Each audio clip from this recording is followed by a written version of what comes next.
Hello, everyone. Hi. Welcome to the best Kiara stream of all time. It is Kiara_TV. That's the one. Is the bot dead? Nope, the bot's going. Bot's fine. No issues at all. Seen with the bots. Hi Jeffy. Hi Luna. Hi Computer Geek. Hi Robolane. Hi Jonid. Hello. Uh-oh. Is the stream streak broken? Oh no. Uh-oh.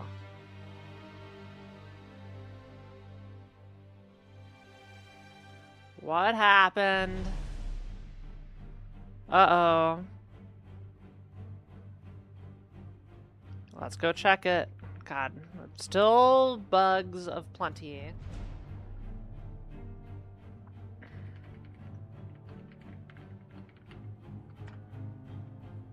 Let's take a peek.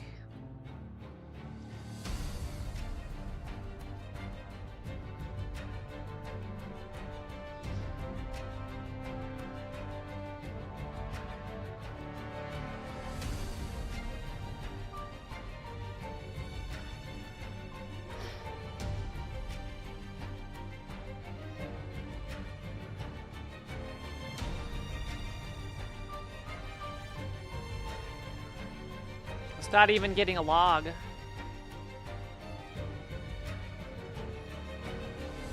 What?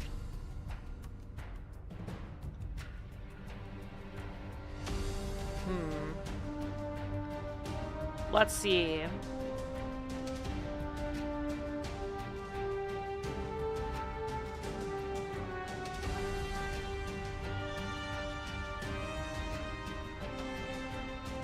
Streaks file has been updated.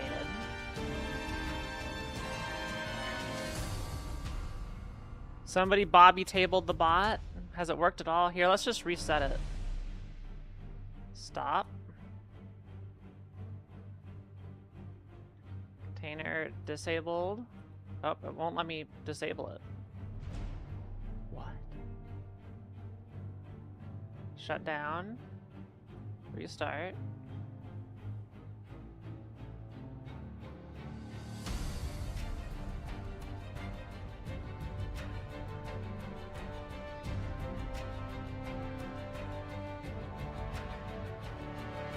Give it a whirl now. I think I just needed to restart. Why it broke? I don't know. I don't know why it broke. Something caused it to break. But it's working. It's working just fine. It was not receiving test notifications, is what it was. That was the main problem. Why? Beats me. I wish I knew. I do wish I knew what the problem was. But alas, I do not. Anyway, hi. I hate these weeks where, like, I am gone for 2 days straight. It feels like I've been gone forever from stream. How is your stream off by 2 from your Twitch one? Probably bugs. Or, actually, no. Probably what it is when I was at Streamers versus Everybody, the bot only worked for 1 day because of bad internet. So everybody missed out on 2. That motivated me getting the bot up and running on the server. So that hopefully it just works all the time, but clearly there's a point where it breaks. I need to figure that out. So there's still instability afoot, where it stops receiving notifications and doesn't get them back. But, Twitch allows you to recover a streak as well. Yeah, my bot is like, you weren't here. Sorry. Sorry, you were not here. You are not here.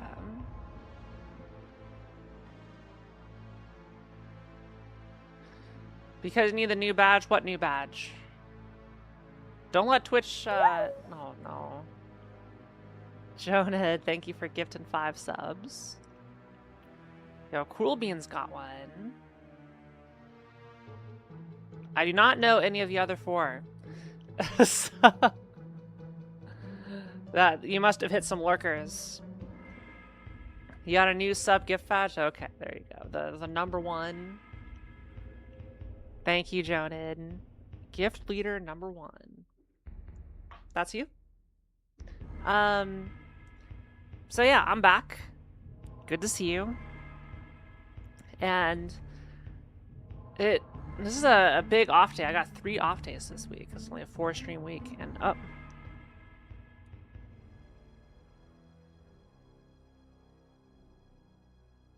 I'm not gonna sneeze.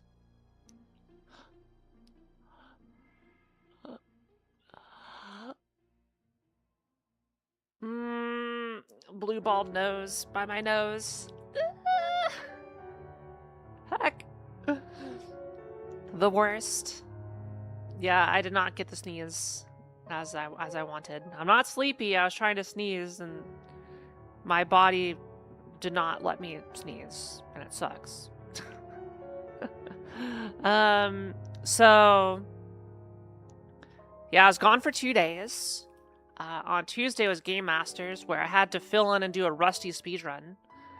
So I'm not sure if anybody is here from that, but thank you for voting.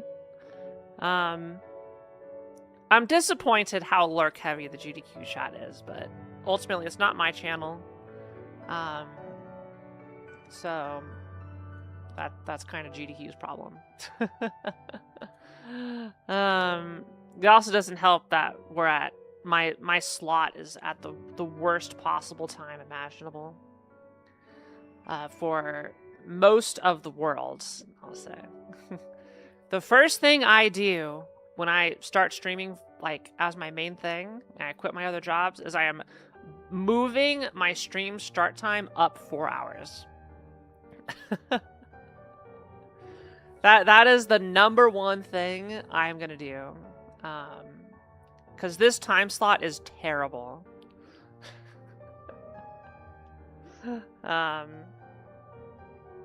It works for like half a time zone.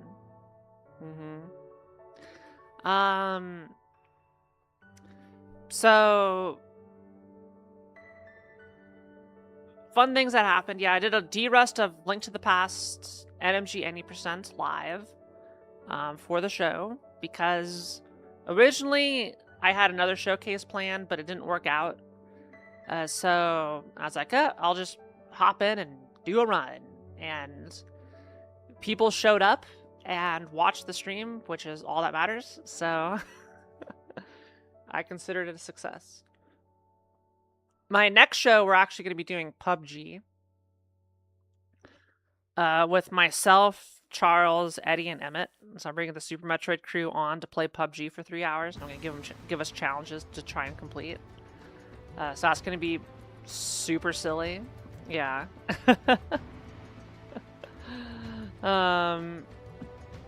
Yeah, I don't think PUBG has been done on GDQ before, so... I mean, I'm pushing the boundaries of what can show up on that channel. I'm just trying to have fun. Like, I am trying to make shows that you can clearly tell everybody is having fun, because I think that works. And they haven't told me to stop yet, so I'm going to keep doing it. If I have a silly idea, I am going to execute that silly idea. Yeah, Link to the Past went pretty good. I only had 1 death on land mollusk, which was pretty embarrassing. And then I had a complete routing breakdown where I did Misery Mire way too late. I got flippers out of order. It was not great. My NMG route was not good. In fact, you might say my NMG route was actually terrible.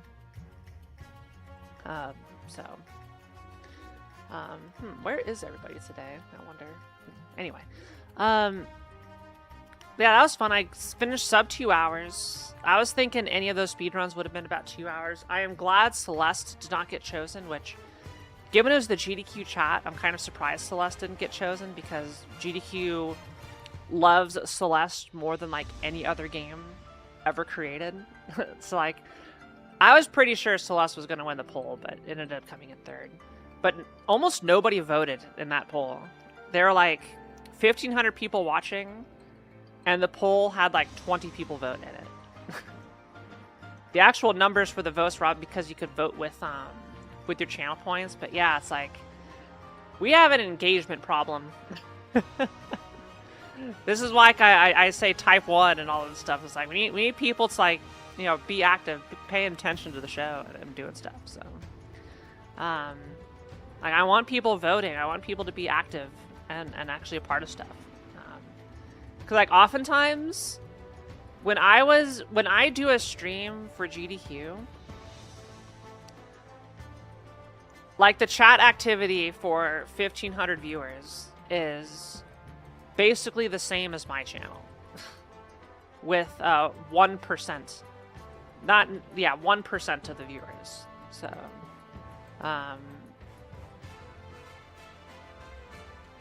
yeah, I feel we need to do a better job engaging the audience to get them to be more of an active participant than just have it on in the background and not actually doing anything part of a live stream. You know?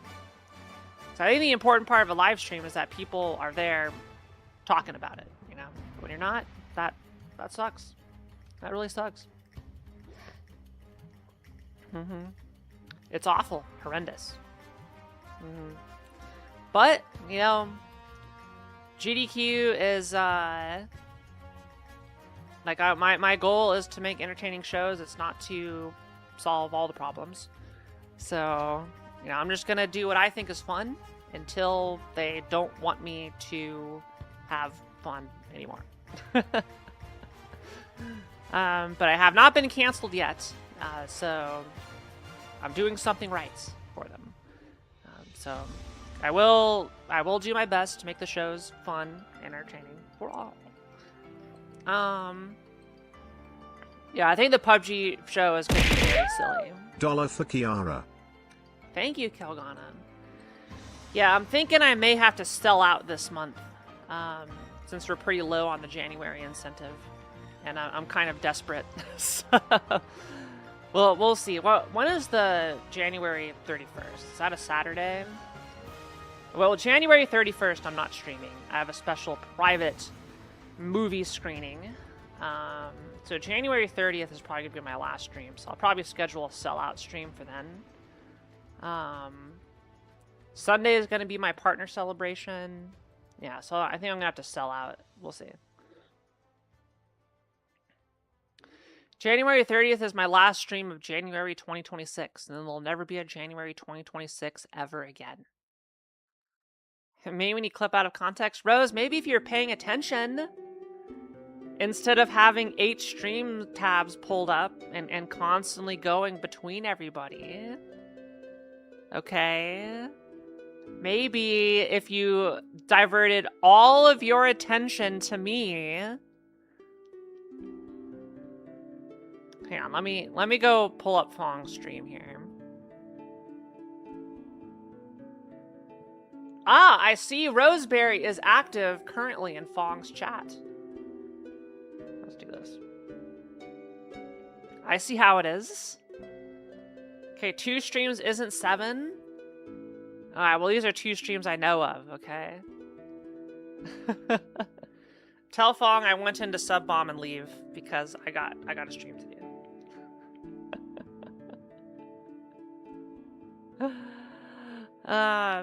Yeah, so yesterday I was gonna do a secret stream, but ended up going and seeing a movie again. I saw Greenland 2, Migration.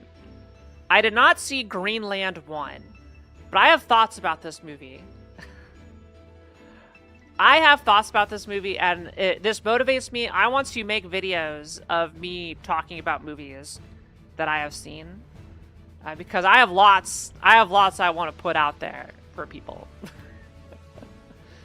So Greenland, I did not see the first Greenland, but I'll give you a quick synopsis, okay? Greenland is a movie about a comet that is going to do a near-Earth flyby. It stars Gerard Butler and his family, including his diabetic son who needs insulin, which in a post-apocalyptic world, getting insulin is kind of a little bit hard. Anyway, they get selected to be part of the species preservation program to go into a bunker to ride out the impact of the comet, who they called Clark. The comet is called Clark, which I think is a very funny name. It's kind of a cute name. So chaos ensues as people try to storm the bunkers and like try and survive and all that stuff. And then the movie ends with the comet impacting in southern France, and they have escaped to Thule Air Force Base in Greenland. Okay, so that's what happens in the first movie. You know, they're on a journey to Greenland to ride out the apocalypse in a bunker. Okay, so Greenland 2 picks up 5 years later. Humanity has been living underground for 5 years at this bunker. Not everywhere, but this specific space. And the comet has created, and it's like a 7-mile comet that did stuff, has created some interesting phenomena that don't quite make sense. Now, so it makes sense. They have a bunker, right? And it's in Greenland. The bunker is in Greenland, hence the name Greenland, all right? And it basically feels like a Fallout vault. So everybody's in there. They got like a school under there. They got some kids. They got some adults doing repairs. They have water filtration. They have air filters and all this other stuff. Because the reason they're stuck underground is because, for whatever reason, the air has become radioactive. And, you know, you have some big meteor explosion. There's going to be some radioactivity, but you're not going to contaminate the world like it's a nuclear war. Oh, is streamer bot busted? Partially connected. Oh, we need to re-authenticate with Twitch.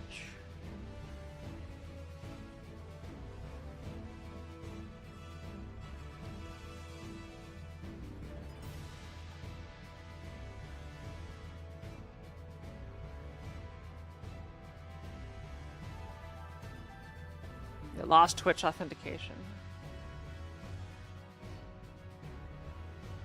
Sit tight.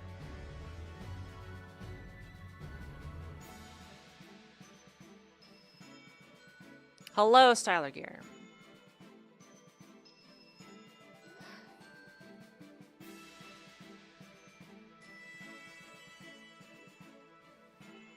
Let's log out and log back in.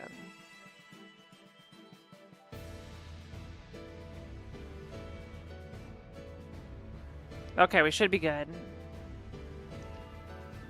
Everybody, make sure you follow the stream.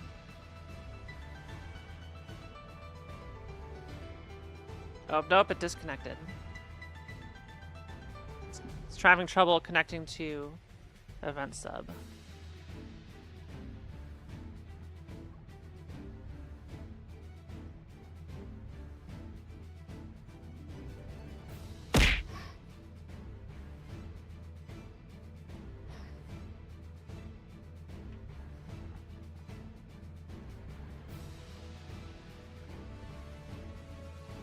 Is the event sub down? Is that what's going on?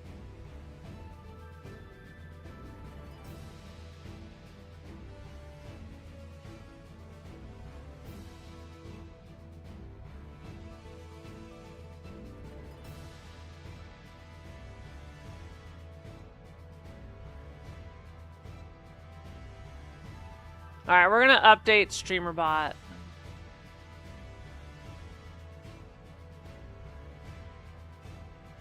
I'm guessing this is an update problem. It's released like 3 update patches in like the last day. Alright, download, update, install. Hold.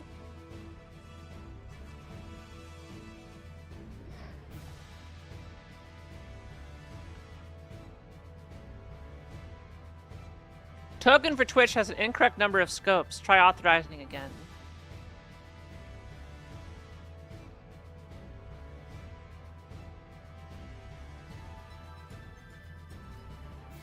Oh, now I gotta update Firefox.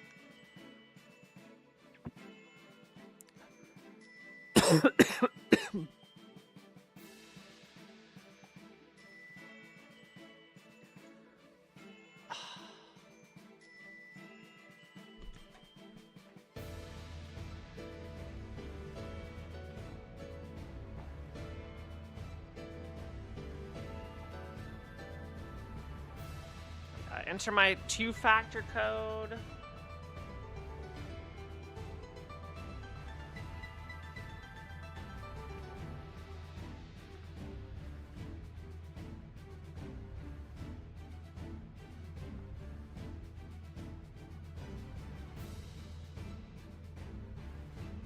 Alright, we're logged in.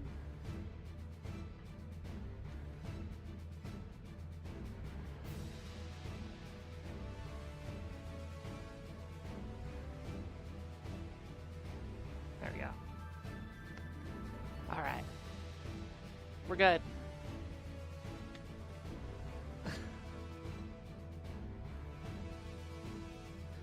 Okay, where was I? Greenland 2. Okay, so we're 5 years post-comet impact, right? And this is like a 7-mile wide comet. It obliterated like Italy and France and everything. So you can imagine, you know, a world-ending comet, you know, kind of vaporizing everything nearby, right? Okay, so more on this later. So for some reason, the air is radioactive, which, and its name is Clark. Yeah, the meteor is Clark, with an E at the end. C-L-A-R-K-E, to be a little bit more special. Okay, so, you know, life is dandy in the bunker. You know, there's like remnants of the U.S. government in there. It has a pretty healthy population. And Gerard Butler's character is a character that goes outside in like a hazmat suit, fishes for supplies, and comes back, which is dangerous because the weather has become incredibly unpredictable, including random killer storms that stalk people like a serial killer, that just roll in and then for whatever reason just they're like low to the ground. It's not like a big huge storm, and then they just have like lightning strikes everywhere, like the wrath of God type thing. It's really weird. And these storms like just keep on coming throughout the entire movie, and it's like it's very funny. So there's no basis for that to like exist post a meteor impact. Like your weather isn't going to turn magical after a meteor impact. Like, you know, ocean currents changing, sure. Maybe some heightened tectonic activity, sure. But not like mysterious magical lightning storms that are unpredictable and they just form instantly and then leave instantly. So like, you know, storms can like come in quick, tornadoes can form quickly, but this type of storm wouldn't. So it was kind of weird to have this. And then after 5 years, like you're not gonna like, even if there was like a nuclear bomb inside this meteor, which there wasn't, like you wouldn't have contaminated air. And if there was, like it wouldn't be contaminated for long. Like, would you have dust in the air? Yes. But no, you wouldn't have dust in the air for 5 years. So, you know, the fact that, and it's also radiation pockets. So some areas, so the movie is formatted as a journey where they're trying to get to the crater because it's the promised land, all right? So there are certain areas where they have to have the gas mask on. Greenland is one of them. If they're outside, it's like liquid cancer in the air. But then a lot of, like, most of the other areas that they go to are, like, they always talk about, it's like, oh, the air quality is not the best, but you know, this air quality is only going to shorten your life by 10 years instead of 50 years and all this other stuff. It's like that kind of sat with me as just like a very strange plot point that I don't think added much other than the fact that they needed a reason for Gerard Butler's character to die. And I feel it wasn't needed. And I'll talk about this. I have thoughts on this movie. So what happens is, the movie opens up. Gerard Butler goes to a boat, gets some tools like a wrench, which I really liked. It's like, okay, they're short on tools. So the fact that their treasure haul from washed up destroyers and boats was like a wrench. And then they could use that wrench to repair stuff. The fact that the bunker did not have a basic ass wrench was a little bit strange. But I like the concept of like you're hunting for basic tools rather than food and water, which seem to be perfectly taken care of. It's implied that they have like 6 months of food and water left, and that they are rationing it out, and they're like, they're kind of like getting worried, so they're gonna have to figure out something else soon. What that food is, it doesn't matter. Like, I'm fine with that. They have stockpiles in the bunker of MREs for the crew for 5 years, whatever. Now, in his initial expedition out, that's where the killer storms, the serial killer storm, comes out and gets them. And this is where the nature becomes... The whole theme of this movie is nature is a serial killer. Specifically out to get our main cast, okay? Because there's a sequence of highly improbable natural events that occur right when our characters are running into the area. So it's like disaster follows them. It's chasing them. So what happens at the starts to get the plot moving? Because honestly, life in the bunker's not bad. It's good. But we need a motivation for the characters to leave, right? And that comes in the form of a big earthquake. And they spend the first, 25 minutes of the movie, setting up that there's, organization, there's, democracy inside here. And one of the main character's wife, so Gerard Butler's wife, I forget her character's name, they get a distress call that there are 50 people that are struggling in mine shafts and caves, and they're seeking refuge at the military base, right? And there's this big argument. We don't have enough resources for them, which valid, because resources are so strict. It sucks, but I understand the viewpoint. It's we can't take them, but she's like, no, nobody left behind, right? This is establishing her character. She's very, empathetic. She cares about everybody and wants to help everybody. So this is exclusive here to give her that characterization, right? Only for an earthquake to hit. Now, this is a big-ass earthquake, and conveniently, the fissure goes right through the center of the Doomsday Bunker, okay? And the people who are being rescued outside, they die. People are getting crushed inside the bunker, and they're like, shit, we gotta go. We gotta go to those lifeboats that I just found and looted earlier.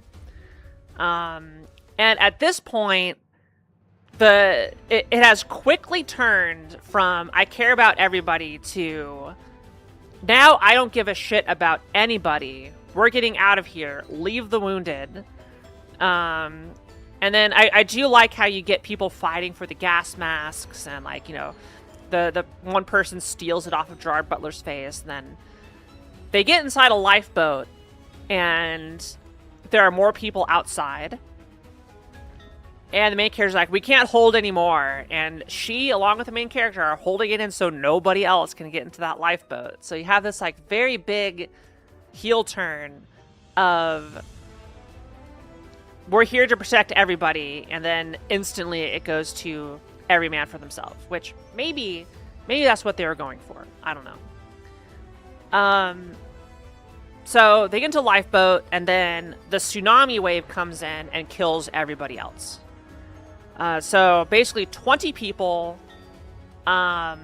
make it out on this lifeboat, and then their goal is to sail to England. So we have like 20 minutes of the movie spent on this boat, or at least it felt like 20 minutes. It kept on going on and on and on and on. Hi, Professor Clockwork. And you get some character moments like, the sun, the diabetic sun, loves the stars and is so curious about everything. And then it's like, I love your curiosity, son. Never lose your curiosity, that magic. Meanwhile, Gerard Butler starts coughing, and it's implied that he is not well. Okay, so they're setting up, this is the guy that went outside in the radioactive air. It's pretty clear he's going to have cancer. All right, he's going to have X number of months to live. At some point, at this point in the story, it's like, okay, they wouldn't have him coughing for no reason. He's hiding his diagnosis, whatever. It's very clear that that's what's going on, right? And during the journey, they have to show that Gerard Butler is useful. He can fix engines and all this other stuff. So they have like the engine stall they have to go through. But largely, they make it to England just fine. They land in Liverpool. And they are on the ground for no joke 5 minutes. And a riot is starting to get into the bunker there in Liverpool. And our main cast of characters, there's, just assume there's like 20 people, okay? There's about 20 people on this lifeboat, and they're traveling as a group, right? Stick together. We're all a family, all 20 of us, right? And so they make it to the bunker. They flash their badges to get in. Two people from the 20 are stupid and press the issue and get shot and killed. And then they close the doors, and then chaos erupts, because guess what? Another lightning radiation storm is attacking the main characters, okay? So at this point, the 3 family members and one other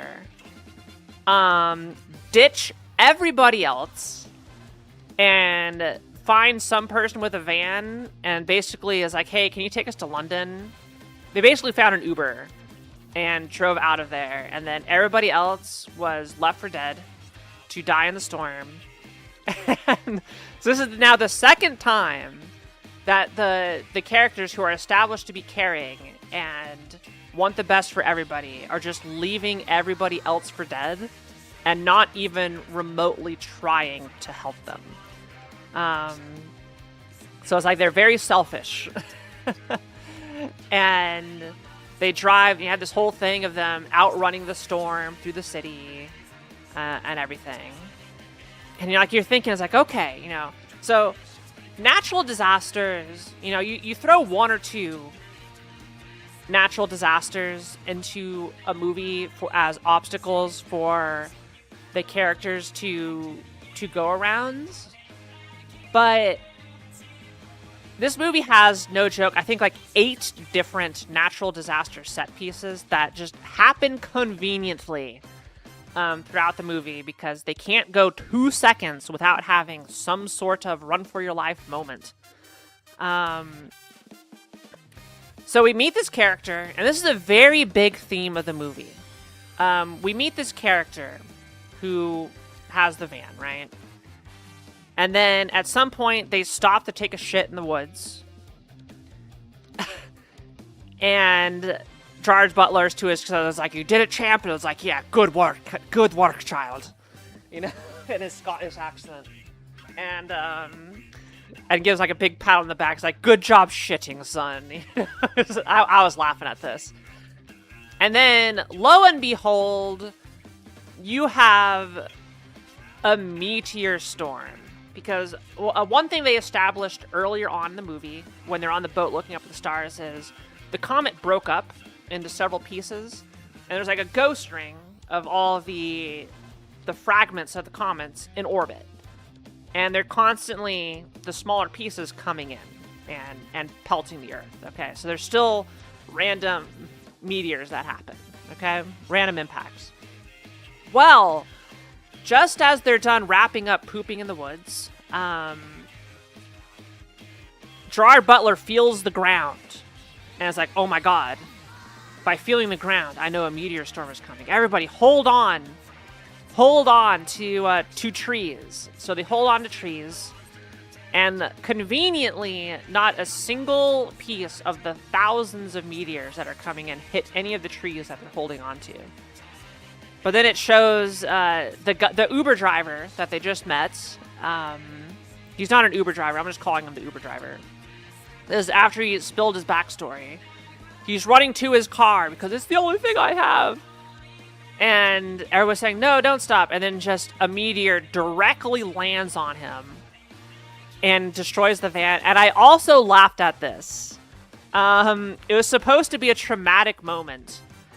But just seeing the meteor just slam into him and destroy the van, I thought was pure comedy. But I realize I may have a twisted sense of humor that not everybody experiences. Because you just see him like running in the middle of an open field and it just gets blasted. I thought it was great.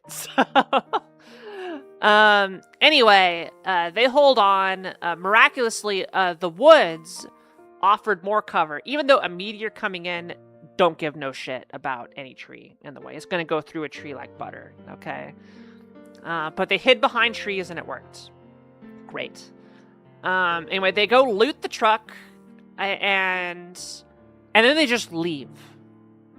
They loot the truck and leave. So we have 4 characters. Again, we have the 3 family members, and then we have the 4th scientist lady who is her big thing was like, this meteor, the impact site of Clark, it could be the perfect breeding ground for new life and, you know, new civilization, because, you know, the slopes are going to be high enough to keep out all the radioactivity, and it's going to, you know, desalinate water and all this stuff. So you're going to have water and fresh soil and everything. It's going to be a paradise.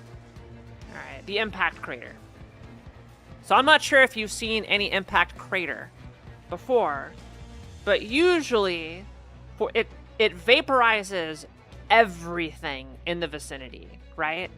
And it takes decades for life to return to it. Will it eventually breed new life? Yes.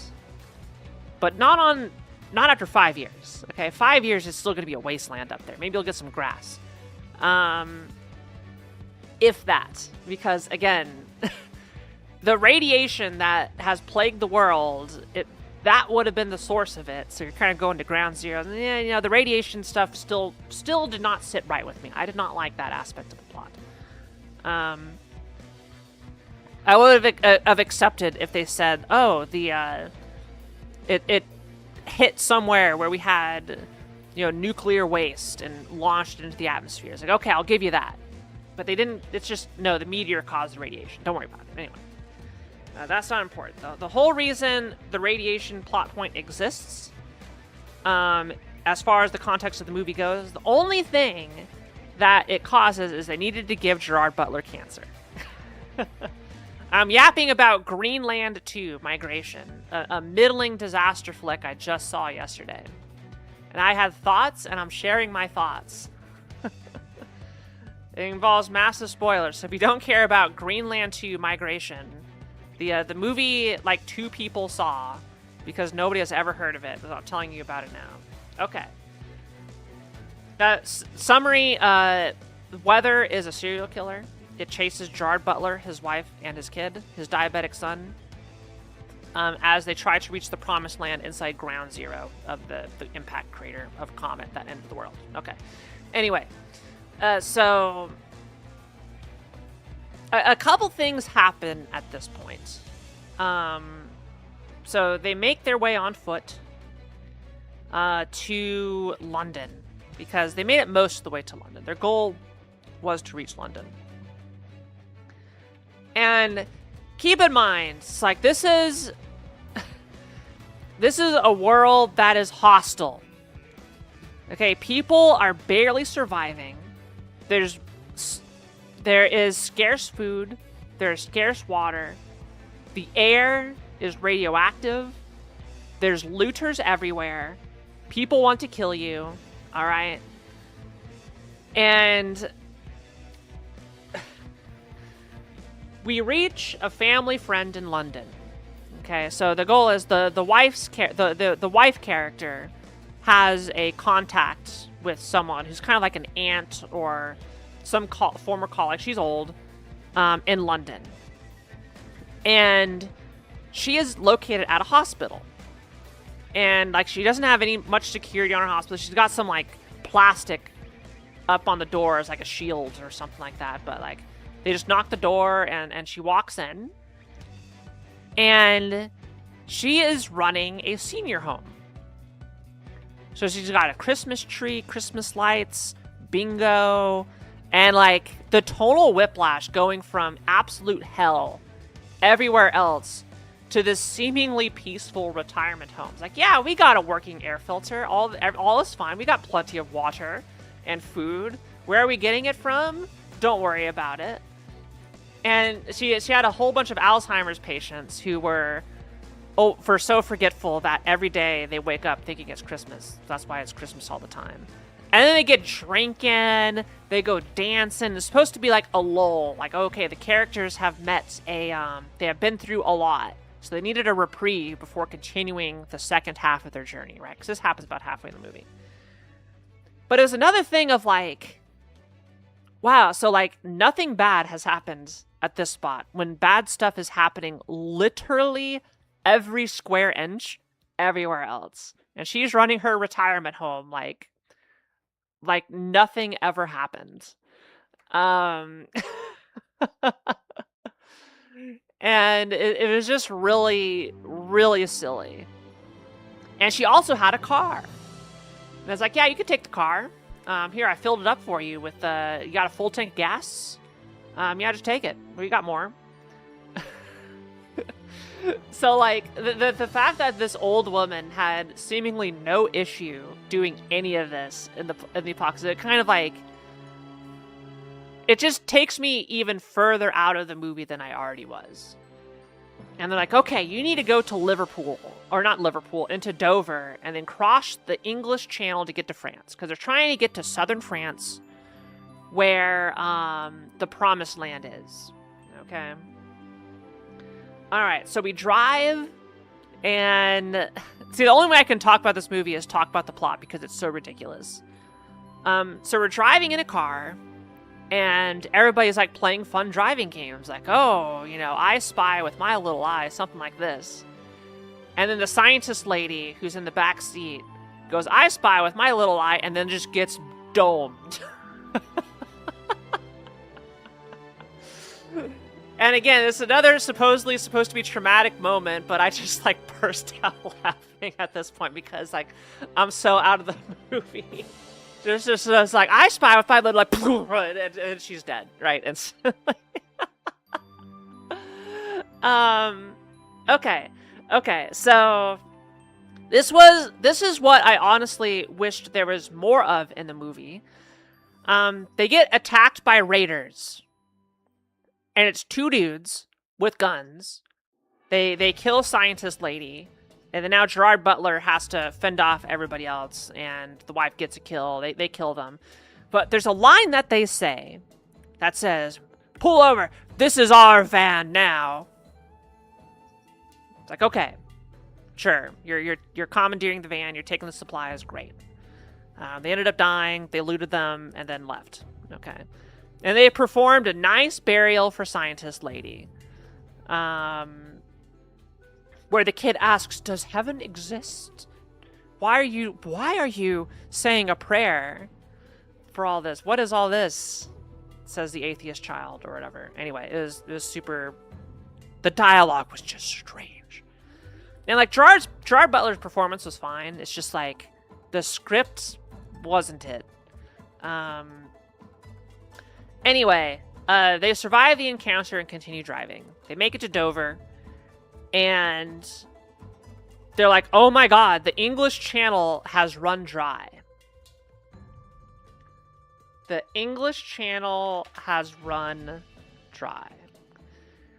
And I would like you to note that Liverpool was underwater. Okay, Liverpool was underwater, implying like, okay, maybe sea levels rose. But the English Channel was dry. So let me pull up a map here. This is another thing. They wanted a cool update. Let's take a look here. Okay, let's take a look-see. God damn it, capture card. Hold.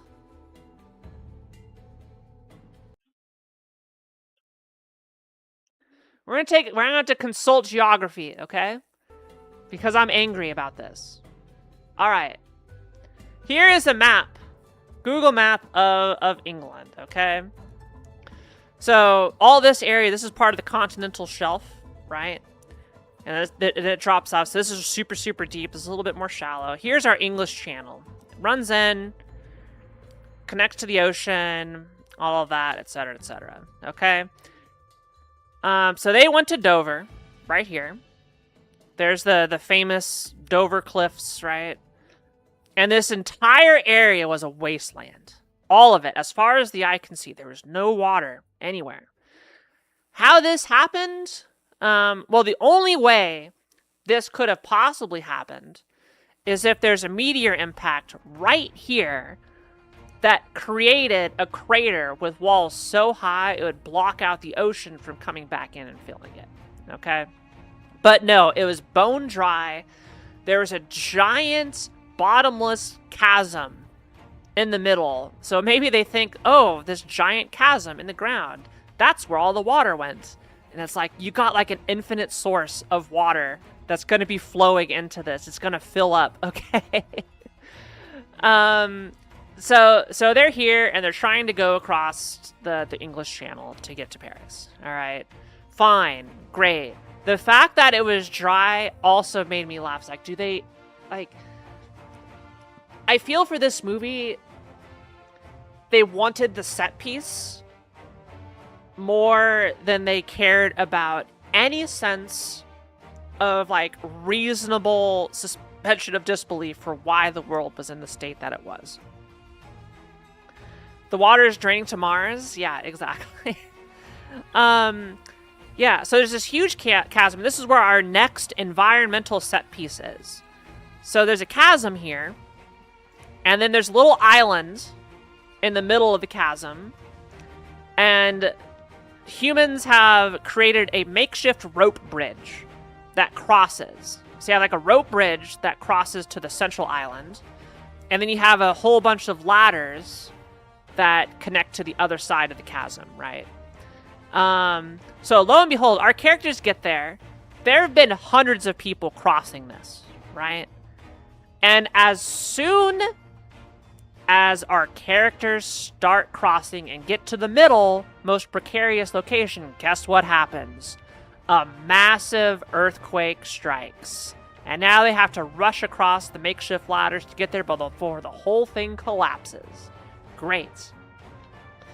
There was a set piece earlier where like a big wind gust came through and like destabilized things, which made sense because, okay, you have a big chasm, you got all this stuff, like having the wind come through predictably and every once in a while, that's believable. An earthquake, less so.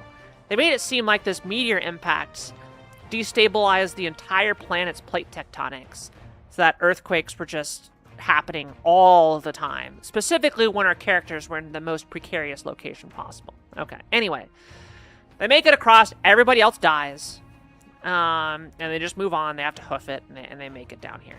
Okay, all right, that's what I needed the map for.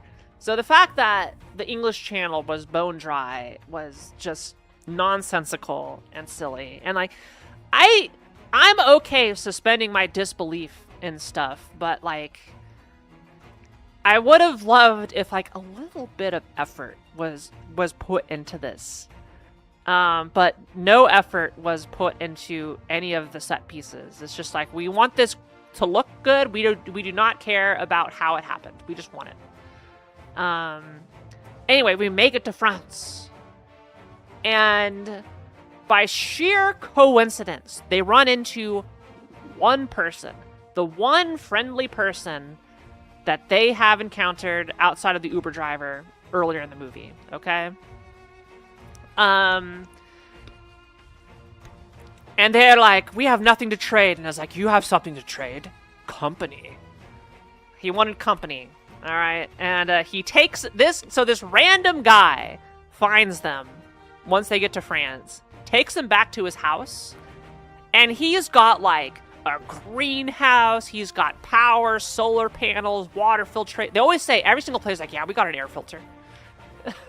They reassert that they have an air filter all the time. And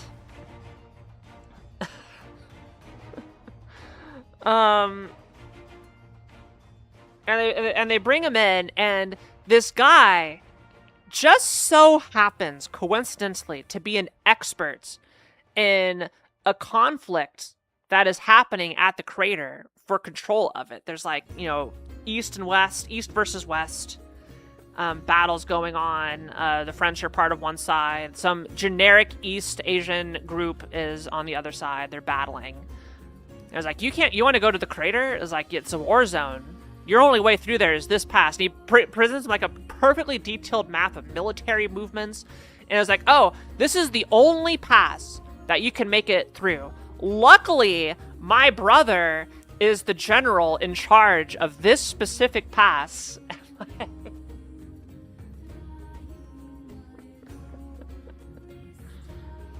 So here's a picture of us, and hand it to them and say, I sent you. And again, this random encounter that is so absurdly plot convenient. And, you know, obviously you need to move the plot. We know that they're going to make it to the crater by the end of the movie. But, like, just making stuff so unbelievably convenient for the characters I don't like it. I want the characters to have to put in effort. I don't want plot to just happen to them. I want them to do stuff that is smart and intelligent versus I'm just going to walk barefoot across the English Channel because we had to abandon our car and get picked up by the one person who can actually help me on the planet. Okay.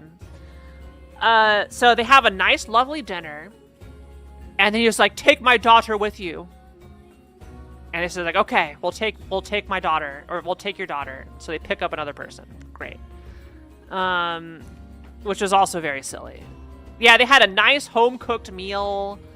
Again, like, nothing bad had happened. They're perfectly like set in their spot, you know.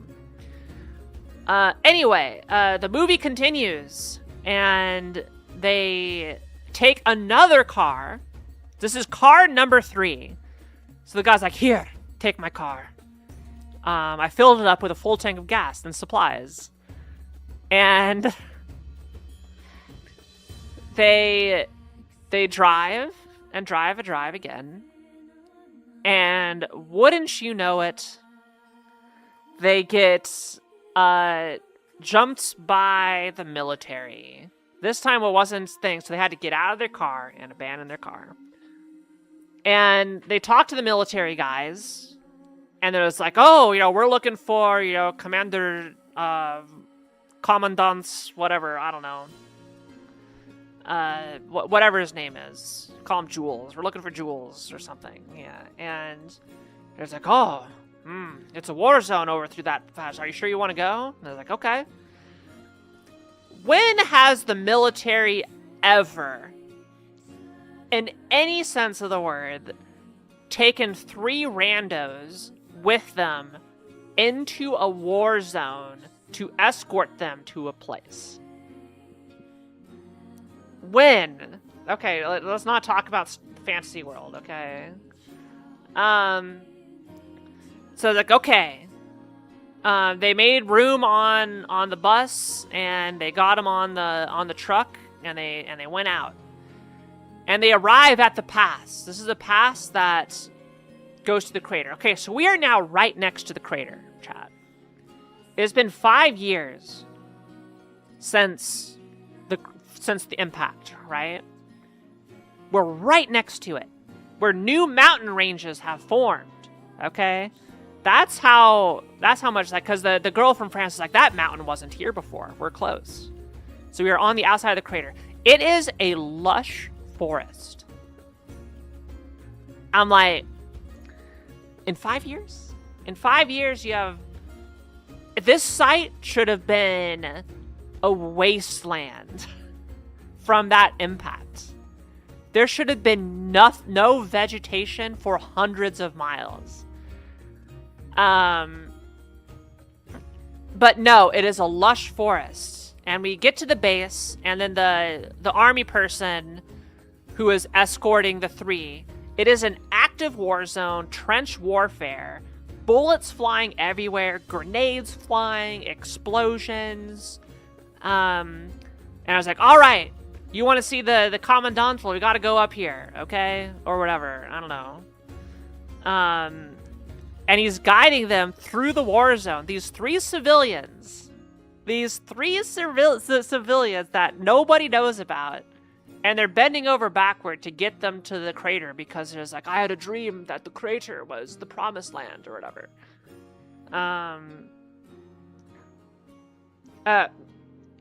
And anyway, they make it through. They make it to the camp, base camp, past the active war zone, and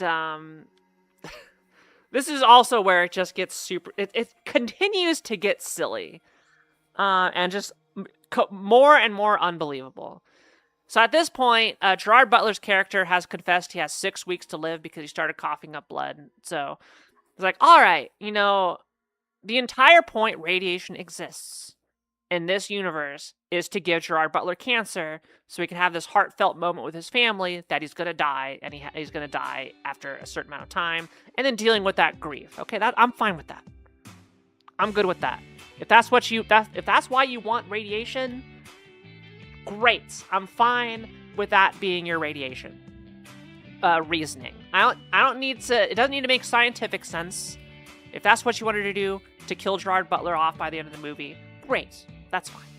Give him a way to, like, it gives you, like, time pressure. It's like, okay, no, we gotta see this through before Dad dies. And he's getting weaker. So, like, it makes sense that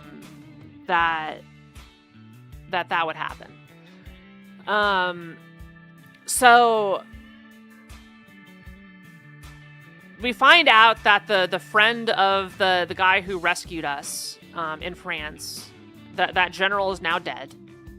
I am in charge now. And they have to beg and plead to get on a bus. It's like, oh yeah, we run buses up to the crater like every couple hours or something.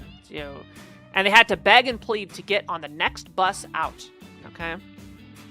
Now, I want you to know, this is a road that the military controls, the French military controls, to get up to the crater.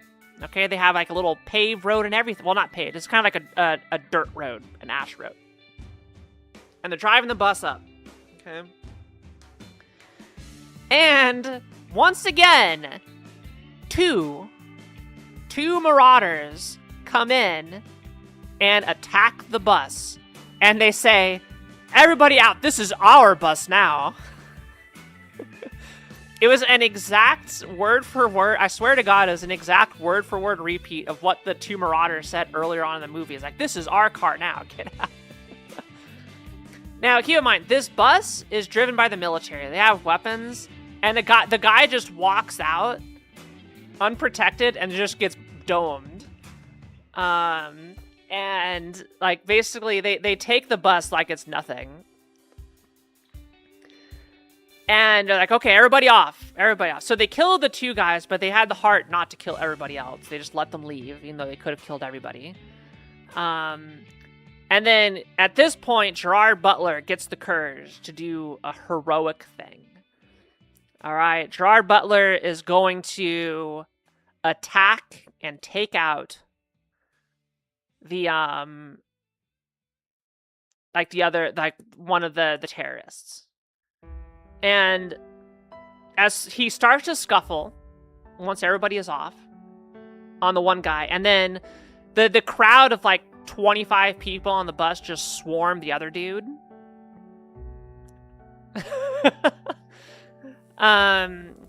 And so you have this heroic moment with Gerard Butler taking on the Marauder, and you don't see any of it. The camera is outside the bus. You see some scuffling inside. You hear some bullet shots, and then Gerard Butler comes out with the weapon.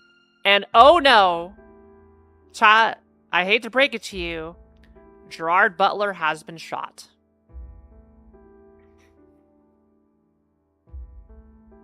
He was shot. And I was like, okay, you spent the entire movie, and like, are you implying that the only reason Gerard Butler went and did this heroic thing because he knew he was going to die anyway? So he was like, well, I'm going to die anyway in like 5 weeks, so might as well just do this. Which, fair, if you want that to be your motivation for why you do it. But given his character type and like how much he's already sacrificed for his family and for others, especially based off the context of the first movie, don't you think it would have been better if the whole cancer subplot just wasn't there? And he was like, no, I'm going to do something heroic for my family because I don't want it to end here, you know, regardless of the cancer diagnosis. So I feel that kind of just undercut that entire subplot entirely, is the way I feel about it. Like, it didn't need to happen. And it, like, removed all the weight because now he has a fatal wound and he's going to die. Even though he was going to die already in a couple weeks. So they just sped it up. Anyway, they get back in the bus, and the bus doesn't have enough fuel to get up to the top, so they have to walk, and then they get up. And the crater is a paradise. There's farmland, there's waterfalls and lakes. It looks like the frickin' genesis of humanity. Ancient Mesopotamia, the Fertile Crescents. 5 years after the whole place was glassed.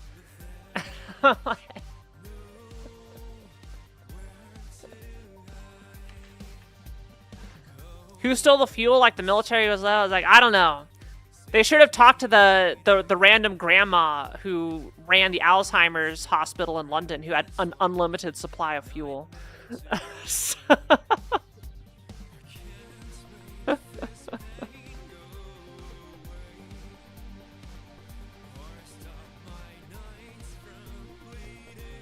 Anyway, if you're curious what this type of event does, what a crater does, like someone mentioned Mount St. Helens earlier.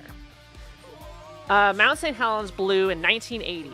That is 46 years ago.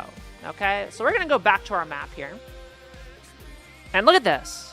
Here's the crater, right? Here's the crater, Mount St. Helens, and look, it's green and lush everywhere. Oh my God! Look, it's like an eruption never happened. This part is just above the tree line, so you're not gonna see anything there.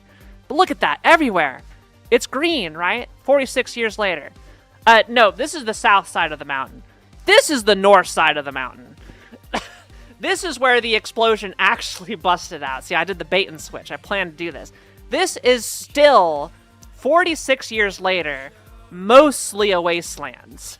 I got you. Yeah, you thought I was going somewhere different with this. Okay, no, it is still very much exactly what you would expect. There's pockets of green. Here's a little bit of green. Here's a little bit of a green.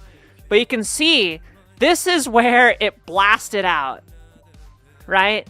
And almost 50 years later, it still has not recovered into a lush, awesome, like, forest, okay? Parts of it have, like, obviously, used to be like way further out, and it's coming back. But yeah. So this is kind of like, you can see on this side what it used to be, and this side what it currently is. Okay, so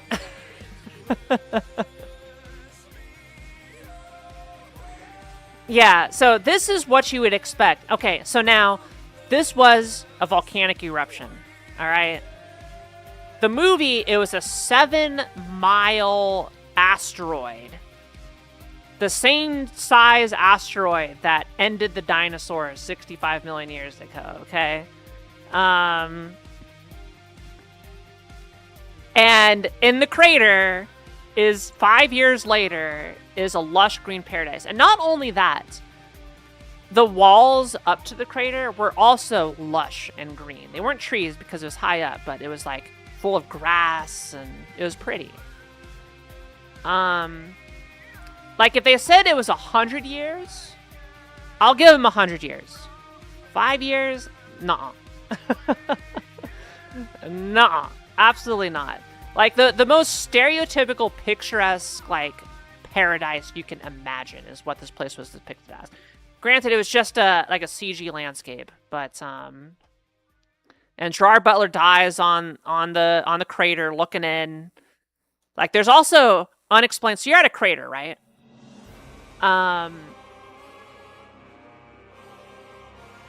So you're at a crater, and it's going to create mountains, right?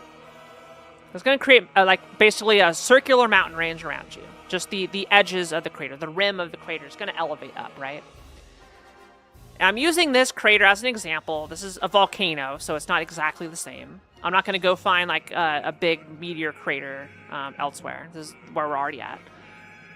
In the paradise, there were waterfalls coming out at the top of the crater. It's like, picture like a waterfall coming in and pouring in. Like here, and there's like another waterfall over here. Coming out of the top of the rim, okay? Coming out from right here. Where is that water coming from, chat? What is the water supply? You typically do not see a waterfall at the top of a mountain. You typically see it near some sort of water source that did not exist.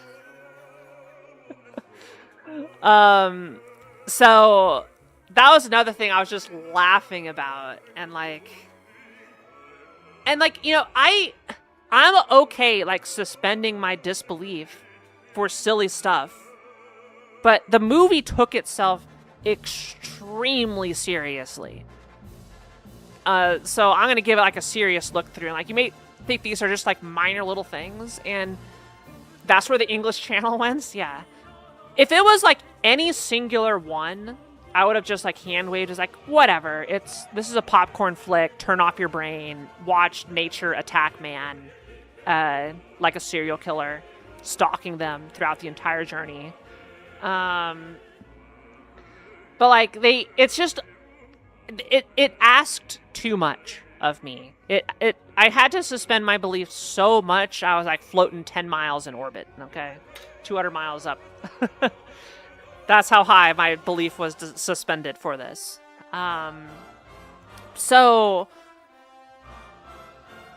yeah, the fact that nature followed them, the radioactive storms that randomly cropped up, the incredibly convenient chance encounters with the only two friendly people, the Uber driver and the French guy who knew everything, the French military escorting them through a war zone for no reason, and then eventually making it up to the crater. So like, I don't know, like the movie, like the movie was okay. I think it was best in the first 25 minutes. The first 25 minutes were legitimately interesting. Like, you know, like political problems, contacting other places of humanity, and like the life inside the bunker, you know, the expeditions going out, the human problem of, can we take in more refugees? Like the scavenging that happened. Like the first 25 minutes were the best part of the movie, because like, okay, this is actually interesting seeing this setup here, seeing this world building. And then as soon as the earthquake happens that destroys the bunker and sends them on their migration to the crater, it's just like event after event of like nonsensical silliness, coupled by some tonal whiplash. So yeah. I think the three worst things were the chance meeting with the French guy, the crater itself and everything around it being in the state that it was, and the retirement home. The Alzheimer's retirement home, Christmas Land. That just worked. Yeah. This entire time, you don't see any water filtration, you don't see any food growing, except at the French guy's house. He has a garden inside. Yeah. Yeah. Had the guy that played Roy from The Office in it. Yeah, so, this movie, I would not recommend. This does not get a recommend from Kiara. Greenland 2 does not get a recommend. Gerard Butler, I love Gerard Butler. I enjoyed him in this movie. I like Gerard Butler as an actor. He seems like an okay person. He produced the movie, actually, so he cared about Greenland and Greenland 2. Yeah, because he put his own money into it. But just the movie just doesn't land. It's too out there. It's too ridiculous. And, you know, some of the moments, there are pockets of enjoyability. It's not like drivel the entire way through. But also, okay, there's one more thing I have to mention. This is a shaky cam movie. I would say, unless it was an aerial shot, any camera shot that was on the ground was handheld. So you have like a press briefing at a round table in the bunker, right?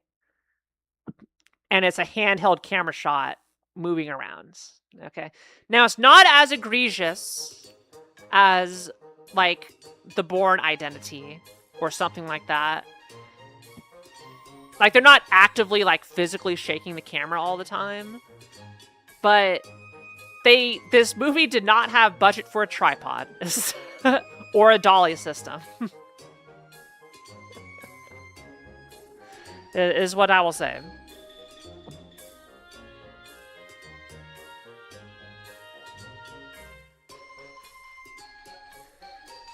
So, yeah. Yeah. That kind of sucks.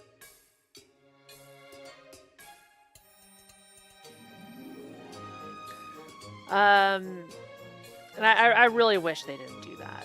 I rarely think that having shaky cam adds to a movie. I used shaky cam when I made Ghost Pals, but that was a very specific feel I was trying to parody. So if you want to watch Greenland 2, the only time I would recommend it is if it shows up on an airplane and you are captive on a flight for 6 hours and it's like, oh, let me just watch a movie and then you can watch Greenland 2. So I would put this movie in airplane tier, which is where I put movies that are not great. They're not like completely hopeless. Like, there is some mild entertainment value to be had. Just watch it on a plane, because it deserves the smallest screen you could see it on. There are movies that I would say, like, do not even waste your time watching them at all. Like, watch anything else on the plane other than this movie. Yeah, so it's not good. It's not a great movie.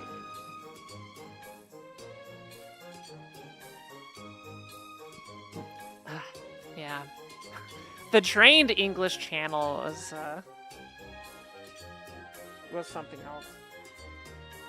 But I guess it's bad if I am laughing at your traumatic character deaths, because it's just so silly.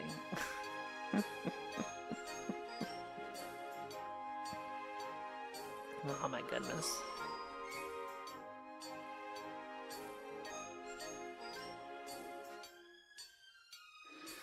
Well, that's what I did yesterday. I spent as much time talking about it as the movie is long. It's only like an hour and 45 minutes.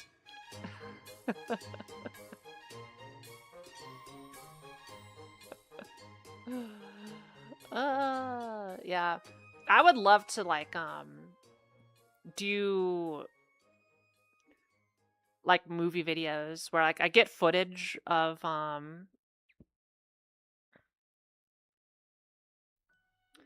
I get footage of the movie, and then I talk about it, and then I can, like, actually show you clips from the movie about what I'm talking about. Let me see if I can find a trailer.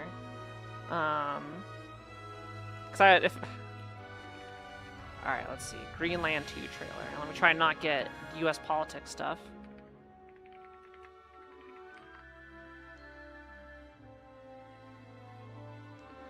Alright, here we go.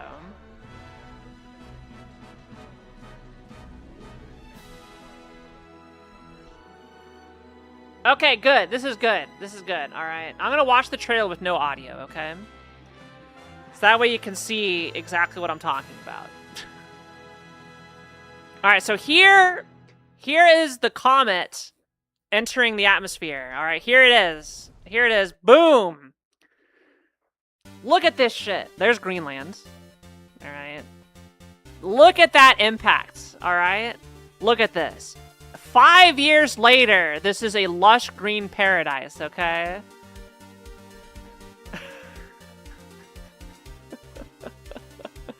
This whole area was vaporized. Alright. There it is. There's Clark. Alright, okay. So we got bunkers. Yeah, see, here's the recap from the first movie of them getting in there. Look at this. Alright. Anyway, okay, yeah, now the world is radioactive. Here's the bunker. It's very Fallout-esque, right? That's what I'm talking about, yeah. I was like, oh my gosh. Okay, I think the movie just spoils the whole plot. Oh yeah, here's the killer storm. This is the killer storm of radiation that stalks the characters, right? I want you to just look at this, right? Look at it. It looks neat, but look at the lightning just coming in. See? It's the serial killer chasing our hero for whatever reason. It's so ridiculous. All right, there's the warrior man. See how it's all shaky? This is a perfect example. This is exactly the scene I was talking about, actually. Look, just pay it hyper focus in on the camera motion and see how it's just all handheld. Unless it's in the air. And if you're anywhere else, oh yeah, there we go. Here it is. This is actually from the end of the movie. Or not the end of the movie. This is a waterfall that's coming in from the top of the mountain at the edge of the crater. Okay, don't worry about it. Alright, but see, every single shot, it's the camera shaking. See that? There's no tripod. There's no tripod anywhere. Okay, yeah, okay, we're getting spoiled that the earthquake is going to take everything out. We gotta go. There's our lifeboat, little boot. Yep. Okay, yeah, good. Oh yeah, here's Liverpool underwater. Yeah, see? Liverpool is underwater. Yeah, they're just going through the entire plot of the movie here. That's actually kind of funny. Here comes the storm again. Yeah, see, the storm is chasing them like a serial killer. All right, here's the Uber driver. Yeah, there's the Uber driver. Here's yeah, see, look, everything I talked about is in the freaking trailer. Everything. So here's where they take a shit in the forest, and they hide behind trees. Do they show the guy dying in the movie? Okay, they didn't show him dying. Okay, yeah. Here it is! This is it. This is the English Channel. Here's the English Channel right here. Look, there's a boat. It's just all dry. It's all dry. The English Channel. Okay, there's a little bit of water in the middle, but why is like, nah, don't worry about it. Yeah, all right. And then here they are going up to the crater. This is where the crater impacted 5 years ago, chat. It's like perfect. Oh yeah, there's the war. Here's the war zone at the end of the movie. See, this is right next to the crater. This lush forest is right next to the crater. I want you to know, this right here, okay, this, look at it. Keep this in your brain. This is right there, okay? That's where we are.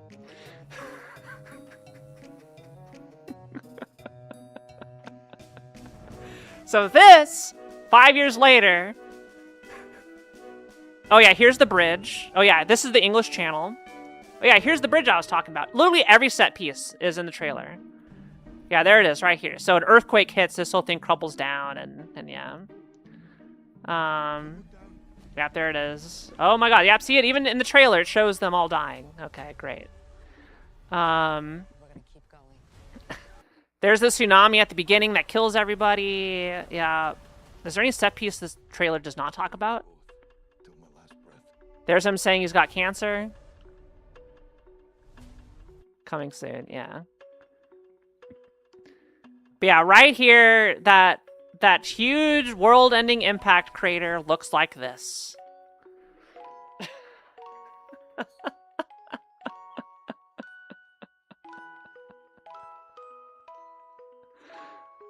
And yeah, the crater felt similar in size to the Arizona meteor crater that some guy owns. Anyway, yeah, this is the bottomless pit where all the water went. Okay, it all went down there. Totally didn't fill in. Anyway, you've seen the entire movie now.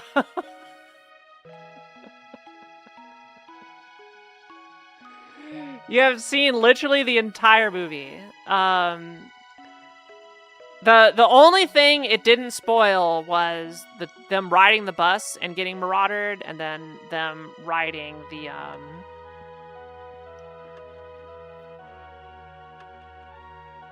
other thing, riding the car and getting marauded. This is our car now. This is our bus now.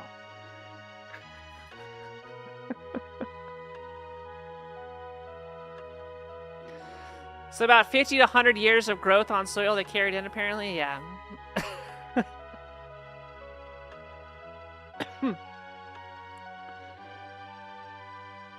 Yeah, they could have... I think it would have been more interesting if they let more time pass, or at least changed the major plot. It was just too... They went too far with the unbelievability. And I want to say, this is someone who enjoys Armageddon. One of the most unbelievable sci-fi movies of all time. Because they level set their expectations, and in the movie were consistent. They didn't try to be realistic. Yeah. So... Literally, like, anything in Europe would have been vaporized. If this thing hit South France, the entire continent would be vaporized. Instead of having the remains of the Eiffel Tower still standing up, it just kind of, it looks like it's had a bad day.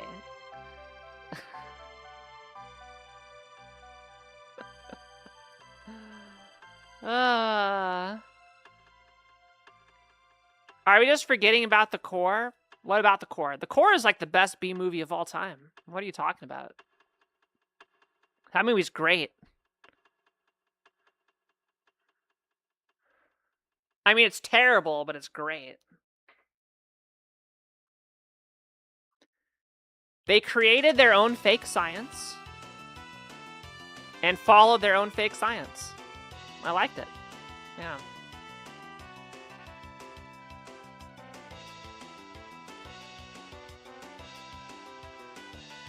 Yeah. It's like The Core is a bad science movie, but they try to make shit up. They make like a nonsensical premise, but then they try to realize that nonsensical premise, right? And that's okay. I'm fine with that. It's like, okay, some super device stopped the core from spinning, eliminating our magnetic fields. And then they're trying to see is like, oh, this is what happens when the magnetic field's gone. You get killer radiation and all that stuff. Great, that's fine. That's fine.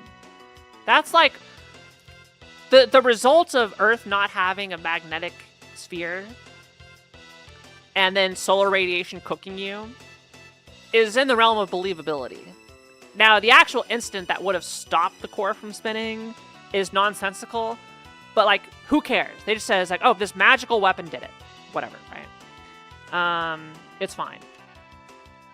And then, you know, there's like, okay, we need to go to the core, so here's some bullshit material that solves all of our problems.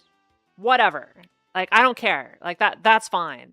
And now we are gonna just go to the center of the Earth and, like, given how little we know about the structure, it's like, you know, they could just make up whatever they wanted. Sure, put a giant geode in there. Put whatever you want. You know, it doesn't really matter that much because you kind of level set the audience that this is something ridiculous to begin with. And I also have to give the core credit for having the most accurate representation of a space shuttle re-entry procedure that I have ever seen in fiction.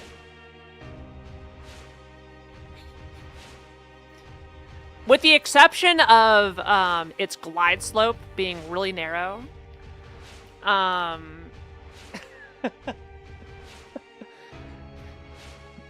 Wait, what meme, Sako?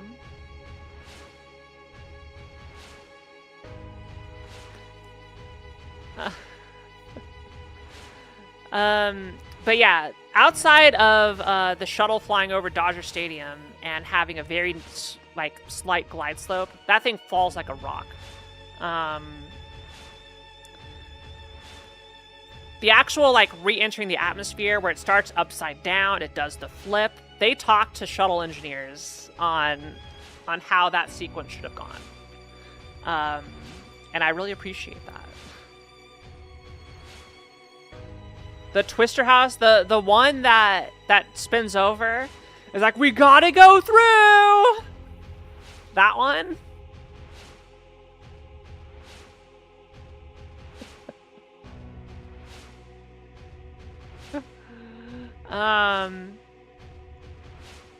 Yeah, the core was ridiculous. But the only thing ridiculous about it is like the premise and solution. But given the rules that they set in the film, I'm fine with all the bullshit that happens. Yeah.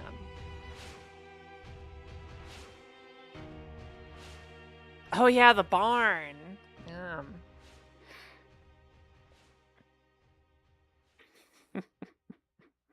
The core also has an amazing soundtrack. It slaps. That OST slaps hard. Mm-hmm.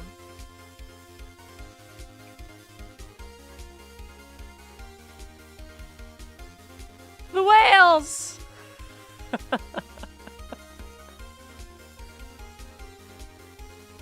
That's also fine. Like, I'm fine with the whales. I like that some of the obstacles that they ran into were consistent with how the plot came to be. Like, rushing the construction of your magical device in 3 months has some technical problems and oversights, and it's not a perfect machine. In terms of design, I think, like, and that created a whole lot of drama in the second half of the movie, which was good. That's good. Like, they have like an actual reasonable explanation for why something is in an awful spot on this vehicle that they had to rush and blitz to make. And encountering scenarios they did not expect to encounter, you know, because you can't plan for everything.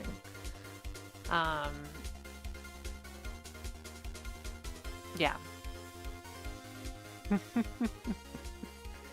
Can you describe it, Sako? Is it the whales meme? The whales! The whales!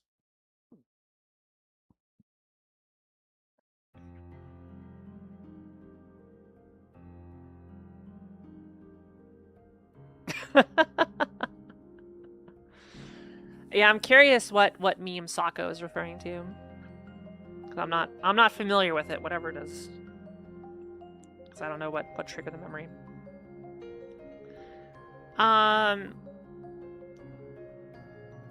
Dante's Peak was even fine.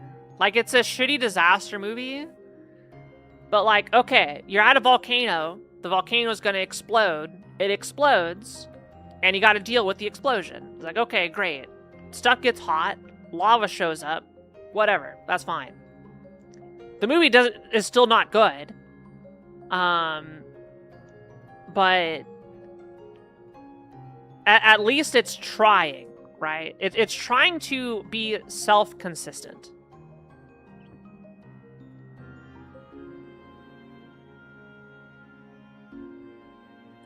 So to compare those other movies, so picture Dante's Peak. To give you an extent of like why Greenland threw me off so much. So to give a similar level of outrage, picture like in Dante's Peak, the mountain explodes, but the safest place to be on the mountain is a lava tube halfway up. And because it was a lava tube, it's not going to explode again, so you're safe in that lava tube. And then all the characters huddle in. That's kind of the level of ridiculousness it would need to match the stupidity of what happened in Greenland. How about what Volcano with Tommy Lee Jones will knock the skyscraper over to reroute the lava flow? Yeah. Let's just put some K-rails out there, and that will direct the lava flow. Oh, Tommy Lee Jones.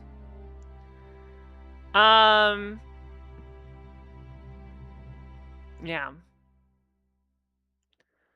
Wrong early 2000s meme? If it's an early 2000s meme, I definitely don't know what it is.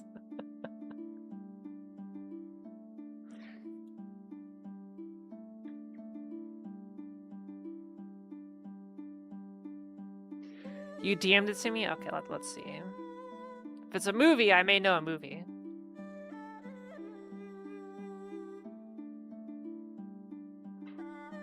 That looks like Neil deGrasse Tyson.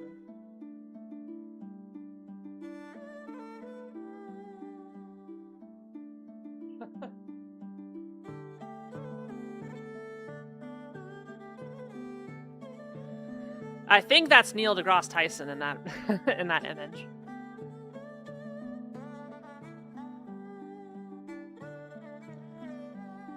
There are researchers that intentionally create corium to study it.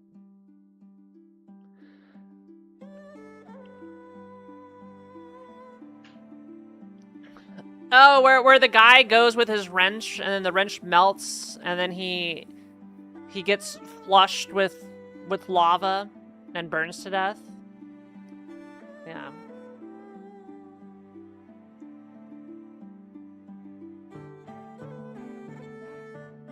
That turned into a meme?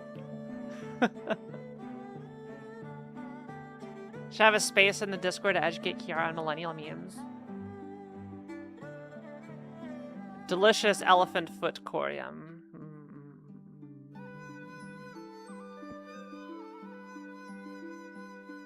Anyway, I have thoughts.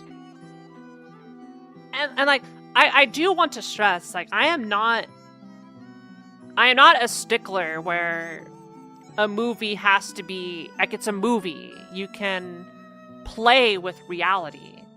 You don't have to mimic reality, because oftentimes reality is boring. You want to spice things up and make it more interesting. But, like, there's a line that you cross. And there's a lot of movies that just sprint and leap over that line for me. And I'm just like, this is... It turns from entertainment to just boring, stupid schlock. Which I think actually is bad overall. Because there's a lot of people out there, for better or worse, will be misled that something they see in a movie that is taking itself seriously, science fiction-wise, and get in their head the idea is like, oh, that's something that could really happen. That's definitely how this works. That's how this problem could be solved. And, you know, there are movies out there that are very accurate and could be, like, a good insight for people to learn about something. But I would say more often than not, it just actively misleads the public, oftentimes in bad faith. This is one aspect of Armageddon I like, that you see in movies all the time. And this is a problem with action movies, is typically the intelligent, smart scientists are portrayed as, no, you don't understand. The blue-collar, badass hero knows how it really is. And all of you all in your lab coats don't get it. And, like, that's almost never the case. So you get a lot of, like, anti-intellectualism out of that, of where, you know, people do not trust, you know, hard science. They trust the feels and the vibes of, you know, the person on the oil rig, right, to handle everything. We can do it better than all your PhDs, right, combined. And, yeah, I don't like that aspect of a lot of media where, like, it shows, you know, the science-oriented people as being inept or missing obvious stuff or just being wrong. And, like, the silly theories that our heroes come up with are just better. They're just better at everything. So yeah, I don't like that. I don't like anti-intellectual messages. That's how you get Ocean Gate? I'm not familiar with Ocean Gate. Wait, is Ocean Gate the submersible that exploded? That imploded? Okay, yeah.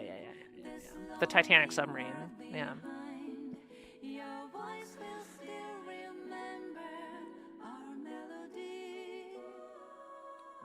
Americans like to, don't like to be told what to do by anybody. And will go out of their way to ignore everything that anybody else tries and tells them about. It's like, this is a bad idea. It's like, heck you, my freedom. And then implodes.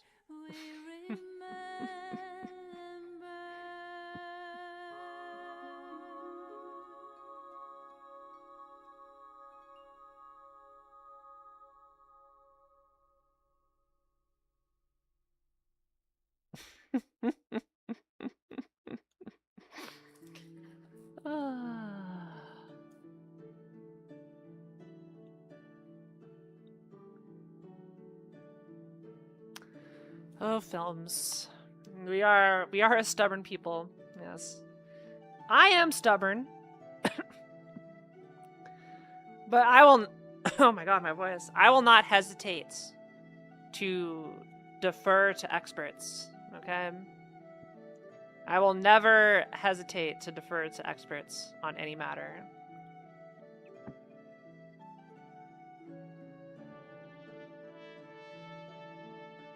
Okay, I'm done talking. I am done talking. Oh my goodness.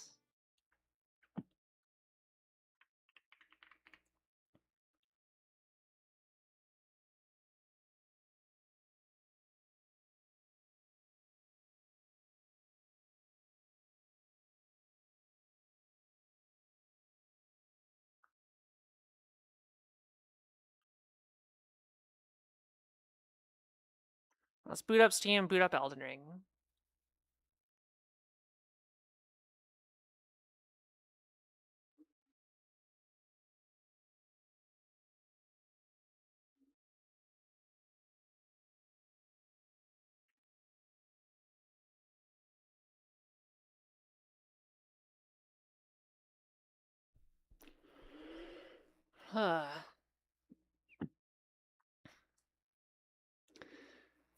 Cruz, I hope you are joking here. Please tell me you are being silly.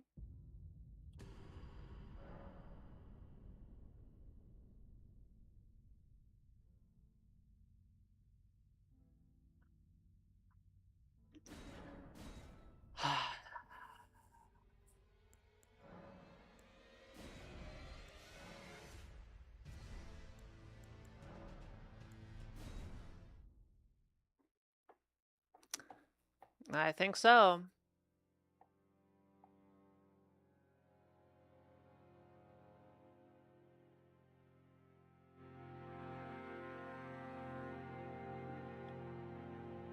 I do not want to even begin to argue with how completely incorrect you are, but we're gonna play games. Venomous Fang, Knight's Great Sword, Beast Repellent Torch, Wakizashi, Longsword, Hammer, Ornamental Straight Sword, Sword of St. Trina, Halberd, and Mesmer's Soldier Axe.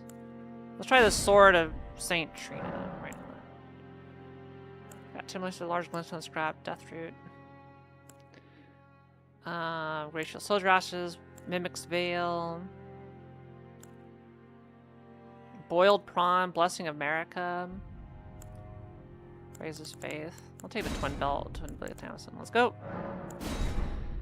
We are playing randomizer, Sako. And I'm hoping I randomize the enemies correctly. Oi! Shiki, don't eat my camera. You silly.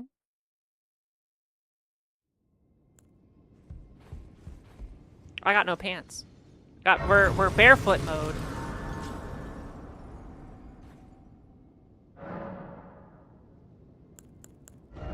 Shiki! Stop! Girl.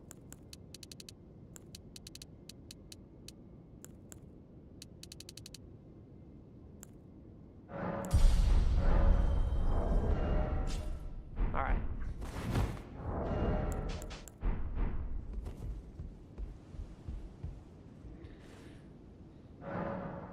Anyway, this is Elden Ring Rando. 5 and 5. I gotta get 5 Mesmer Shards and 5 Great Runes to beat the game. Magic is almost always worthless in this, so we will enter the base game and go. Shiki, just Agent of Chaos. Though she has gone to her kitty hammock.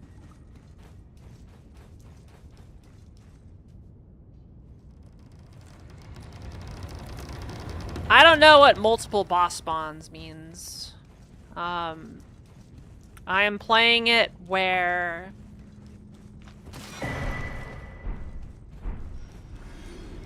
bosses are replaced enemies or where enemies are, that type of stuff.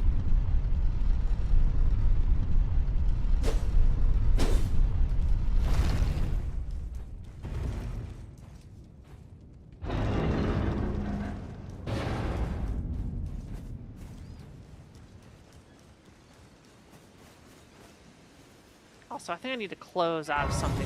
My game is not running too well. Let me see if I can bump the frames.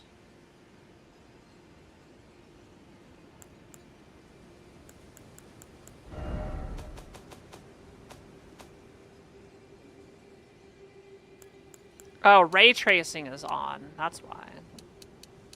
Turn that off.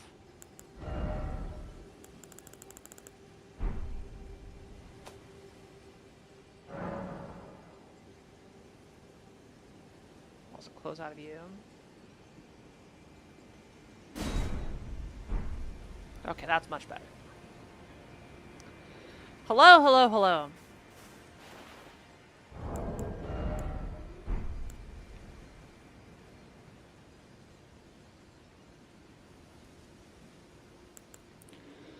So we will put torrents on here. Boop, boop, boop. And yeah, I'm just gonna get rid of this so I don't have to see it. Yeah, summoning pool is now functional. Yep. It's actually not because I cannot summon anybody.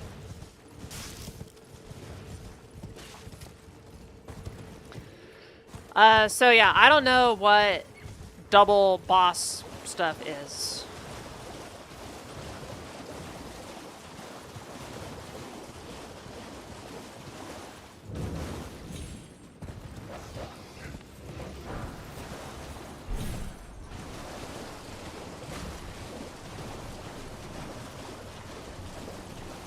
And I hope the enemies actually got randomized.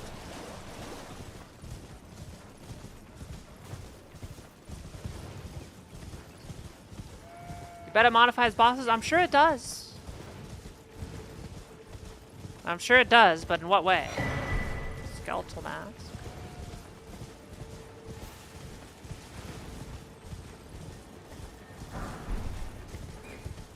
There's a setting where you can spawn up to 5 copies of a boss in the same arena. Yeah, that does not seem like a fun time. That seems miserable. In fact, I would think that the only reason you would do something like that is if you're trying to make YouTube content. That'd be the only reason you would do that.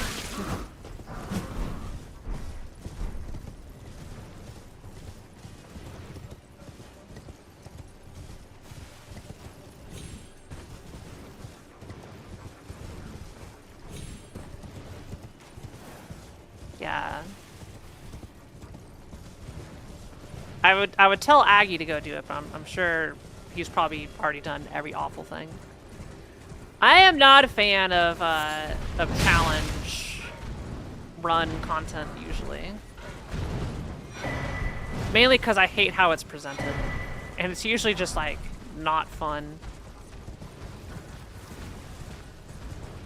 There are, I should say, there are challenges that are fun, but I feel there's a lot of them that are just pain for the sake of being pain, and that's it. But they are much more popular than I am, so I am clearly going against the grain of the mold of what the people want. The people want the streamer to be tortured and miserable.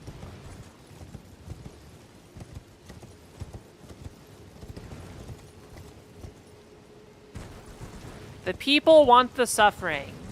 Yeah. It's like, I've done challenge runs. I've done one-handed runs. I've done stuff like that. That kind of stuff can be fun. Like, the challenge has to be, like, worthwhile for me as well. I can't just do something that is miserable just to overcome it and then get a million YouTube views. Ow.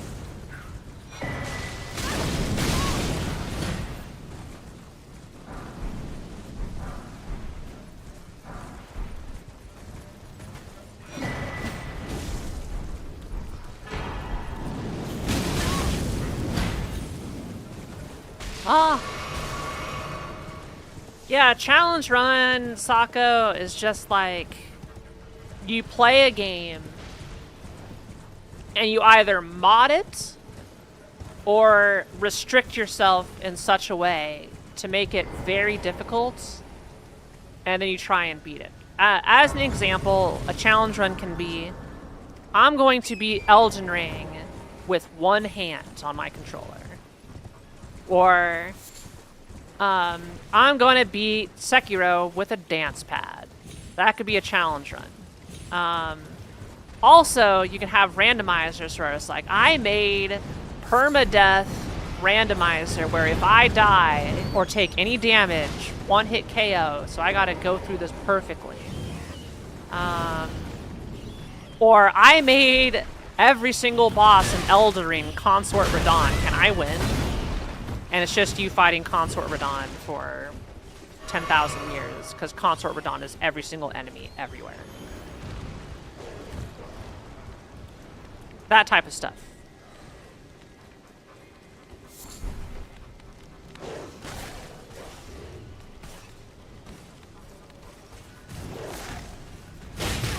How many subs for Kiara to do an expert? Wow.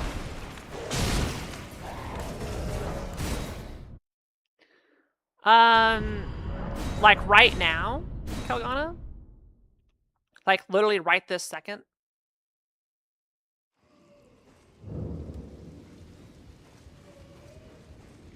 I would say low percent counts as a challenge run. Yeah.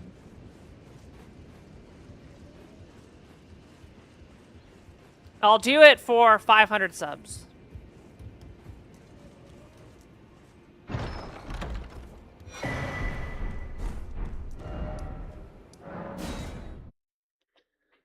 I do hard tricky. Expert. I've done one expert challenge seed. It's on YouTube, exclamation point archives.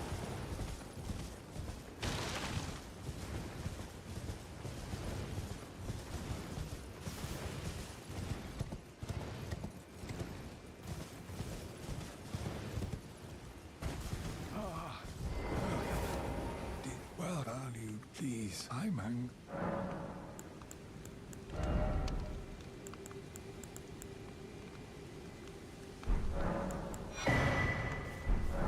You got nothing for me, old man. Well, yeah, it does have 2 smithing ones if I do need it. So.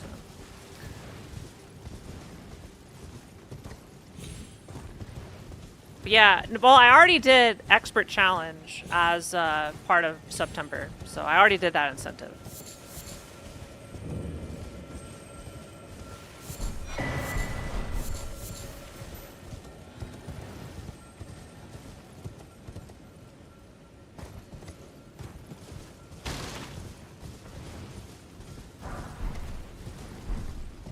Okay, we're good on smithing stone 2s.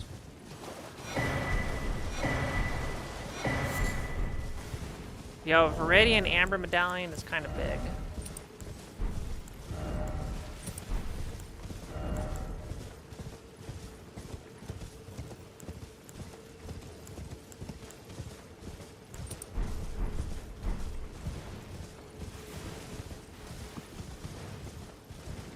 Yeah, Uma Musume movie. If we hit 1,000, though, I will say it's not looking good. We are very behind on the incentive for the month. Though I'm not surprised since I missed the first 12 days. So I would not be surprised if we do not meet the incentive this month.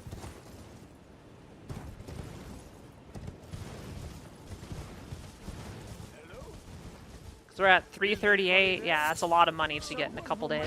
Interested in rescuing the great Kenneth Knight, servant to the True Order and celebrated repudiator of the false.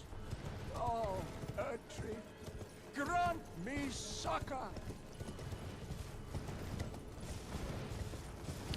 Yeah, we're off to a slow start for January, I'll admit. Stream numbers are down about 30%.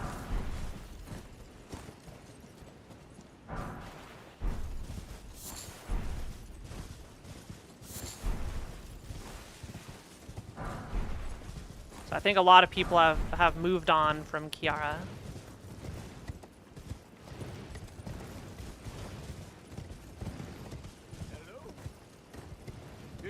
Anybody there?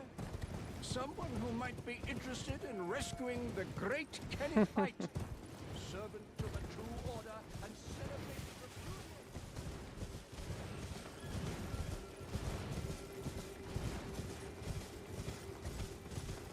But we'll see.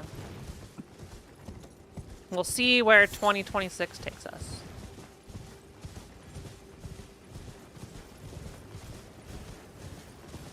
"2025 may be where Kiara has peaked, and I'll never see another 2025.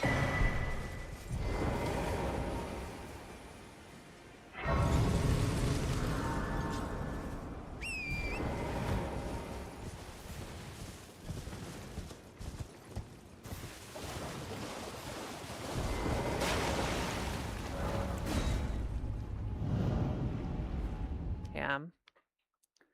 Like today, what are we at?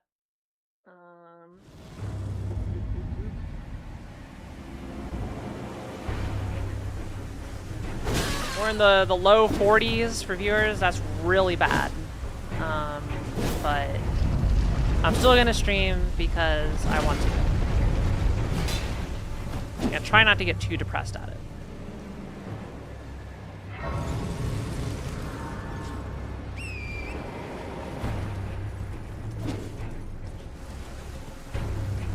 I said no such thing, Tank.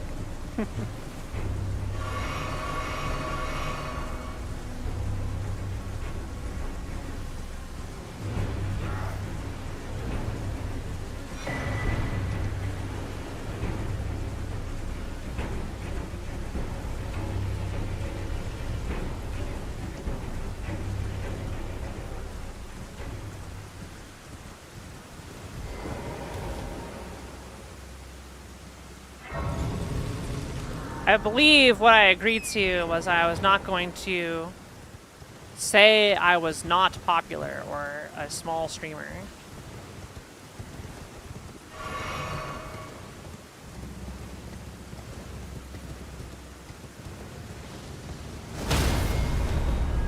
Well.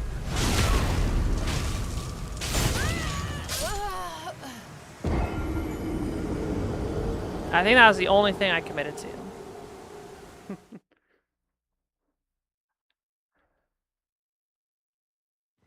I can still feel sad about low viewership, which I am experiencing right this second.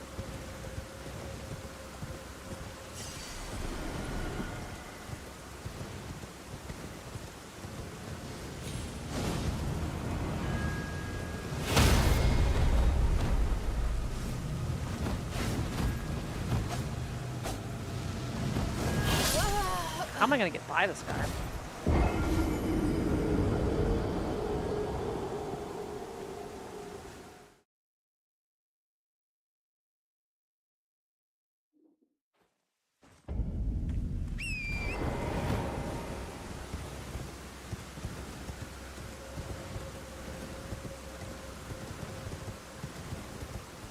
This is a tough bridge enemy.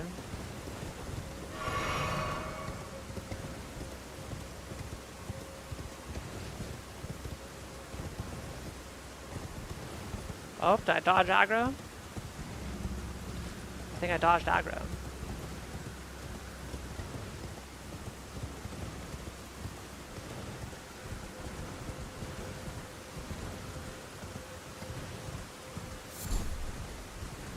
Yeah, but also Page Point YouTube if you want to go pull up the YouTube stream as well.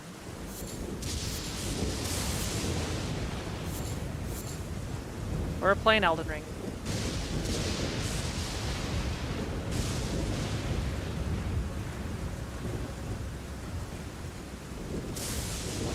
Though I may stop streaming this if it continues to perform poorly.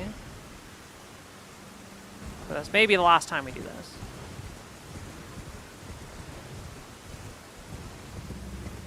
I have not tried Night Rain.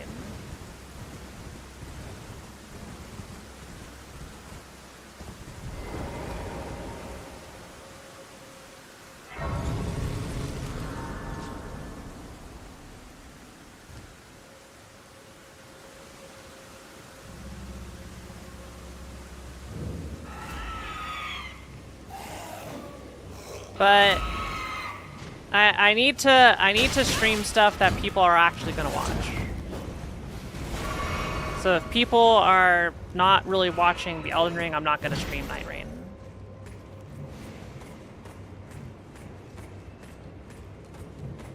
All right, let's see what we got up here. Give me some skidoo.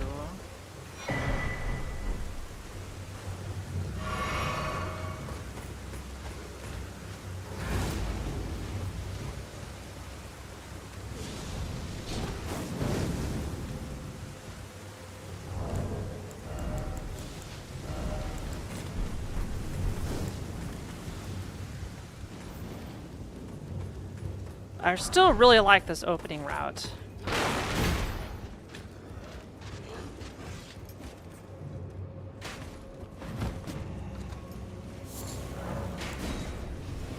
Yeah, I wish more people stuck around for like the stuff I have a really fun time doing. But I know that's not how streaming works. It's always category dependent.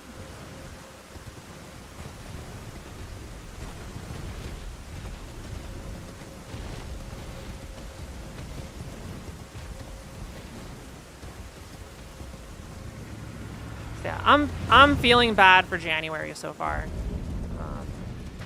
I'm feeling really, really bad. But I'll stop talking about it the rest of the stream, so I don't want to turn into a downer. I'll just say I am not feeling great. So let's beat the seed.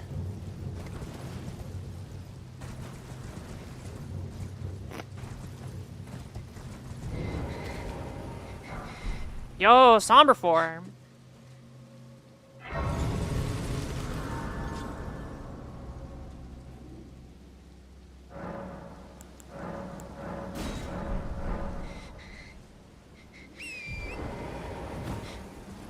I wish I could too.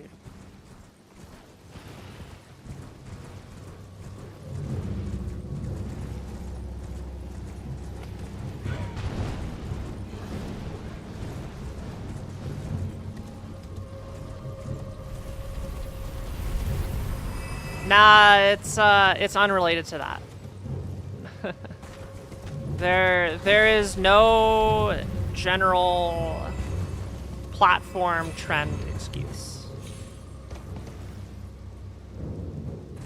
I appreciate everybody trying to like lift my spirits with like, oh, there's a reason for this. But the hard truth is there's not. It is what it is.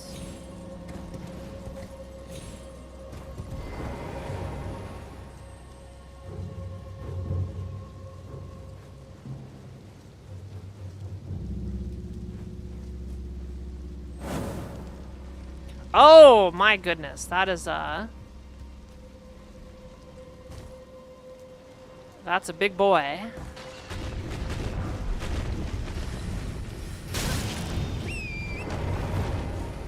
We're gonna just go this way.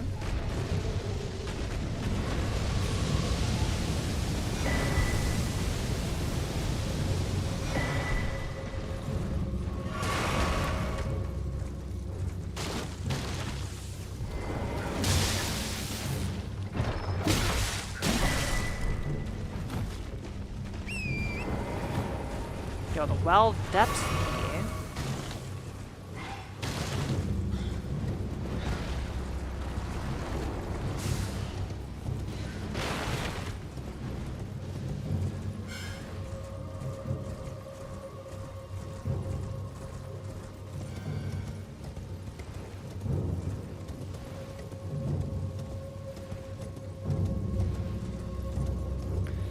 Yeah, a big reason I stopped doing as many art streams is because people weren't watching them. Like, unfortunately, I gotta be cognizant of it with my goals as a streamer.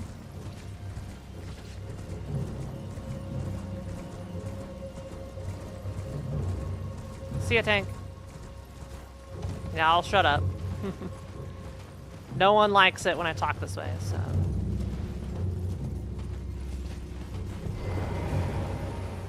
Buying or selling? Oh, baby. All the smithing stones.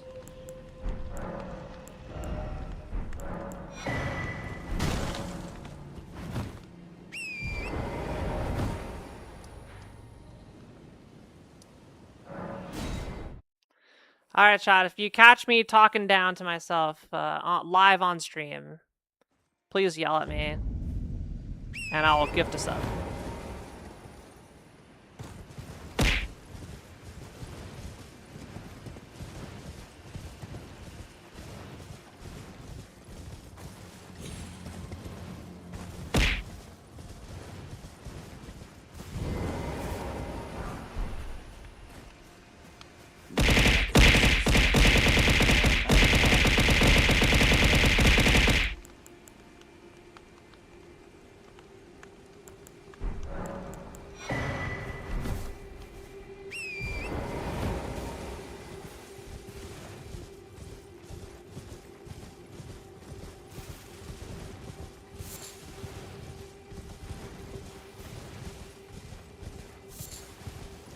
Alright.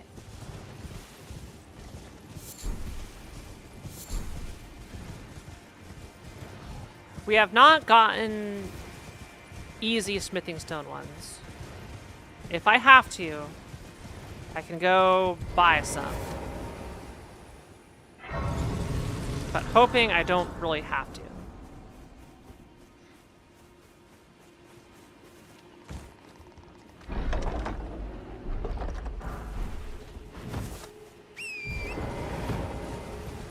Casual Ghost Glovewort 9 that I will never use. Okay, so there's an item here.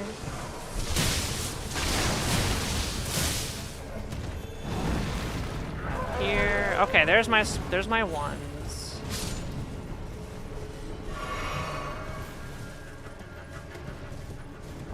So I think we're good on ones, twos. We have a 4. So we may be up to +4.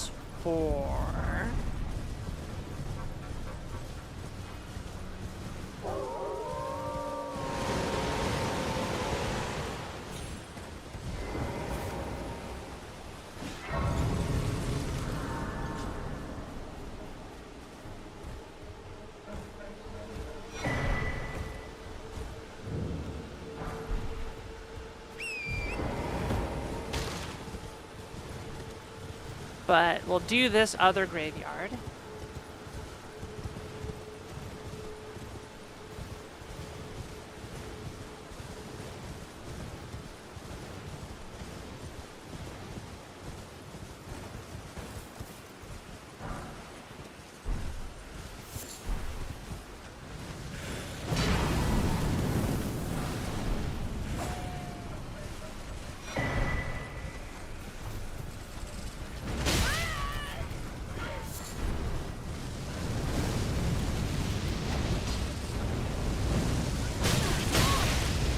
Give me the item.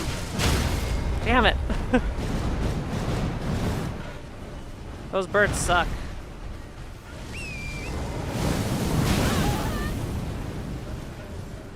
They're like mini Deathrite birds. Alright. So what do I do now? I think it's Lernia. Yeah, let's just abandon all this. The stupid Deathrite Vulture things are so awful. Yeah. They just attack you for like an eternity. They just never stop. They never run out of stamina. They never yeah, they never let you rest.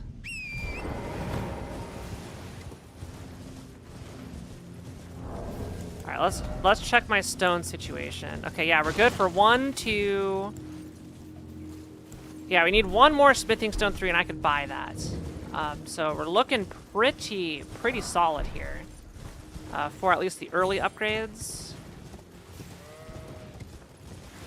So After a little bit more hunting, we'll go do our DLC.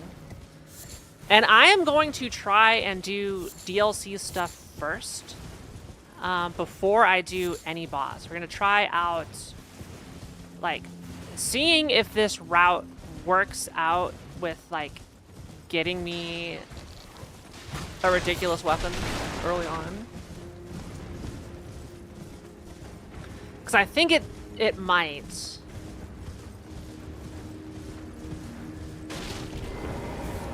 What did you miss? So far, just some upgrade materials, Jonan. So nothing too big yet. No matter. Why don't you? Oh, don't. Oh.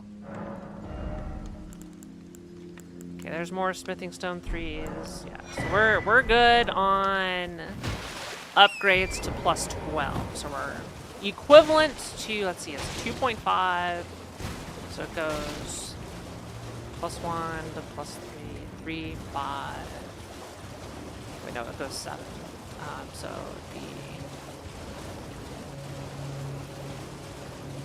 start at +1, then 4, then 7, then 9, then 12, then 14, then wait.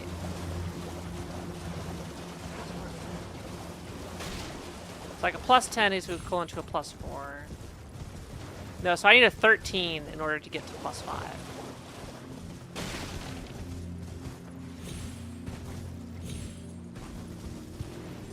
You lost a tea bag. Oh, no.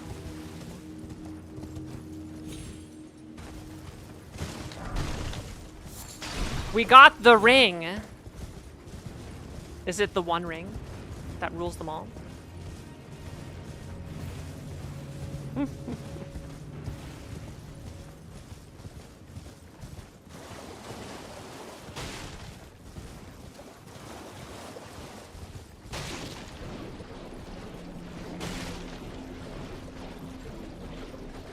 Oh, look at that. It's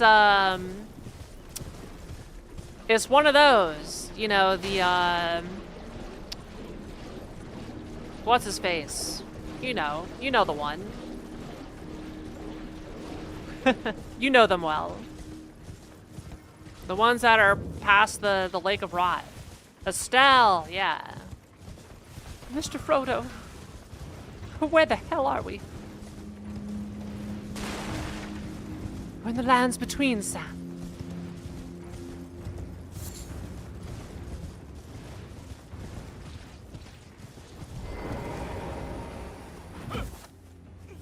Please, no. Dear me. I haven't a clue. No secrets lie with me, not a one. Oh, please leave me be. Wait. Well. Oh, aye, we're finished. The curse, I beg you. You must keep it. And if you should need it. Let me mount. Thank you. Foul hobbitses in search of the Elden Ring. Yes. He wants it.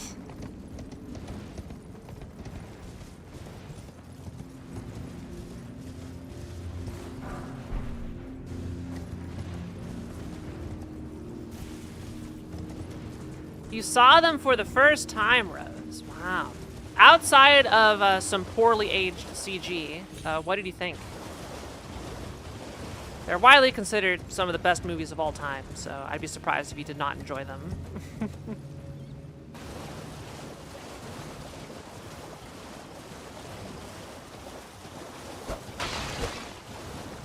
Yeah, it should have been insanely good.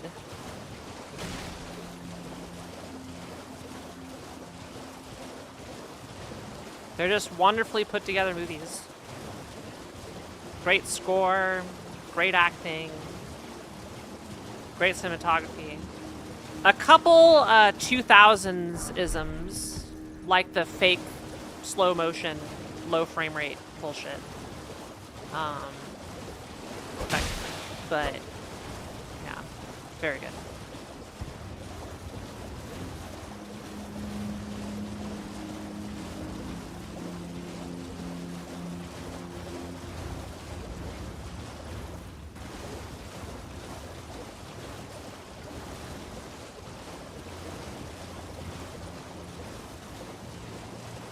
I mean, I think that's being a little unfair here.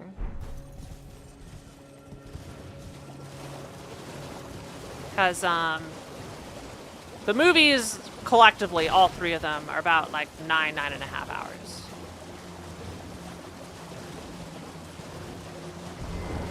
And there's a lot that happens. It's not like it's just walking. There's a lot going on with character development and interactions and growth throughout the entire trilogy.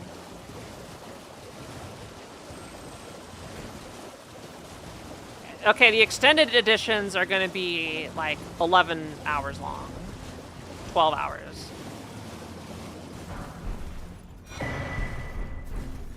And the extended editions are for the super fans. They're not for...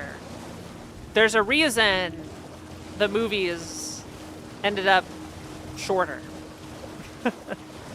So unless like you're an uber LOTR fan, the extended editions are going to kind of kill the pacing a little bit.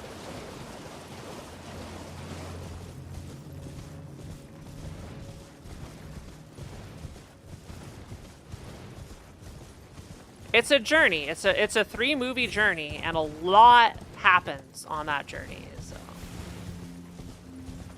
I think this criticism lacks depth.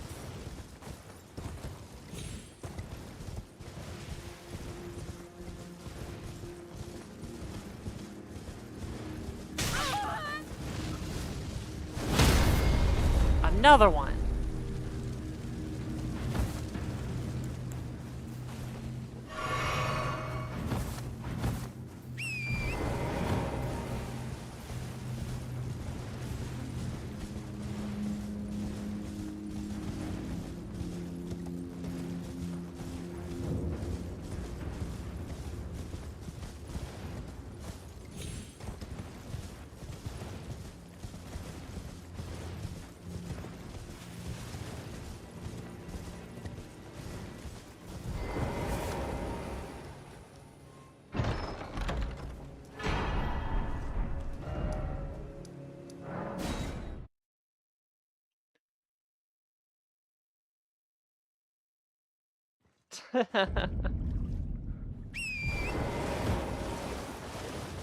I mean, Lord of the Rings kind of established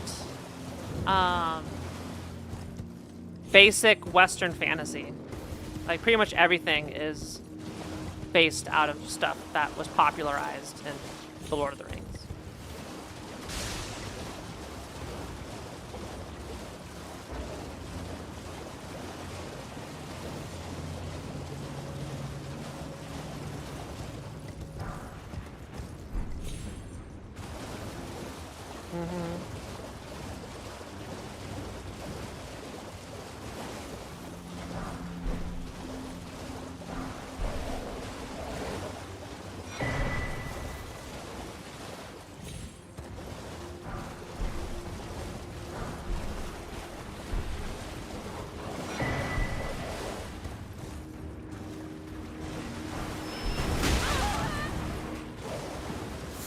I'm not sure, like, I'm not well versed enough to know, like, what is, like, actual original. Like, I think the concept of dwarves being, like, miners and, you know, short-statured, but, like,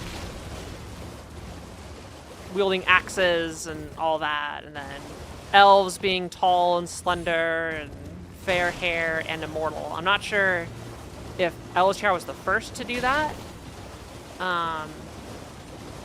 Or not. Yeah, Lord of the Rings invented orcs, which are all over all aspects of fantasy.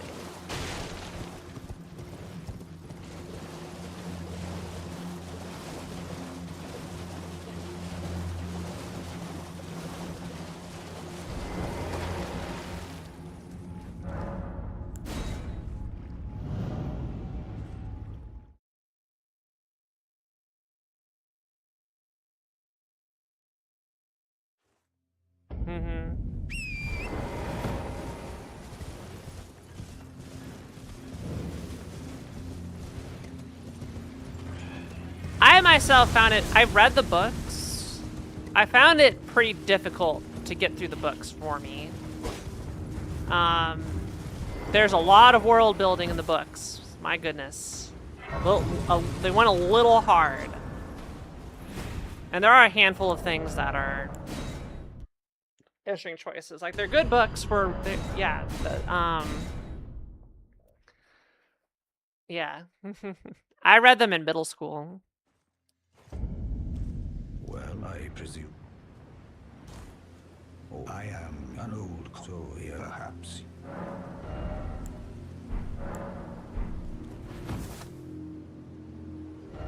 Okay. Let's go DLC.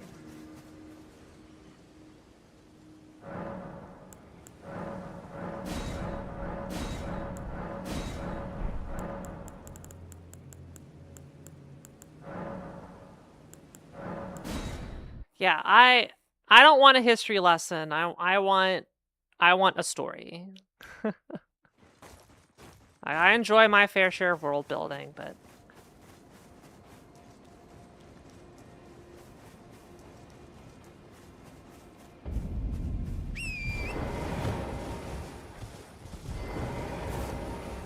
it's like how Souls game stories are all hidden in item descriptions, and there's not much story that actually happens in the portion of the game. It's like all lore. Lord of the Rings has a lot of lore you have to get through. But it does have a very compelling story hidden in there. Do you read much? Nah. I am not a big reader. I can't remember the last full novel I have read. I'm trying to think.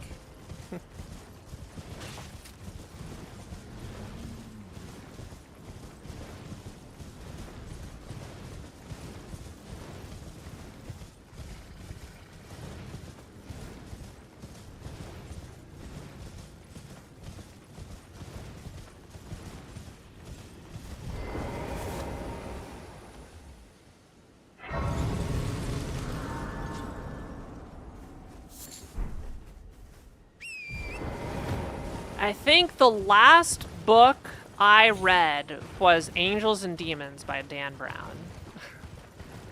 I don't think I've read a novel since. That must have been in like 2014? 2015?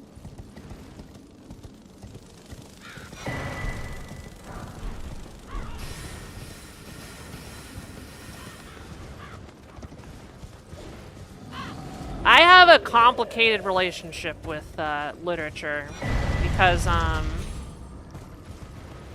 I suffered through English. And English class, especially AP English, stripped all the joy and entertainment out of reading for me, to the point where it made me never want to pick up a book ever again. And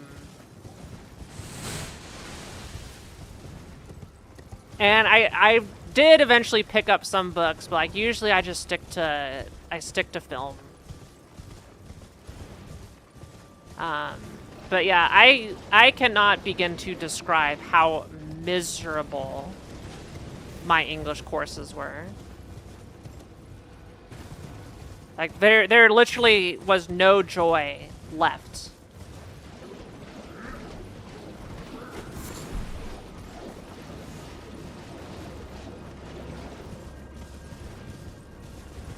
And I think it permanently damaged me.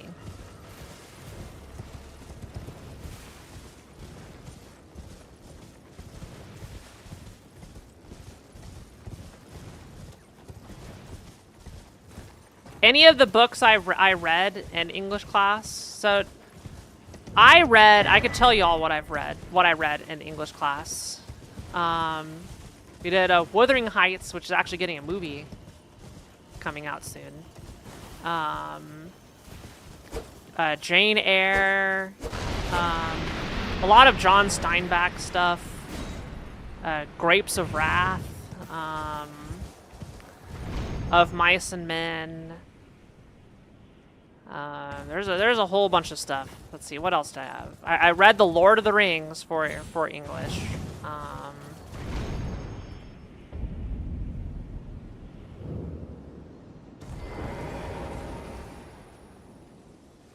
A lot of Shakespeare. This is what I'm remembering. Oh, that's a big dragon.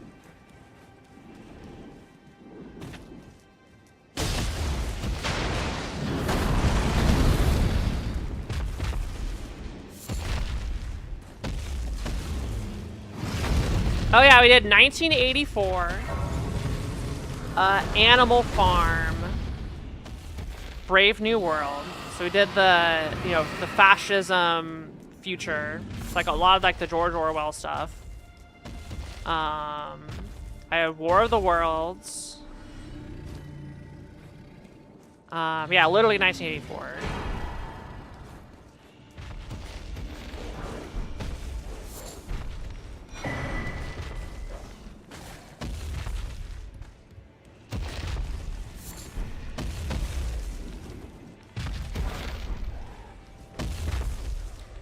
I don't want to imply any of these books are bad.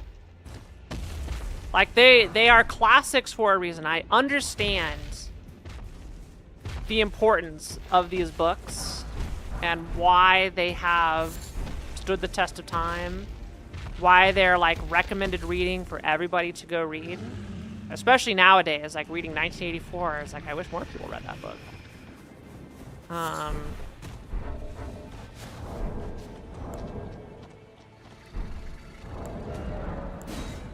But the level of stress I had, like, having to memorize passage after passage after passage, read into, like, themes that, you know, I had to predict what the teacher wanted. Because how the teacher interpreted the story is how I needed to interpret the story, or I would get marked off on the quizzes. Because we'd have every couple chapters, let's take a quiz. Hooray. This is exactly what I want to do. So stressing about that, I had to read minimum page counts every day. And it literally ruined the joy of reading. The education system ruined me completely. To the point where most of the reading I get is I play a video game that doesn't have voice acting, and I will read it all. And I'm essentially just reading a novel as I'm going through it. Oh, hello, Radon.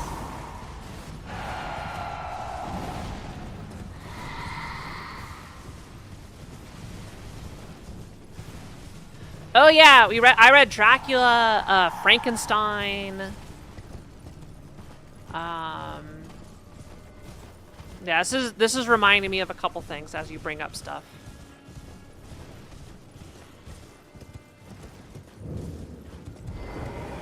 And like, I want to get back.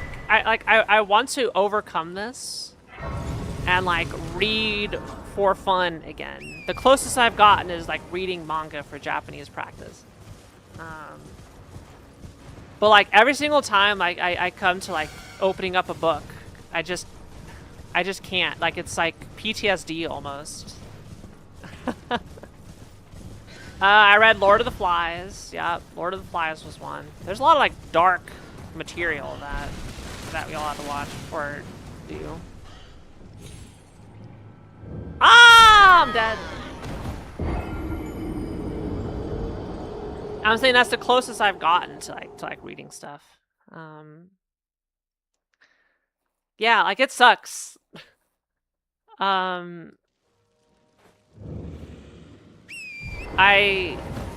am sad that this is how I perceive stuff, where I cannot open a book without feeling the trauma of school. Heights have my sting.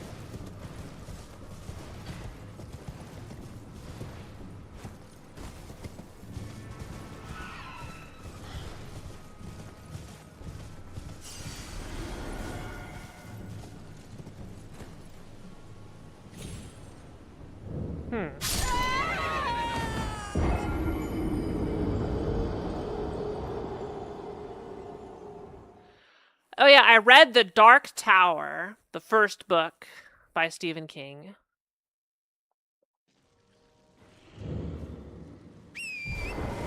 That was part of my coursework.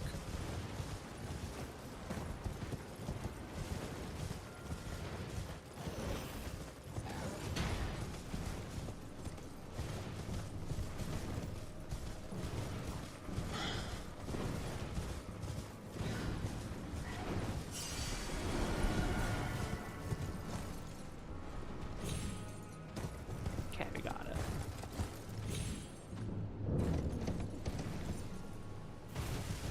But yeah, like, it sucks. I am sad that, like...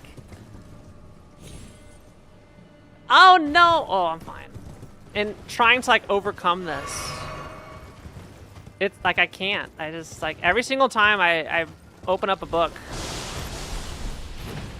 I'm just, like, brought back to English class, and... Yeah. It sounds stupid, but... That's legit what it was, how, I mean, it was really bad. Like I said, it took all the joy out of an activity that is supposed to be enjoyable. Like, reading is supposed to be fun or insightful or stimulating, right?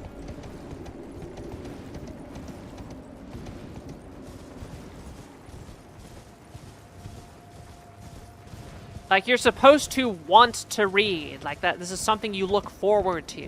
And then turning it into something I dreaded for 12 years just kind of ruined me.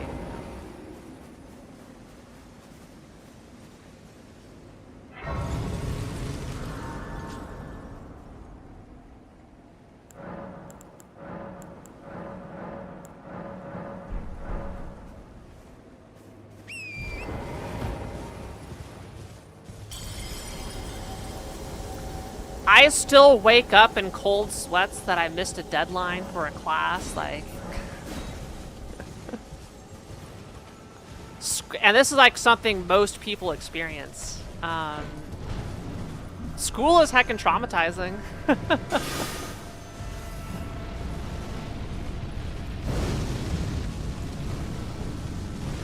Type 1 if you have school dreams. Where you forgot to study for your exam that's tomorrow. Or it's like, oh my god, I did not go to a single... My favorite is I wake up and it's like, oh wait, tomorrow is finals day. I have not attended a single day of class. I am so screwed. I'm gonna get kicked out.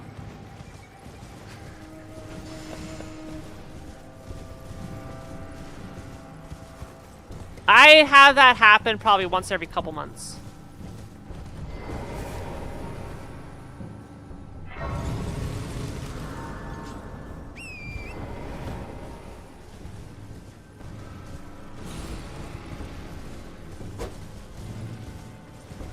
It's like, just give me the sexy dreams, okay? Like, I don't want the school PTSD dreams.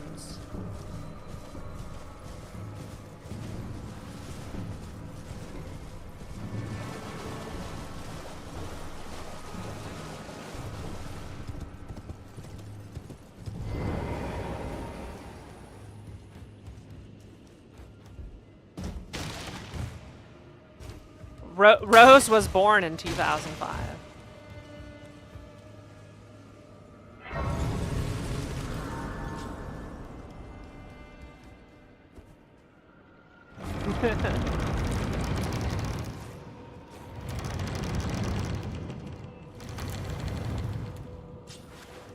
By the way, Shinobu, I hope things are going well with your newfound status in Canada. Where I am, it is an inland seeing that allow me to.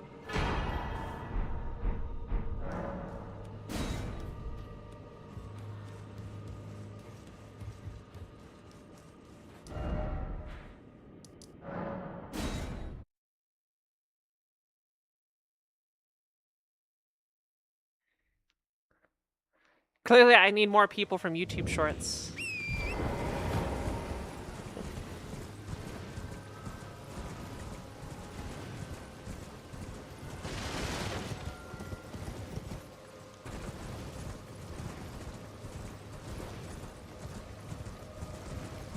Nah, there's plenty of younger folks here.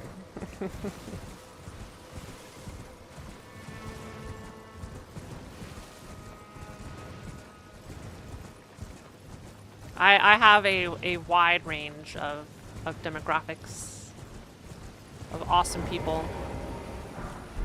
The one thing you can usually count on is the people who are in my stream are not shitty people. If you are talking in my stream right now, you're probably not a bad person. Or if you are a bad person, I just don't know about it yet. And I will find you. I will uncover you.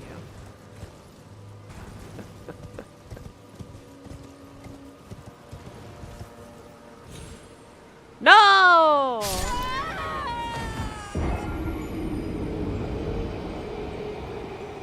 Trivia, what thing did Kiara do in first grade? I peed my pants? Is that what you're trying to say?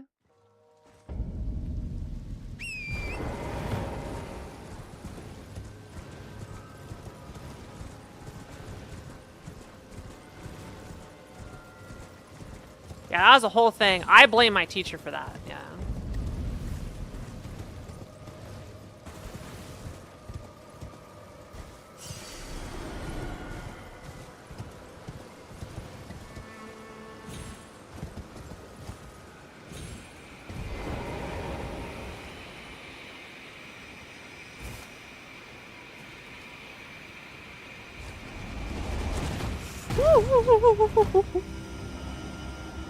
Heck, these hands. Uh-oh. Uh-oh.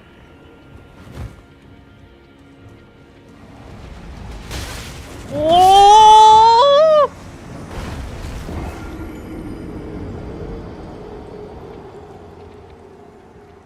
I am trying to get the Elden Ring.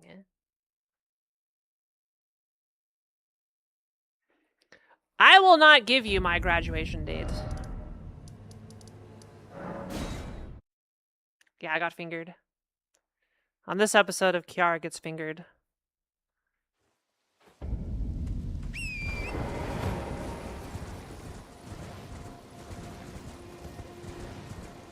Me not watching TV and having an interesting childhood has definitely thrown people in for a loop of where exactly I fall.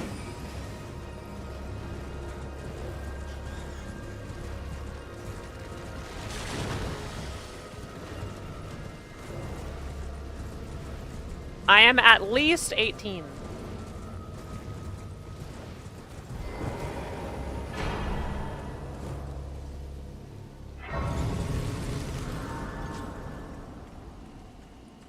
Yeah, this is a vendor. Together, even if so. Oh, there's my... Okay, alright, you're loaded. You got Oh wait, you got the Ancient Draggers. And a Somber 9. Okay.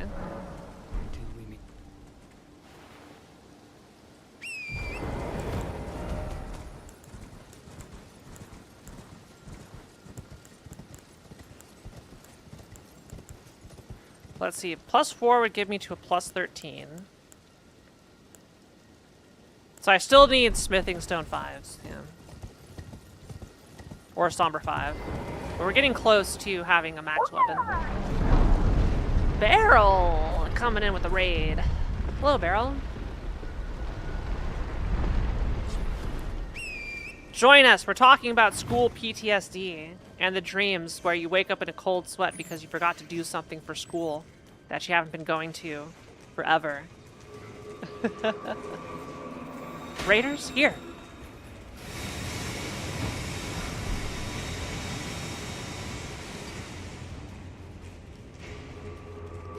Also, people are trying to guess how old I am. 7 smithing stone 8s right there.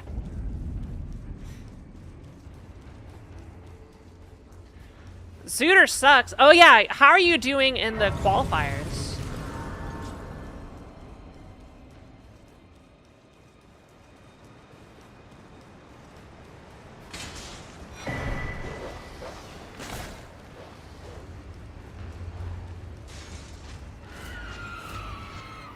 Doing okay so far? Yeah, I definitely, like, tapped out of Zooter tournaments. Ow. Ow.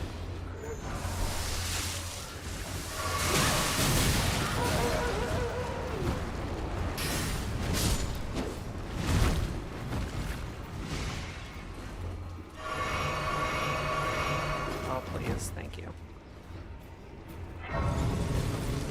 Too good and too, today was, Yeah. Are they still doing, you gotta do 6 medallions to get into GT or Ganon's Castle? So the seeds still take a while.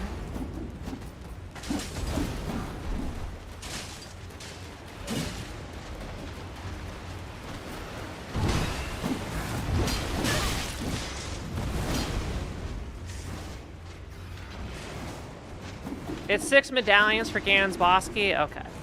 So still, you gotta do everything.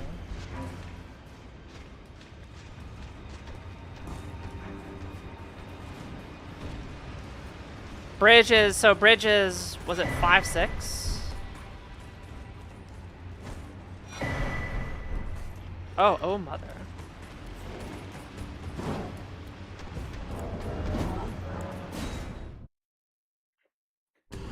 Shadow plus Spirit, yeah. Yeah. So you can go in and, like, glitch Light Trial, and then whatever after that, yeah.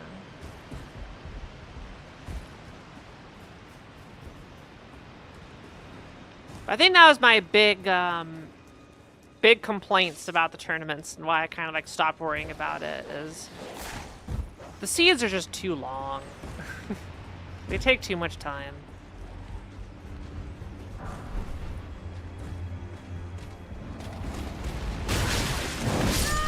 Ah! Oh, you can't glitch Light Trial? Rip. So I guess if you go in there with nothing, you can get the 2 in Ice Trial.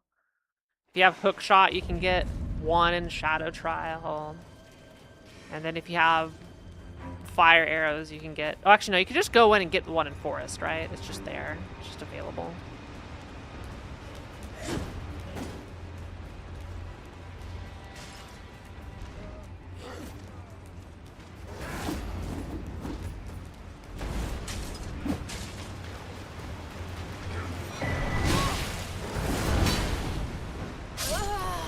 No, we're not going to worry about this.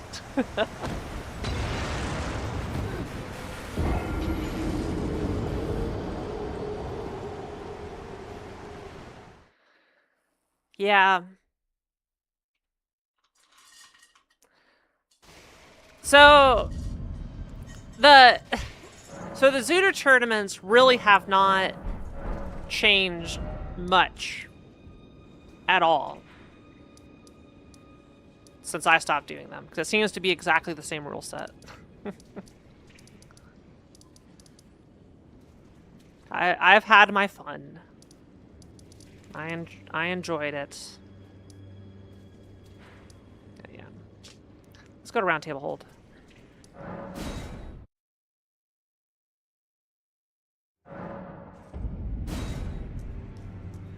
Yeah, Breath of the Wild and Tears of the Kingdom are on the archives.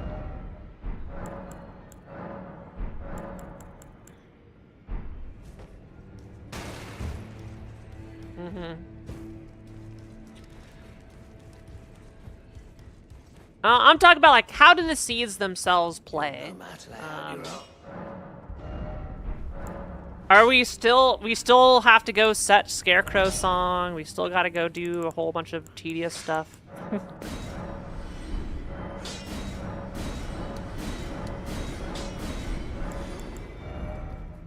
Have it take as long as possible.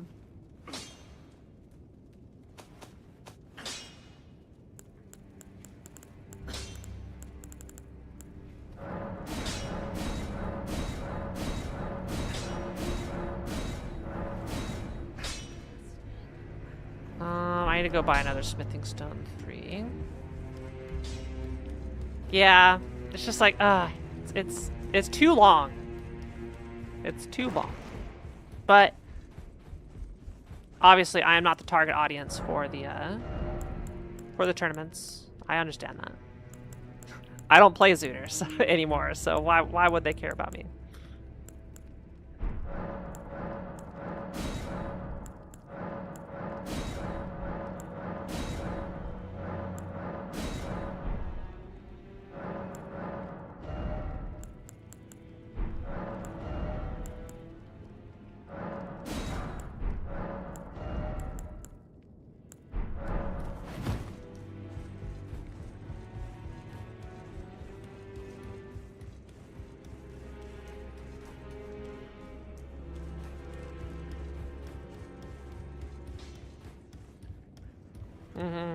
Back no matter.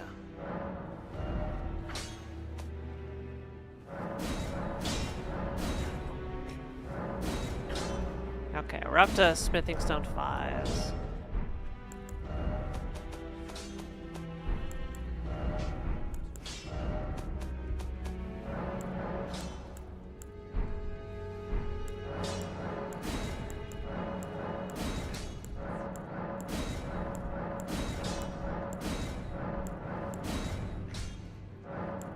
Naga Kiba. Power Scepter, Rotten Crystal Spear. Okay, so we got to a +5.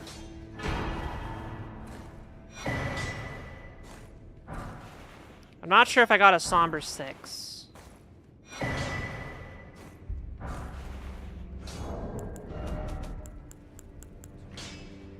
No Somber 6. So we're still bottlenecked on a Somber 6, but that enough should let's try Reduvia. That should give us some stuff. All right, see you later. GG's on Zooter.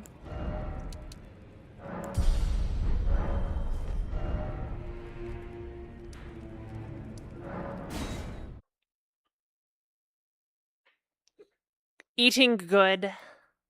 I often forget to eat. I should eat tonight. I had lunch. I've not had dinner yet.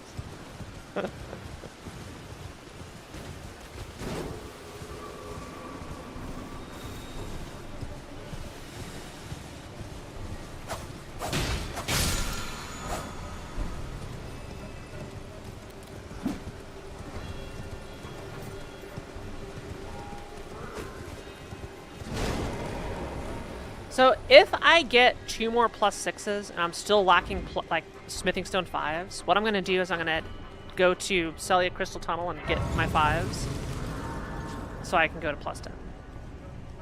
As always with Elden Ring Rando, the fun comes from what bosses are you gonna fight. In this case, we're gonna fight Hughes, the Fellow-Man.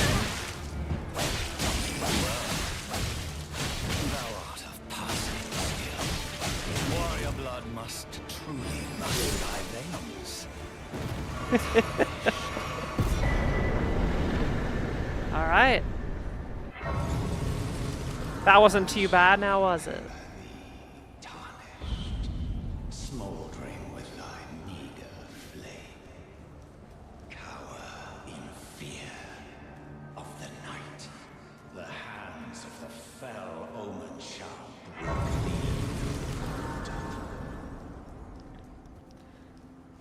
You there? It's tightly hooked. The guards don't know. You breach the... Well, but of course. The gates! Open the gates.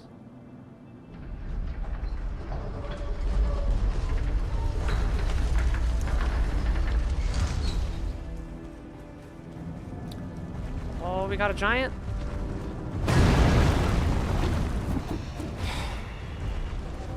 Just run, just run, just run, just run.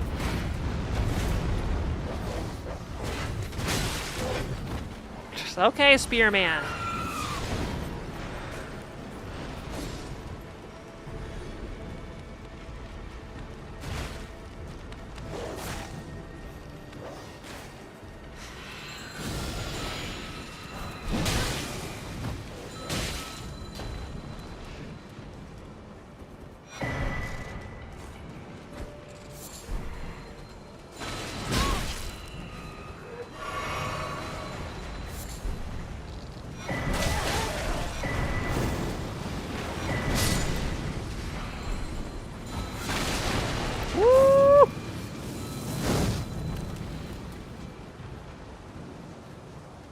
Grab this grace.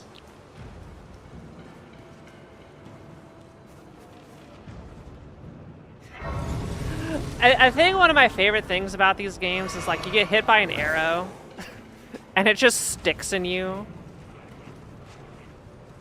forever. It just stays there for so long. Just a flesh wound. Heck you.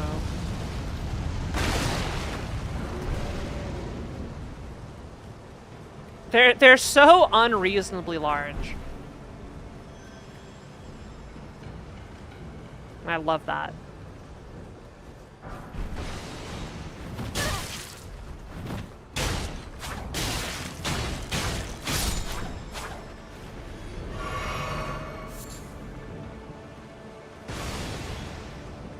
Yeah, I mean, the whole world design is impossible, you know, medieval structures, right? Like, nothing in this game can exist on normal stone. Like, it's super stone with the most insane strength to it to withstand the just massive castles that are built out of it.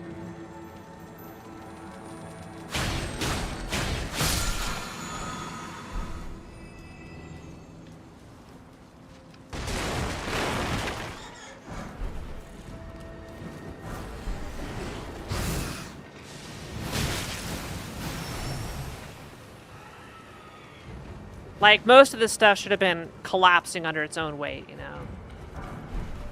But it's fine. It's a video game. It's fantasy, so you can make it whatever you want.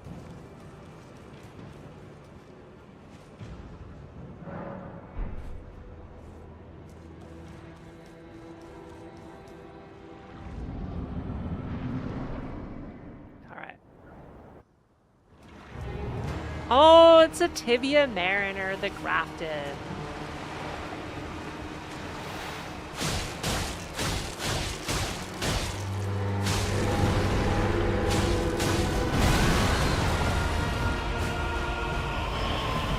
Wolnir!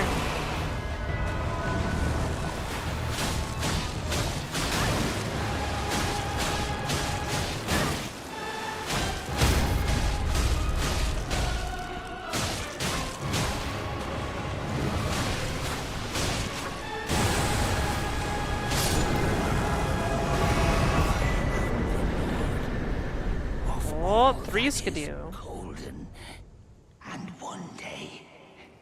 We'll return together. Yeah, Boatman dead. Rev, are you not a fan of Boatman?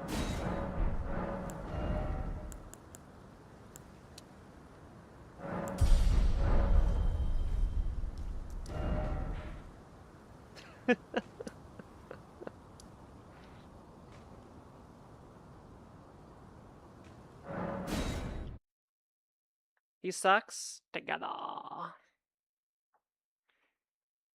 I think the Tibia Mariner is just funny no matter where he shows up.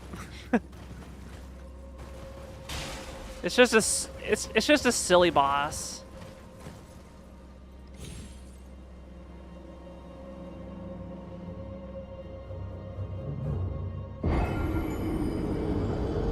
It's okay, you can beat his ass easy now. Yeah, I think it's the one that is in it's in Mountaintop of the Giants where he summons Wolnir from Dark Souls 3. That one I remember having a hard time with. Obviously not because of him, but because of Wolnir. He just shows up and says, "Hey!" Star Scourge Omen Killer. What's an Omen Killer?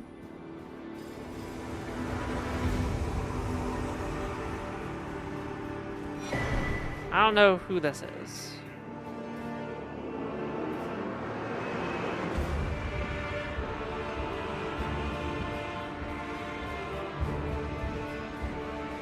Generic dual sword dude? Okay.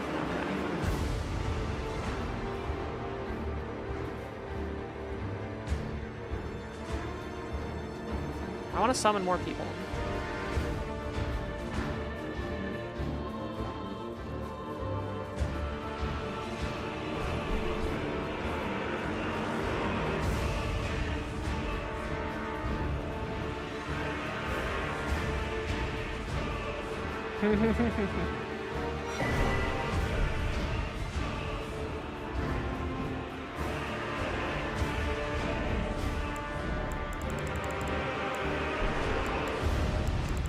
Do I have a bow?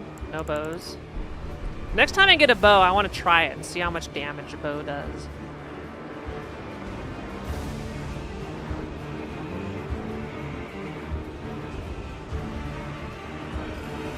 Oh, it's one of these dudes. Yeah.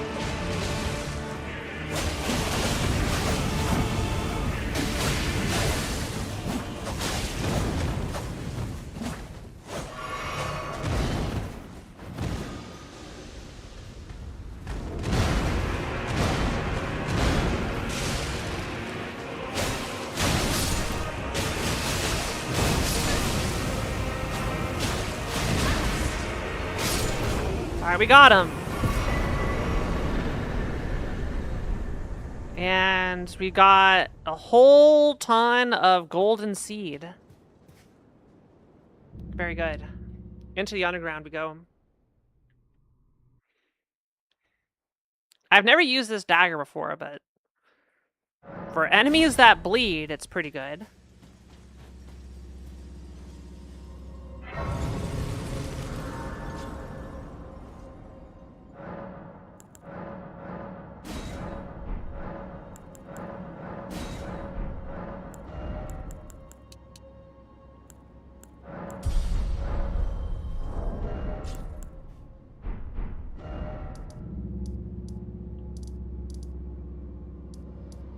Okay, so we'll go here.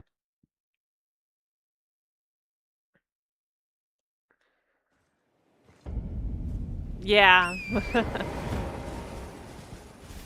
At least for most bosses, I think it's fine. There are a couple bosses where it really stinks.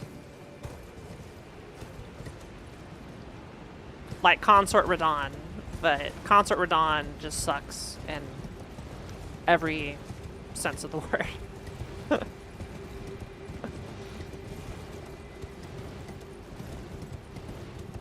Good evening, Anya. How are you?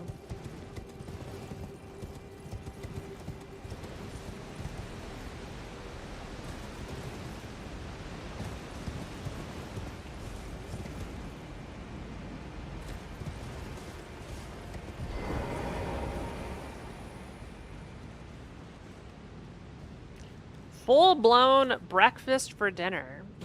Well, that's good, right?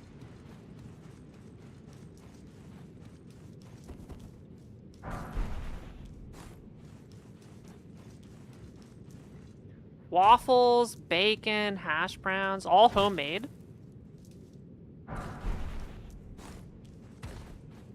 If so, that's pretty awesome.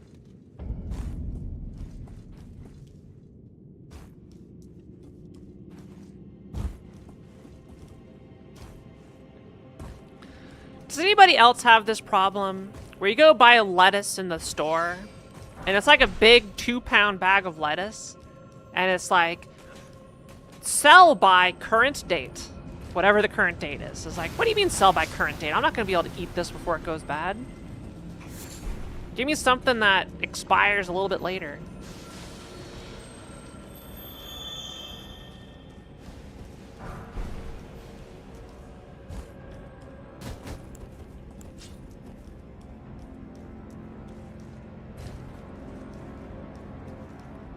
So like if I ever want to get like lettuce for salads, and I don't want to like just buy lettuce on its own because cleaning it of all the flies is kind of a pain in the butt. Because just there's so many flies in the lettuce and it's like, I'm probably going to miss some of them.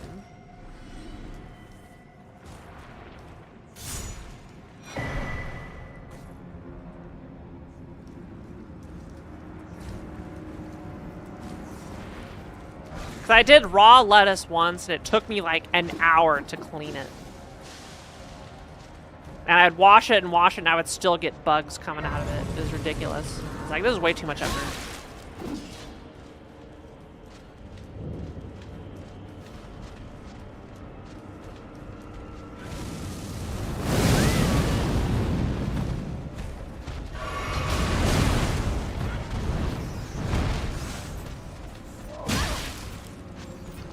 Give me the item! Oh my god.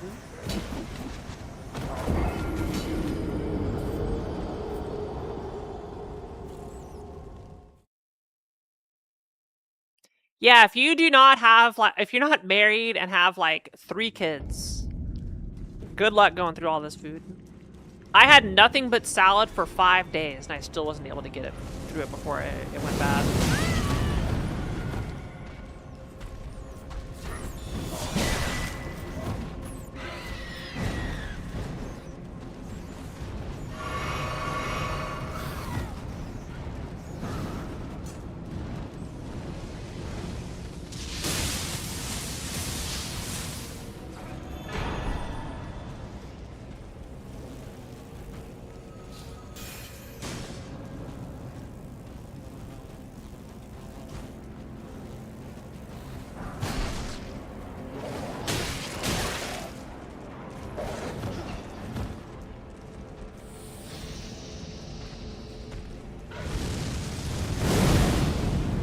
Because I just want to get down to the steak and marrow.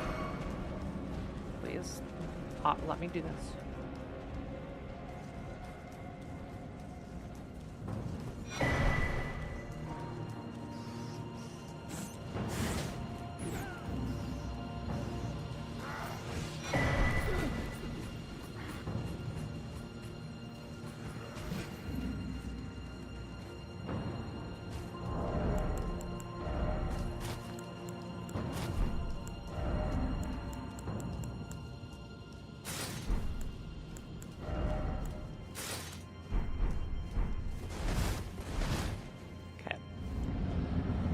Who do we got?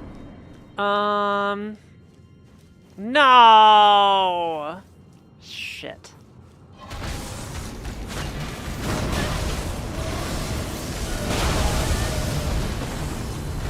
Again, it's a falling star beast.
I hate falling star beasts. They should patch it so this enemy is weak to something. Anything. Just make it weak to something. Alright, what do we got here?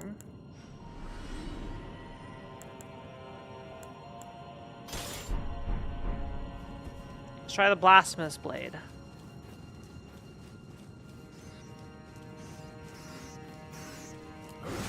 Type 1 if you like Falling Star Beast.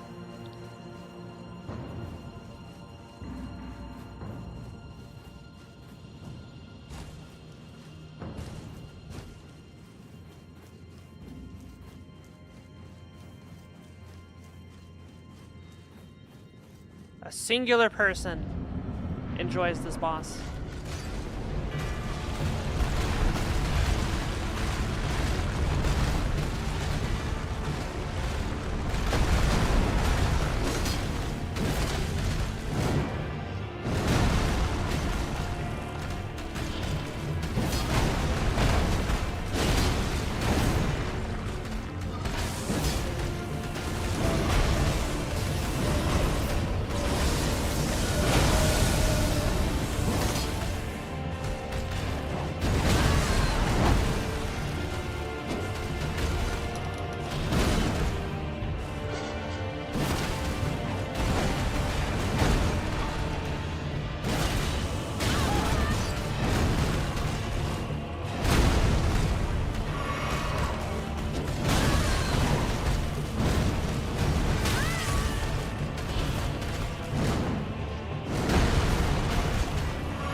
Oh.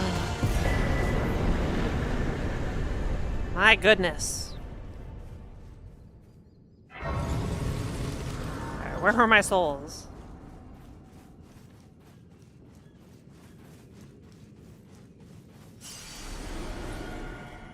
Anime Beast 27, hello. I am passable at the video game.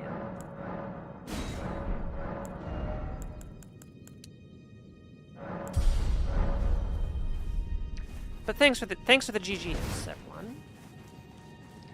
They came from the stars allegedly, and you came from the stars, or so you claim.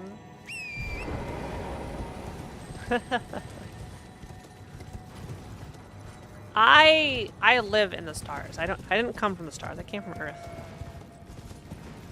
If you're referring to the player character in Elden Ring, they came from a distant land across the ocean, or something. I don't know. Alright, let's do Moose Senior.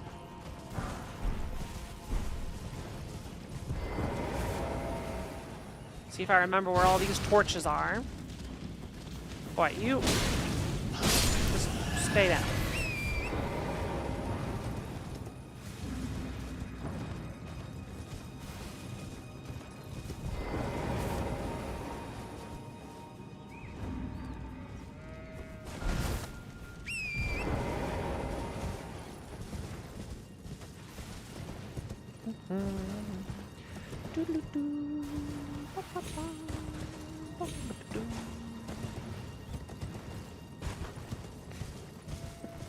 Whenever you run off of a ledge and then Torrent just falls straight down. It always feels really bad.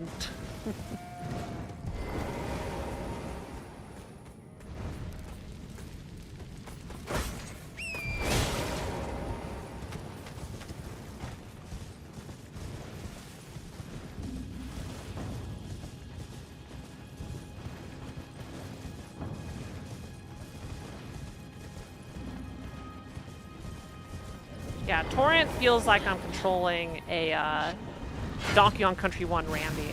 Oh, hello. Hello, Watchdog.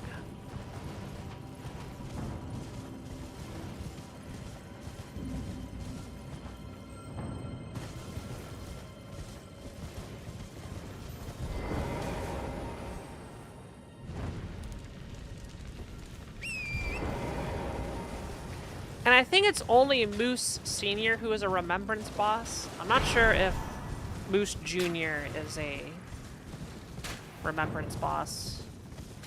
I don't think Moose Jr. is, but I don't know.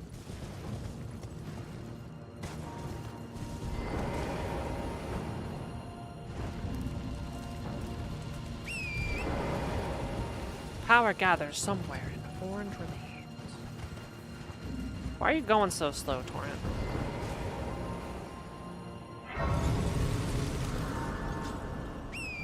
Okay. Get your guesses in. What boss are we going to see at this location? Those just joining us, this is a randomizer. Both boss and enemy and item randomizer. Like that bear that just pecked me.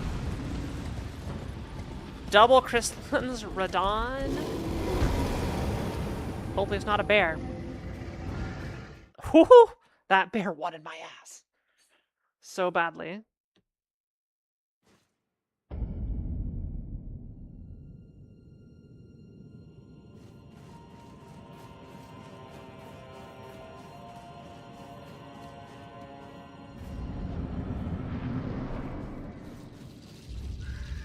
Revenant Spirits.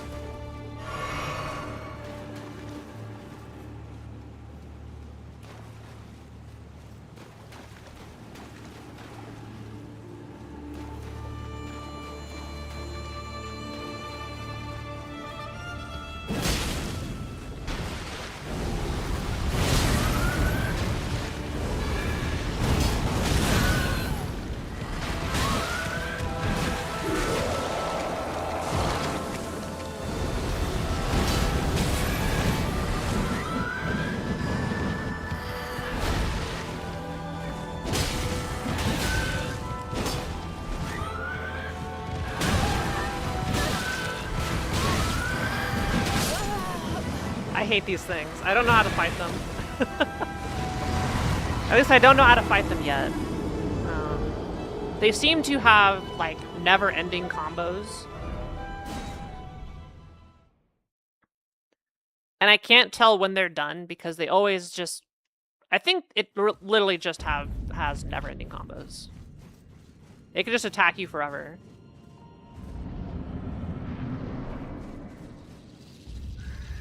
One of the more cumbersome enemies. I know this is like something you see very early. I think it's in Stormvale. It just blows.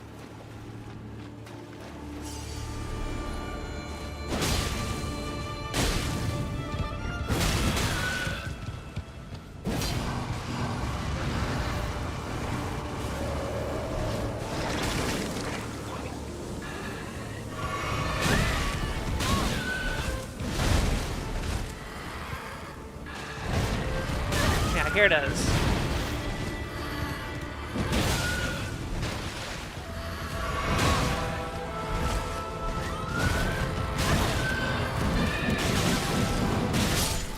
Yeah, it just never ends. You have no flask time on this boss. Next boss will be Crusadius, Seventh Son of Moog, Horned Nightmare from Beyond the Veil. Yeah, just keep on adding titles. I will say, if anybody knows how to deal with this boss, an effective strategy for this boss. I am all ears. 'Cause I hate it.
Jeez, just die.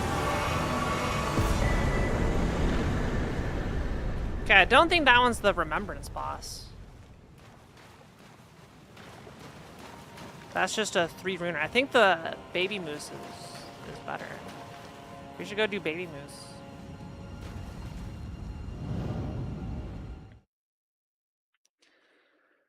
That is 3 great runes though, which means capital access.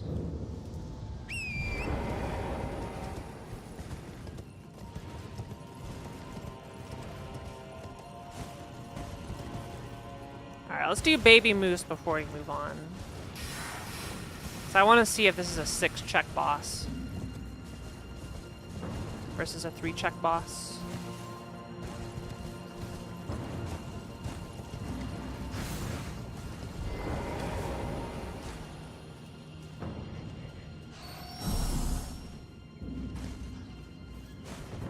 Oh, I did not juice up.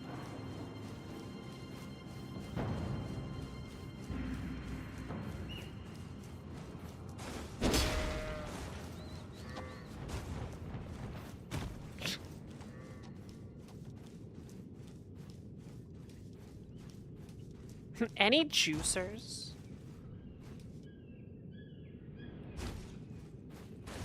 Uh-oh. I am out of juice.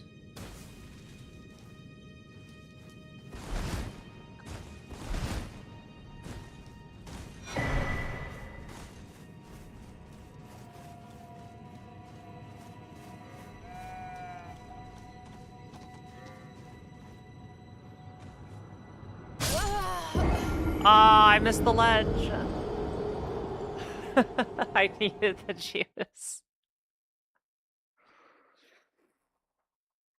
Well, where does that set me back? Just here? Okay, that's not too bad.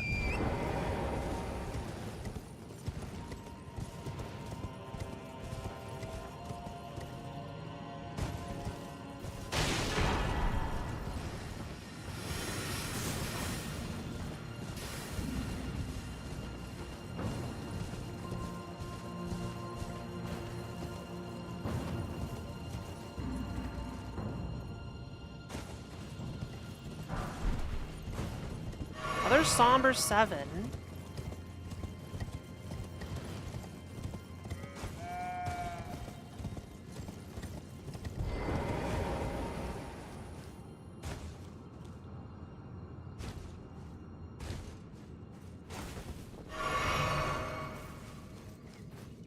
Verticality.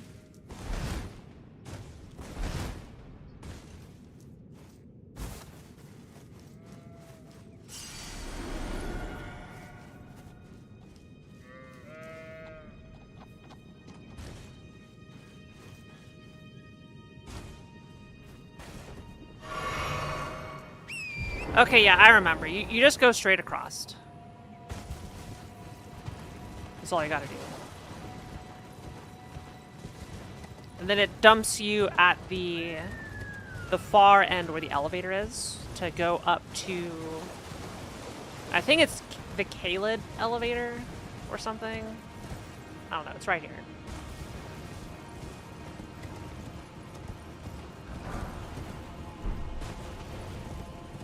Yeah, I was out of juice. I couldn't heal. Yeah, because this is nice because it puts you right next to the far away torches, because there's 8 of them. We got a light.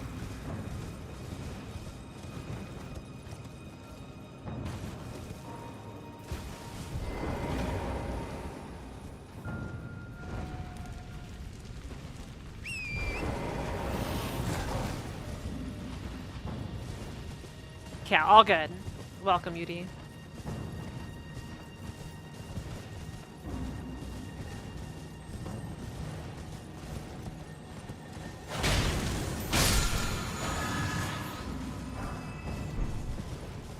Nice wooden great shield. And something died? Question mark?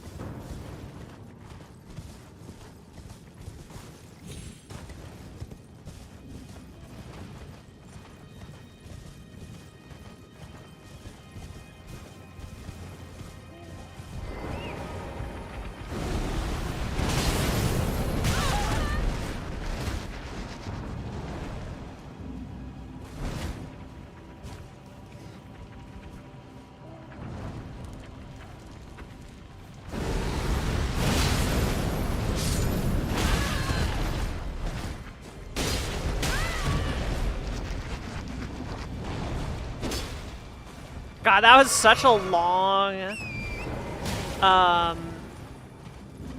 like, input buffer for that attack. That was like 4 solid seconds.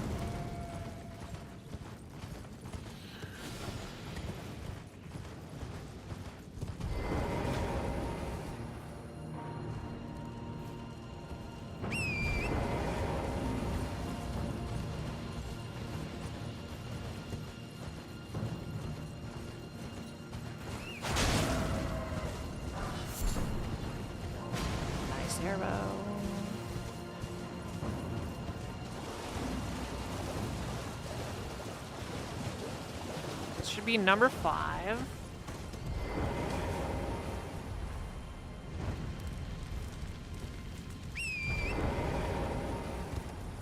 Then number 6 is up here.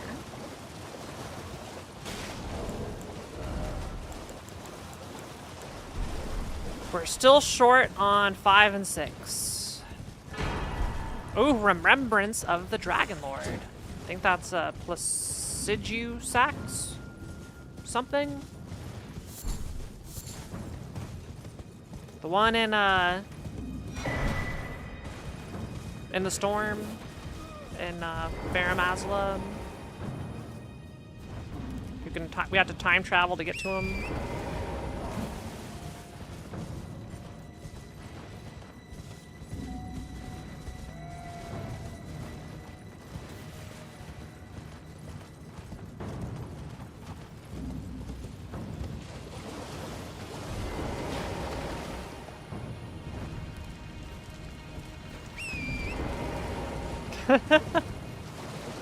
It's one of them, you know.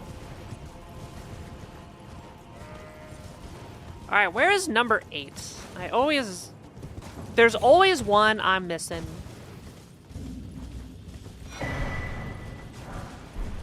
Without fail.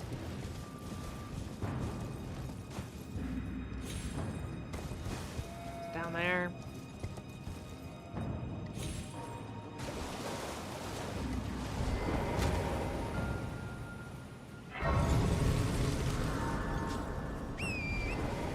Where is it? It was probably the one in the Central Island.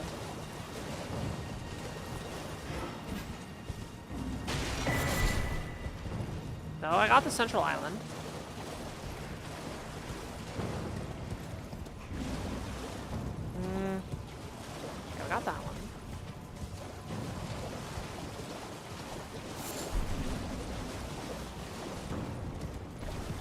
Found one in the back, up the hill. Because whenever I miss one,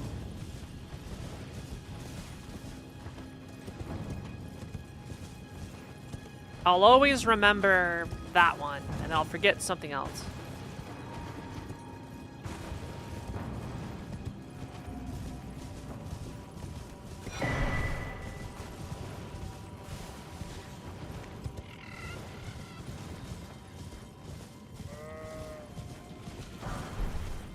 Hey, a somber one.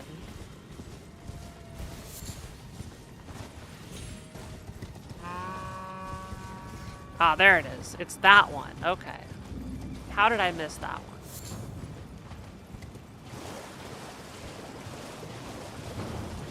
Silly Kiara.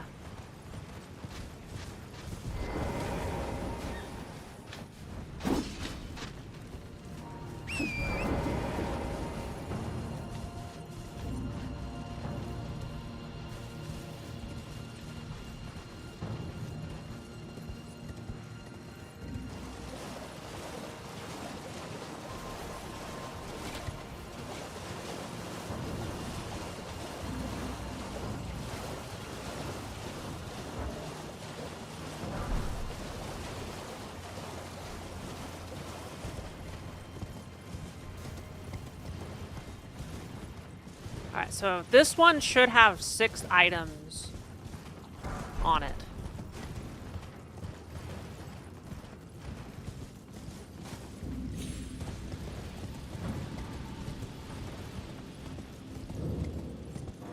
I think.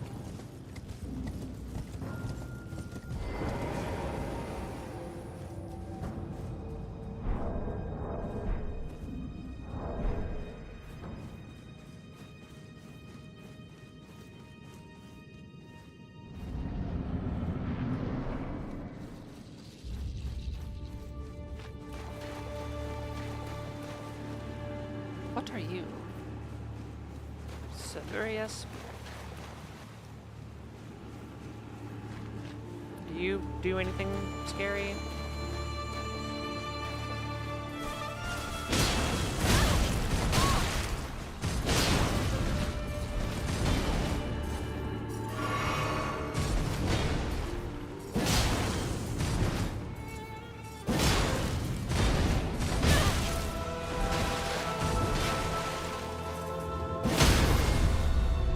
The answer is no. Finish it big. Wow. Okay, no, you don't give me none of them. Oh, okay. Well, I guess I'm the fool here.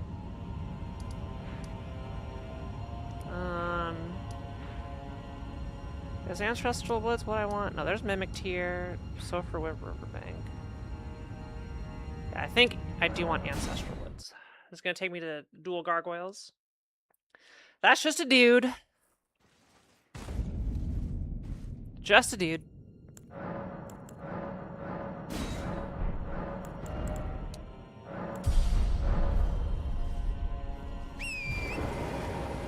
I like how I got this like 20k souls in the bank that just never goes away. I can never spend it.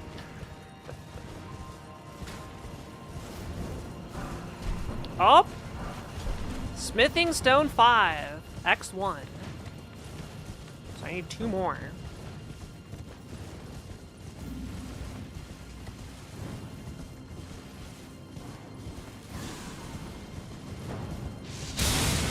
Ow.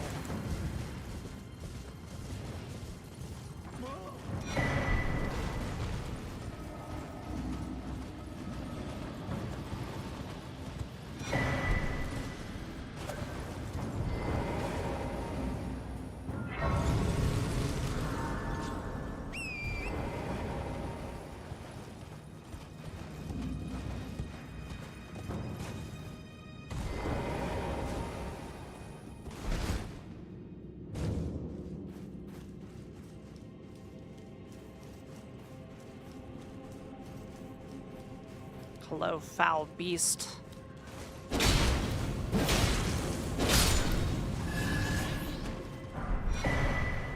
Another somber 7.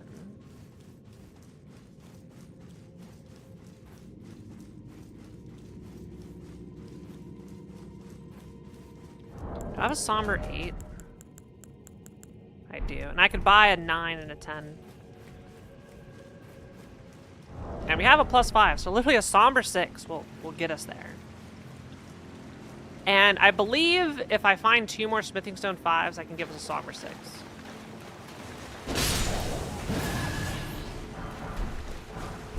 Oh my god, enough of the 7s. Please, game.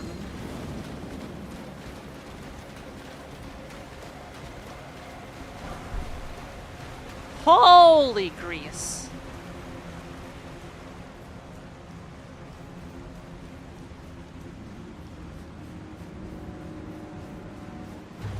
It's a worm. I'm gonna deal like I'm gonna have to hit him 100 times. But hey, maybe the water.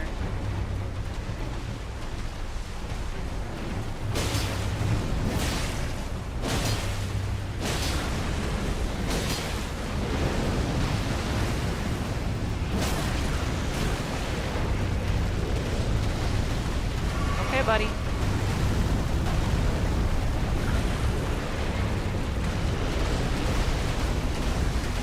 Nah, the water is not dousing the lava.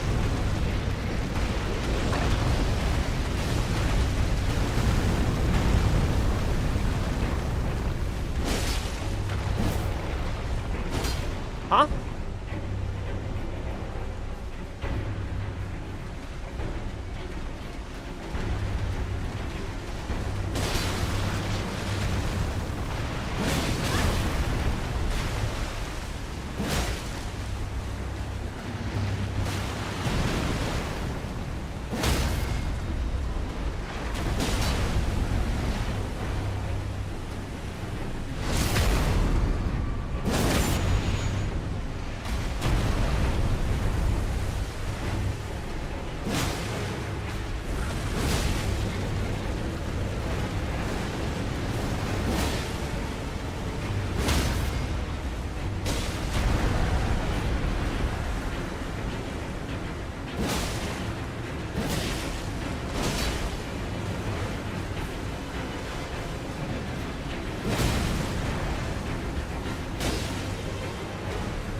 Huh?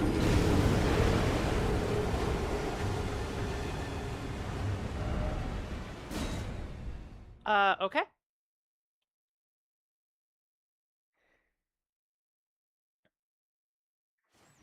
We're just gonna get hecked.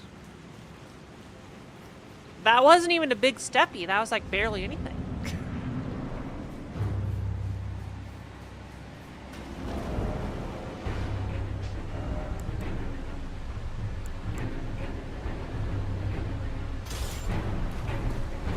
Let's try the Sword of Saint Trina. Put him to sleep. Saint Trina, aka Miquella's girl form.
Okay. Woo! Boy, the standing up magma worm, I don't think I've ever fought one of those. They're kind of a pain.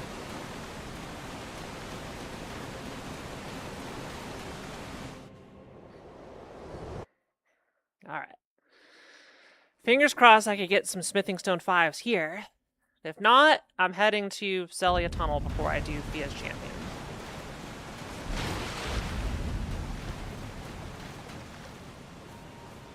But that guy just wanted the steppies.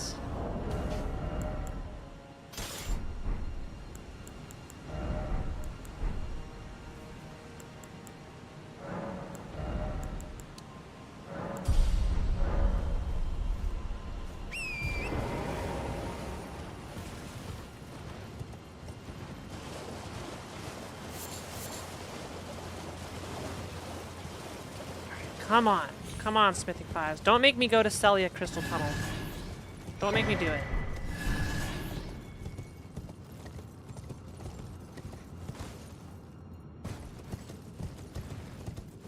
I don't want to.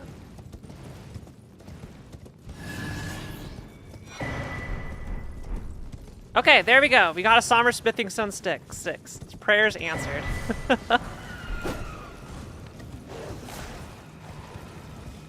It heard my prayers and just manifested in my inventory.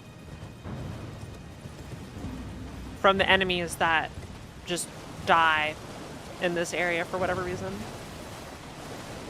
I'm not sure where, like, the source of why they die. I'm guessing it's like an enemy that is too big to fit on a platform, but it's fairly consistent in Rando that whenever I zone in to Deep Root, there's like 4 enemies that are unique that just die and give me loot.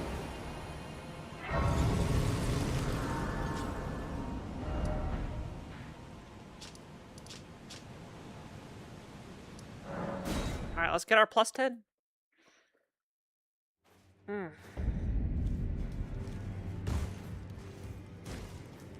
Should be the last time we have to come here.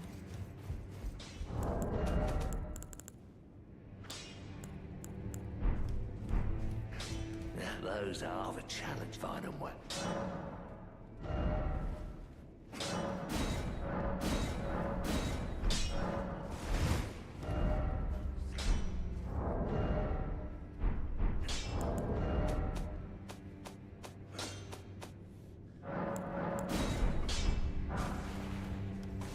Back over, no matter. Oh, I don't have any somber smithing stone 9s.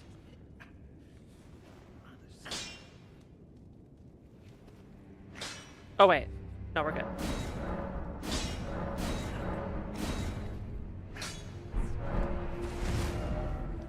Okay, let's go to the DLC,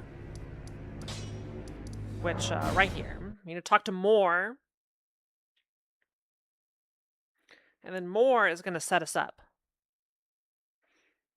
Chat, type 1 if you're having a good time. Hello.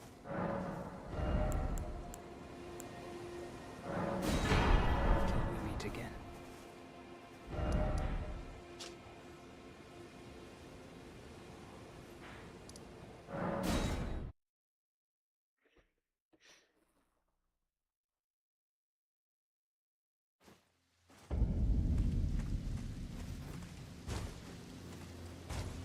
Well, then I presume.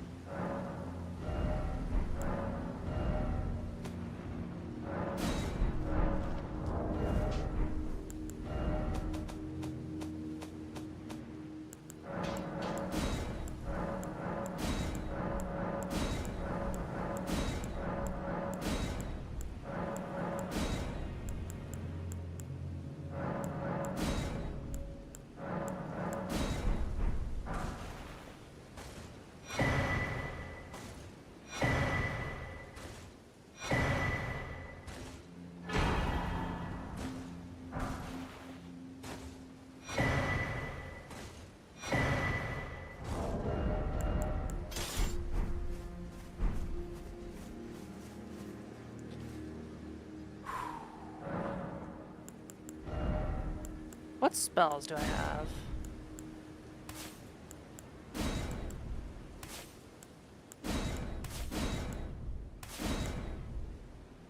Fires a hail of golden projectiles towards foes.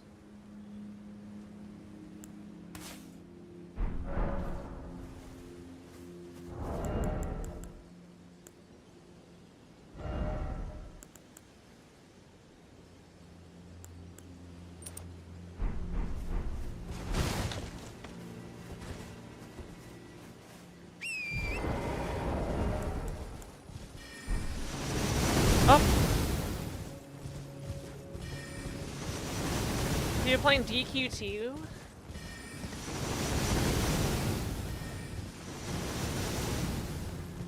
Dragon Quest 2? I still have not played a single Dragon Quest video game.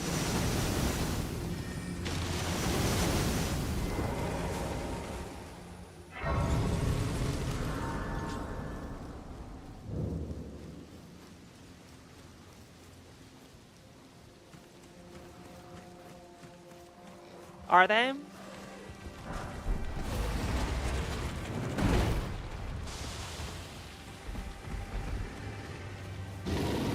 Not fair. Not fair.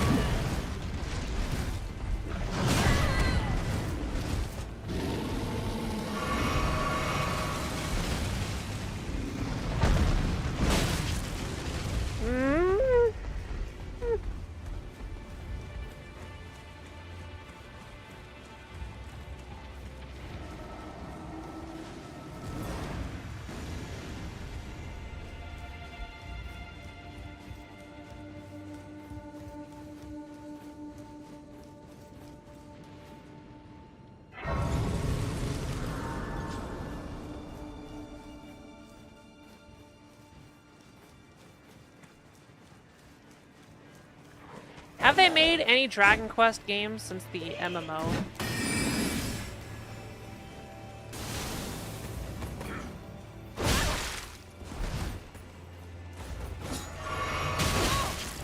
I feel it doesn't get the attention FF does in the West.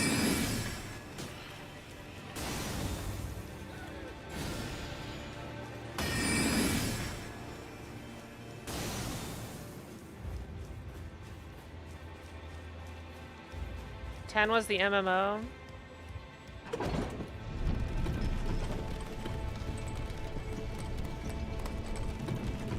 No Dragon Quest 12 inside. When did 11 come out?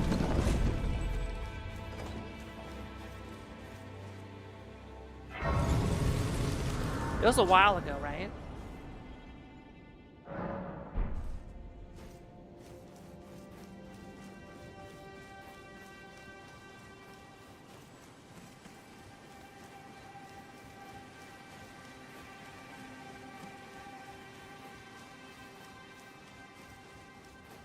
Yeah, but I feel there are many people who can mimic Toriyama's style.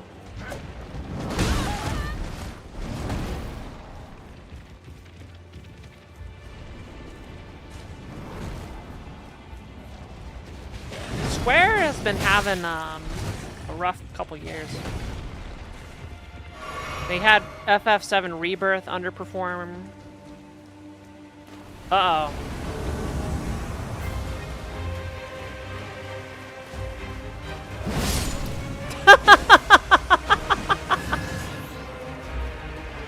This is Fia's champion.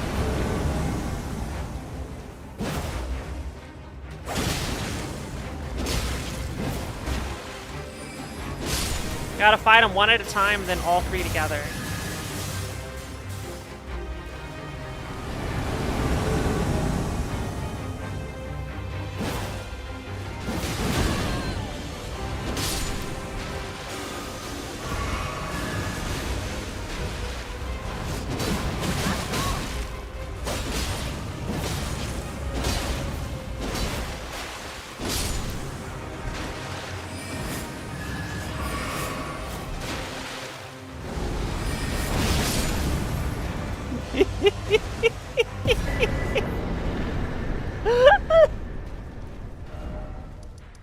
Okay. That was funny.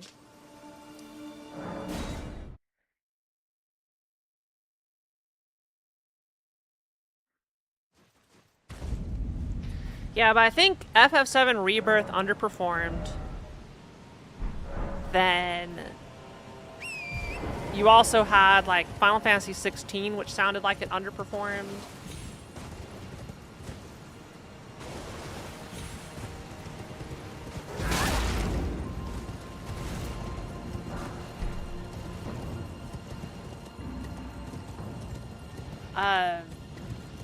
Yeah. They're having a tough spell.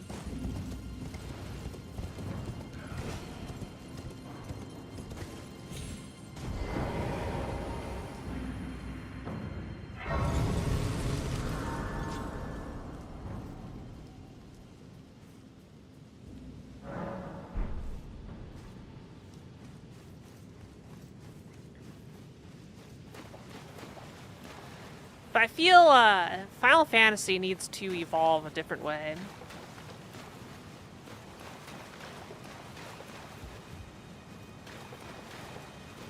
Wait, is this a Ghost Flame Dragon?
Damn it.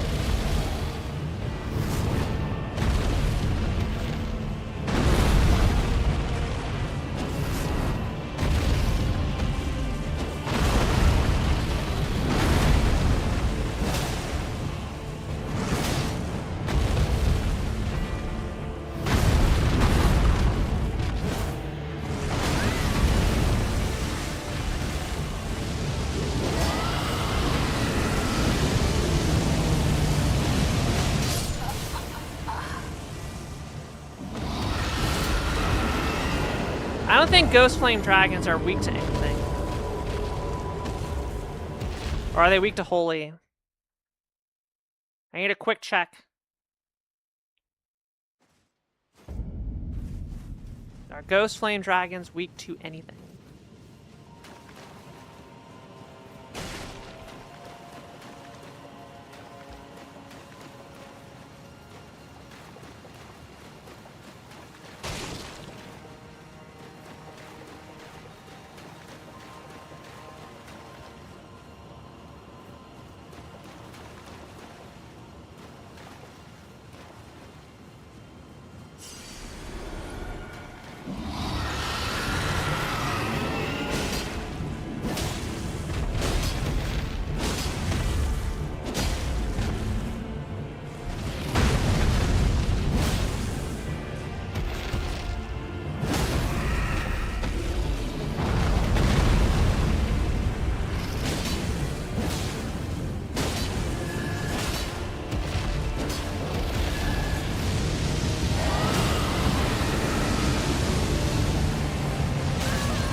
It spawns ads?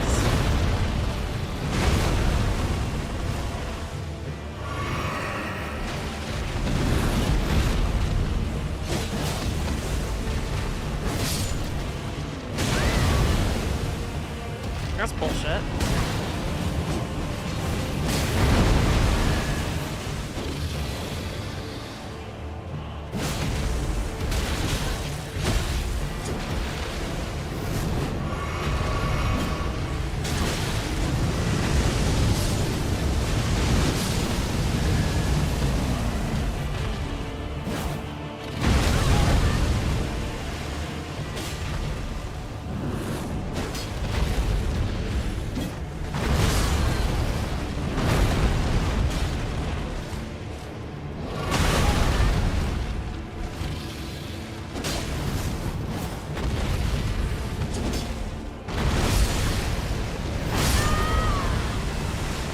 Alright, so this is the worst boss ever made.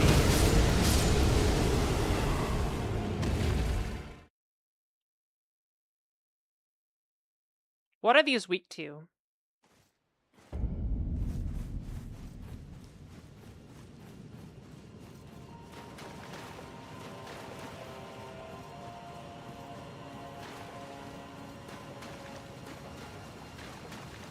Anyone? No? Alright, we'll look it up after this.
Ah.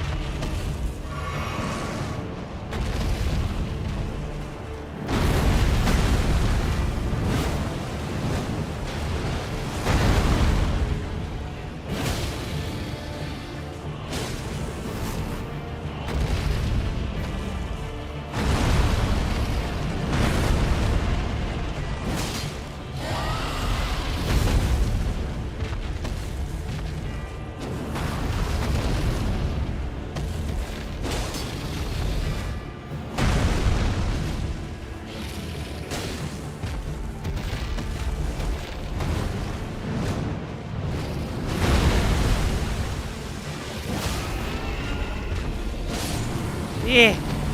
Oh. Thank you. Woo. I don't know where that guy is in vanilla, but I don't like it. I don't like that boss. Okay, let's continue.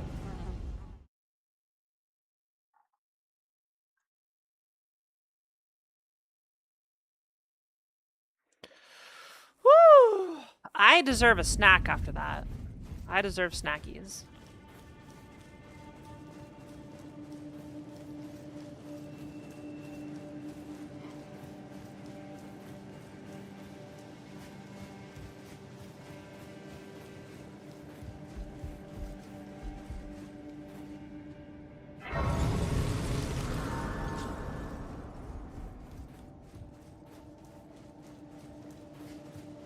Like, that was with a plus 10 weapon in that slot. And it still took that long.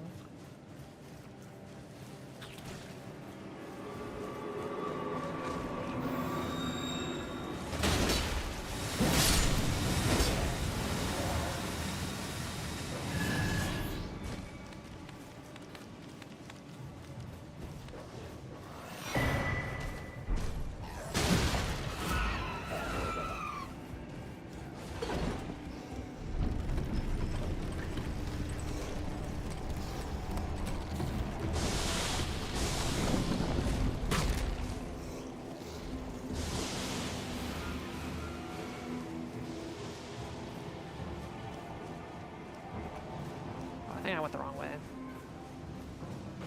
Or did I?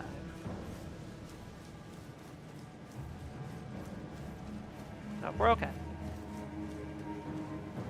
It's a snail.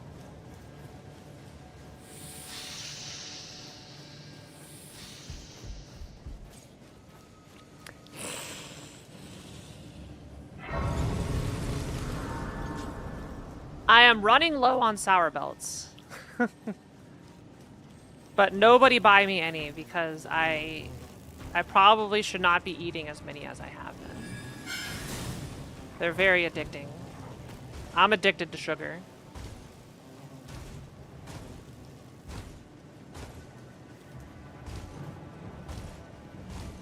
My tongue is not bleeding, no.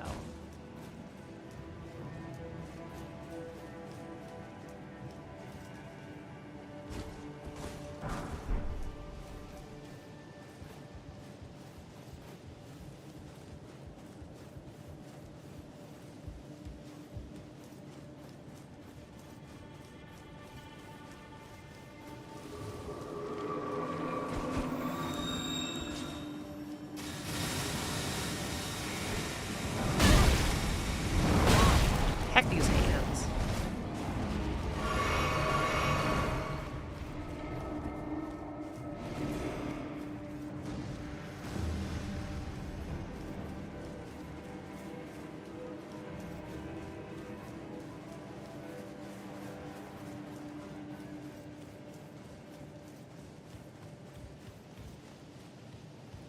I played a seed not too long ago where I had a Ghost Flame Dragon at Fia's Champions, but not the one that spawns the ads.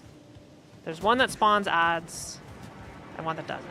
Most bosses in Elden Ring have like the base version and then a shitty version. That was the shitty version of Ghost Flame Dragon.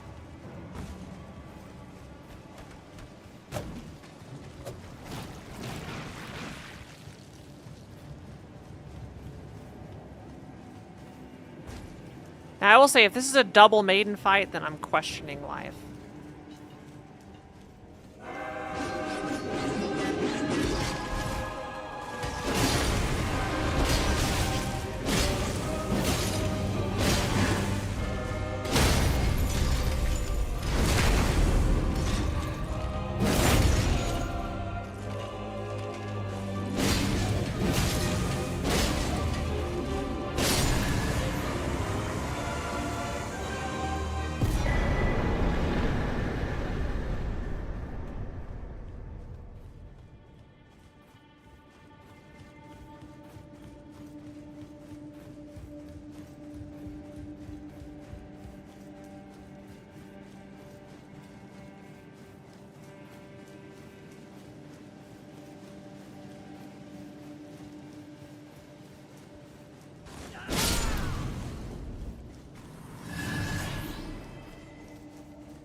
We're just gonna finally just...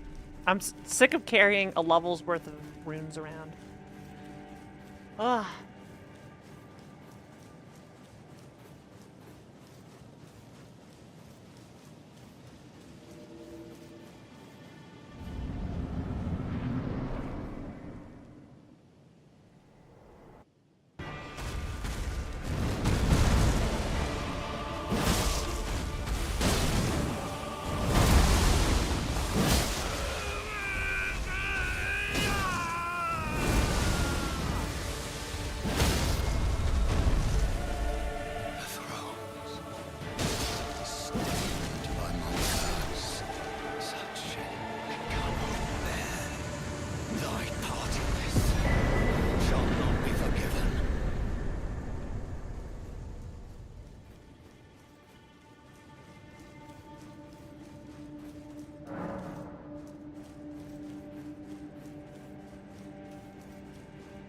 I love camera.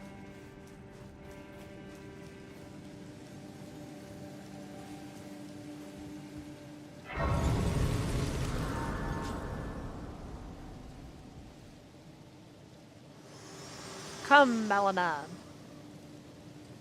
Hello again.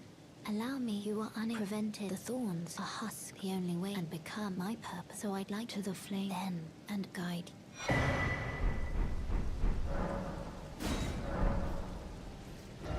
Okay.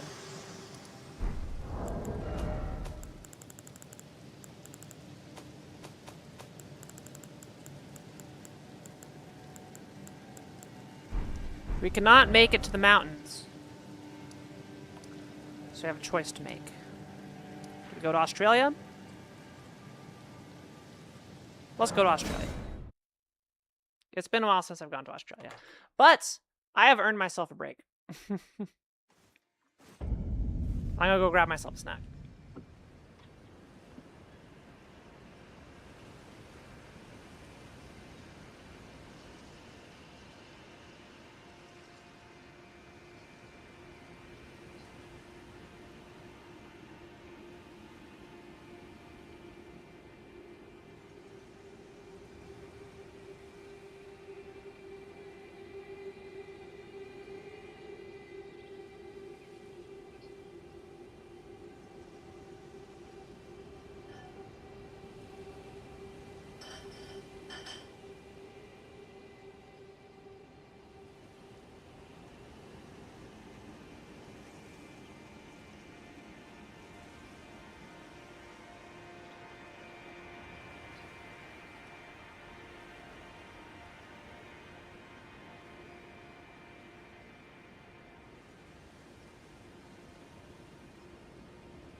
Hello.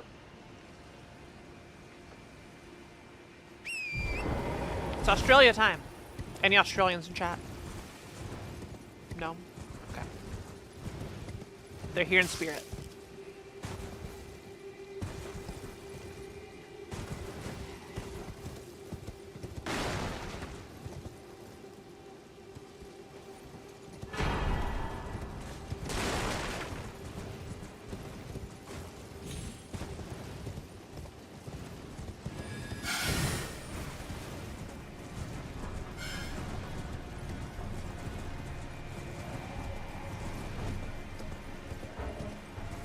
Yeah, no Australians in chat.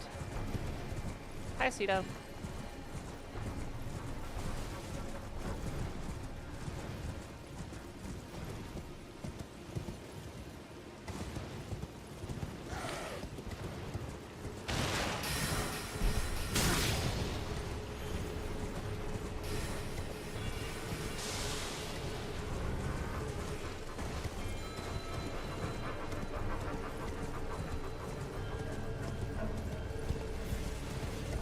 40 stream streak.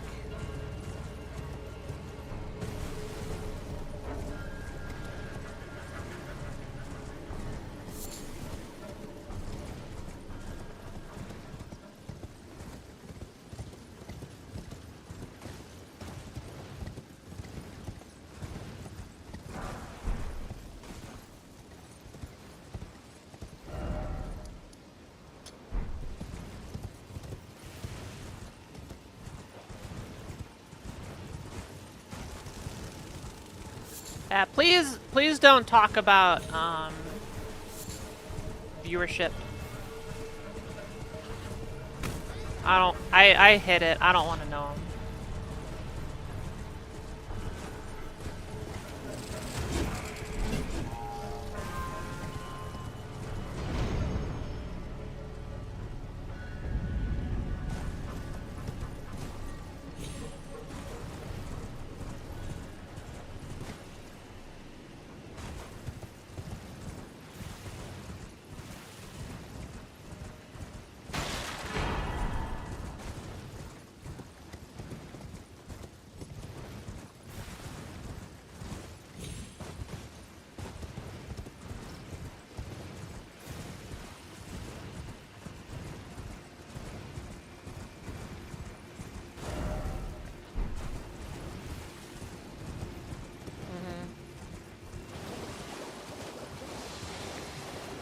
And still the thing I care about most is how active chat is.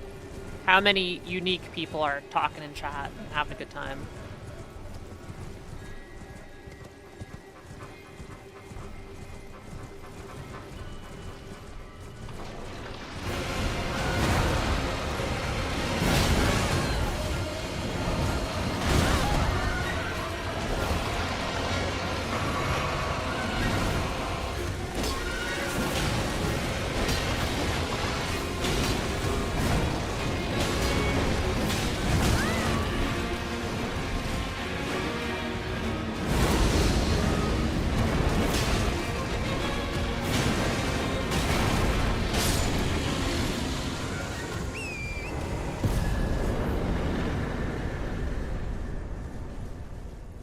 Thanks for the 3,400 souls.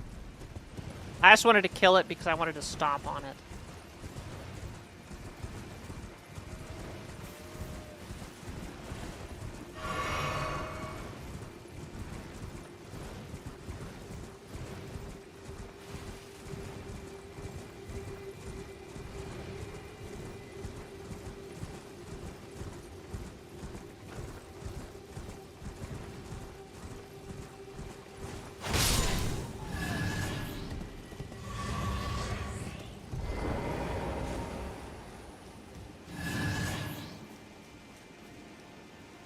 Let's see, it's 8:30. There's a chance I can beat this before it gets too bad.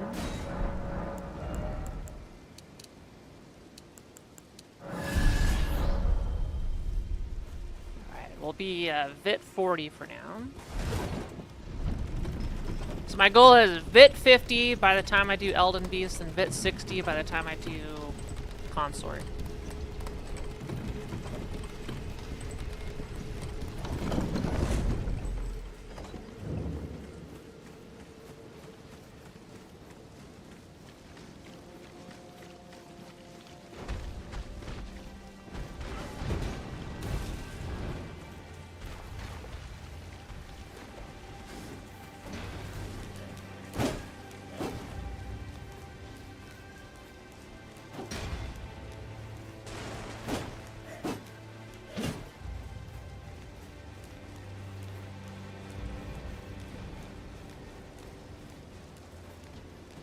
And we're getting close to DLC time. What was that? What did I just suck?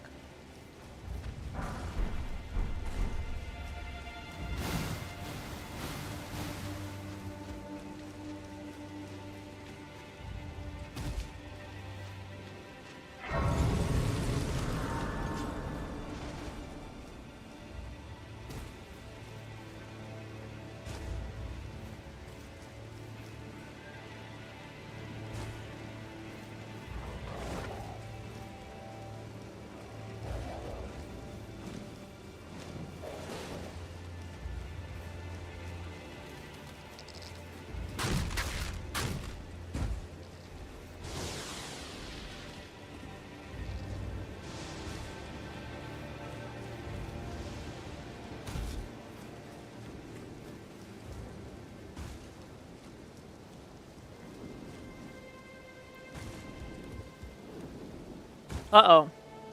That's why I get that. That's why I get that grace. Gravity does not care about your levels. Gravity laughs in the face of your levels.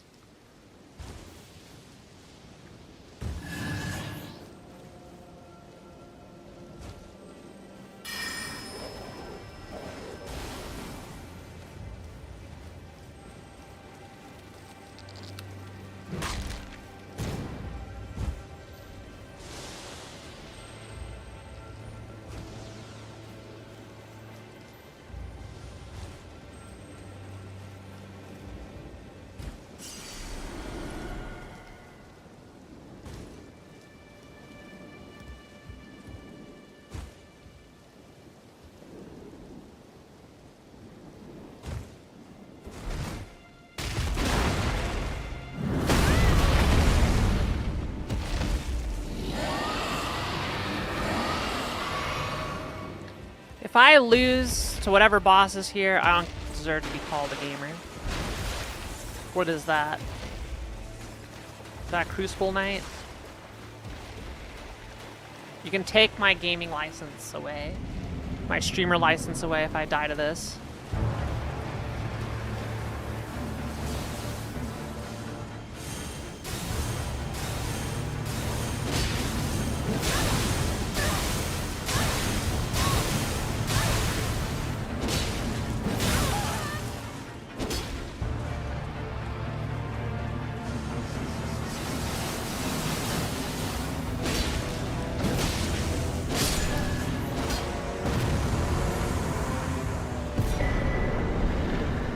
Just some seeds. Okay, so...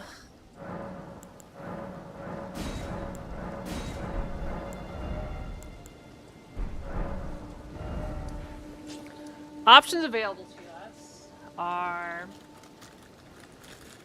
we go further underground, or DLC, or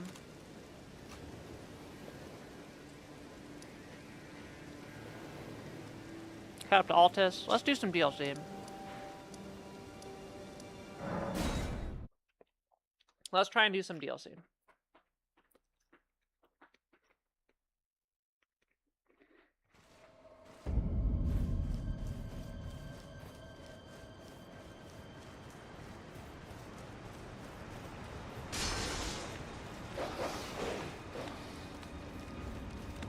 Depending on what the bosses are, we can potentially do okay.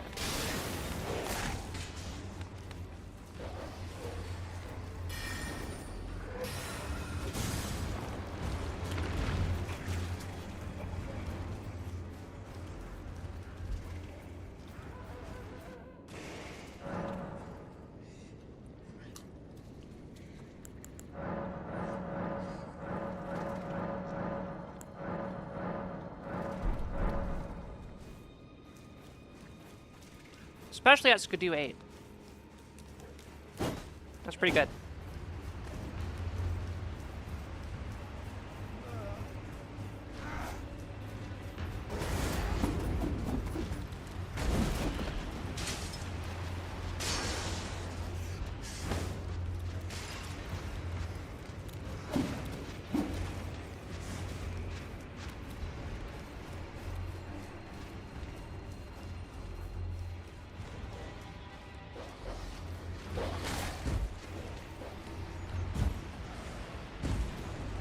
Does Elden Ring have any DLSS implementation? DLC tone.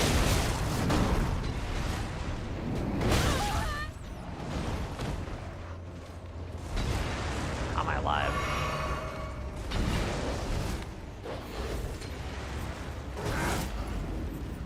That hand is in a very unfortunate position.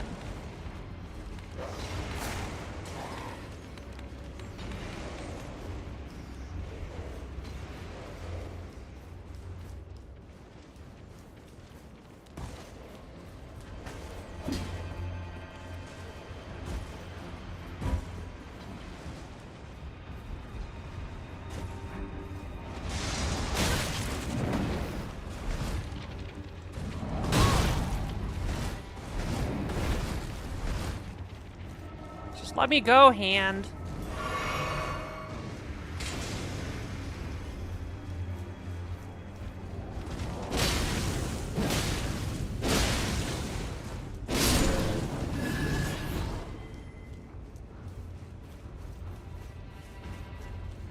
Out of the way, big fatty.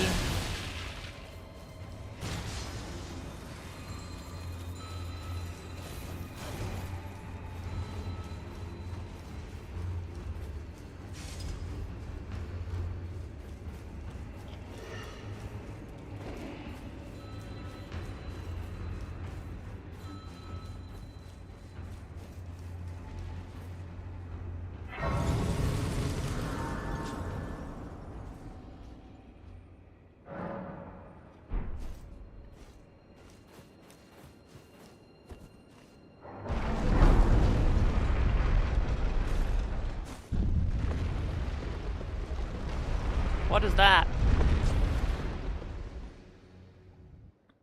that a...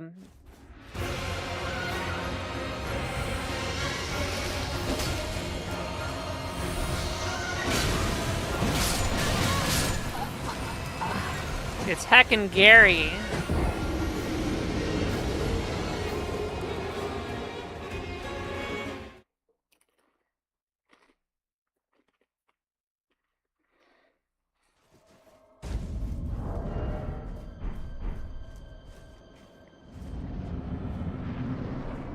I think Gary wins this.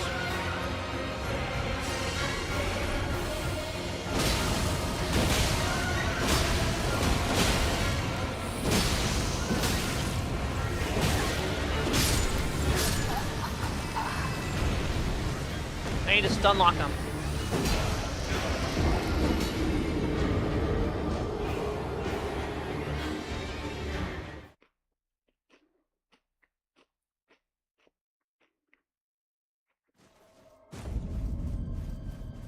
But I can do it.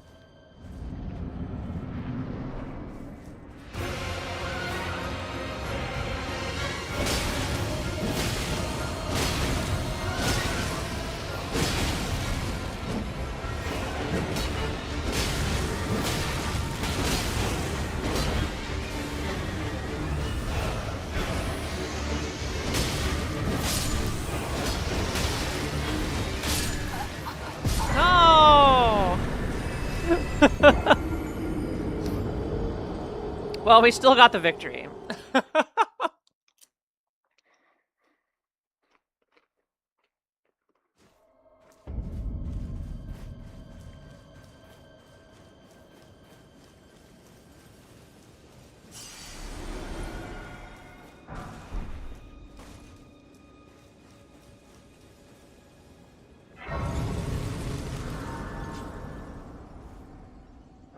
That was pretty good.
Who is here?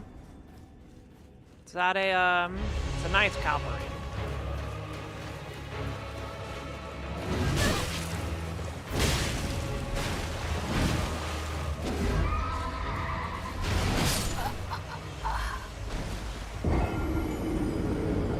These guys suck.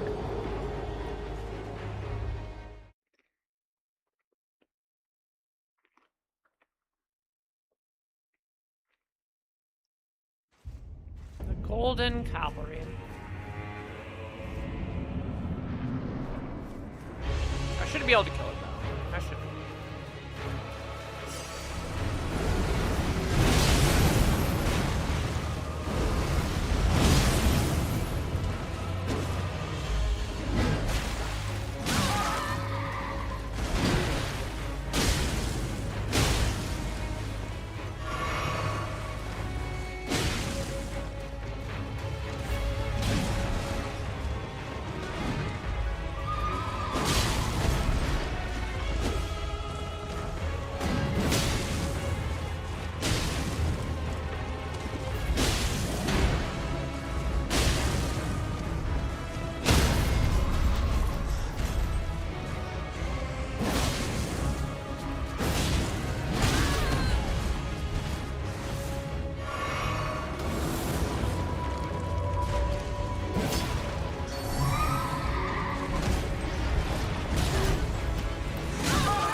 Shit.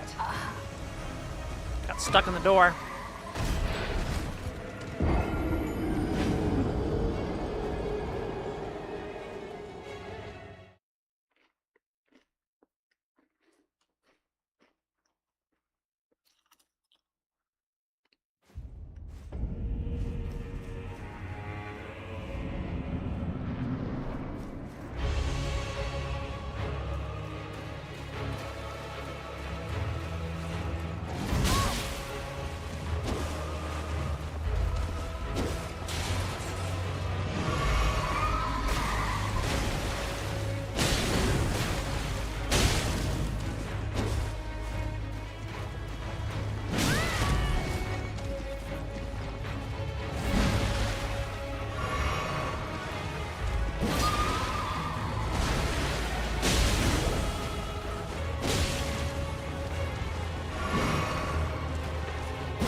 Damn it. Too late on the roll for the triple.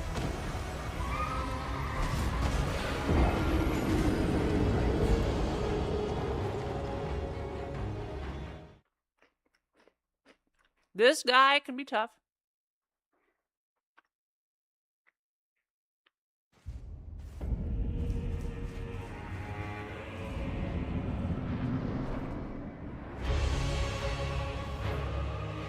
I don't think I ever like fighting these on foot.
Rogue's Great Rune. We got the Mogre.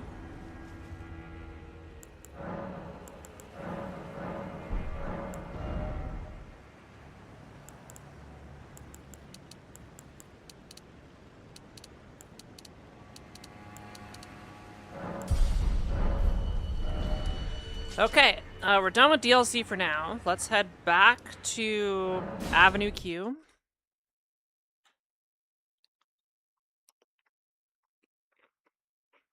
And we're gonna go skiing.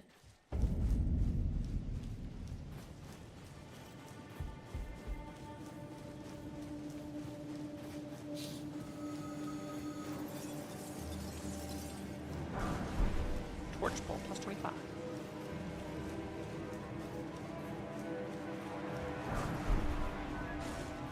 How goes the seed? It's not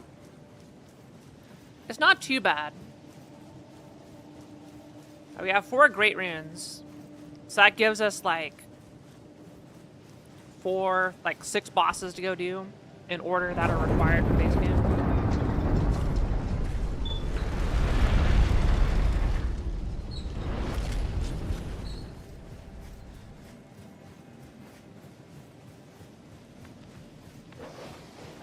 We had to do a Ghost Flame Dragon, which is blue. But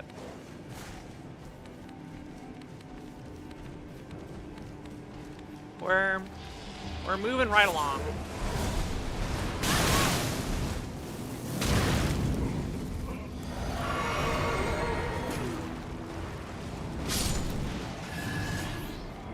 How many gargoyles so far? None.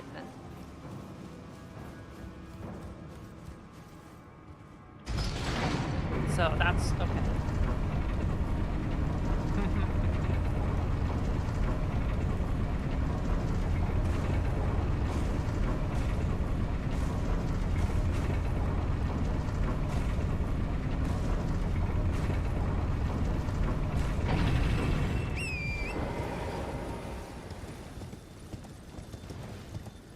I haven't been walled too hard on any of the bosses, really.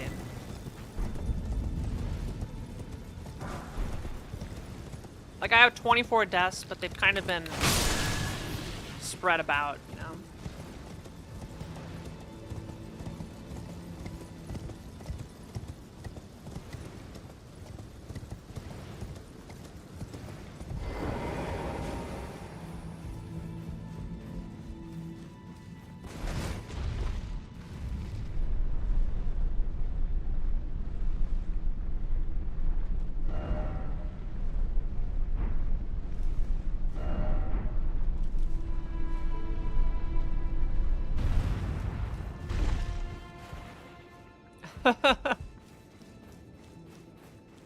I spent an hour talking about it at the start of stream. BXD. My opinion of it was not great.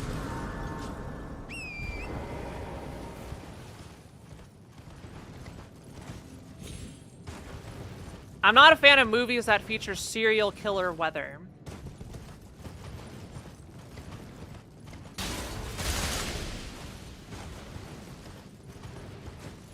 That targets the protagonist and nobody else.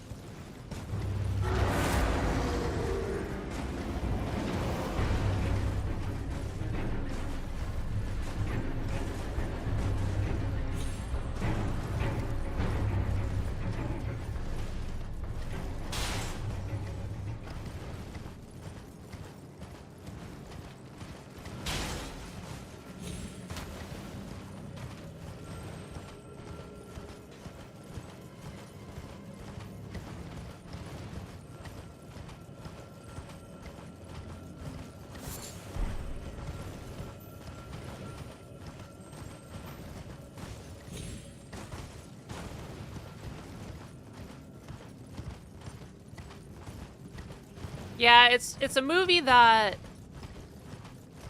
had every single set piece be relatively contrived and convenient, with a nonsensical plot and just too much unreal, is like too much like out of the ordinary, too much suspension of disbelief required.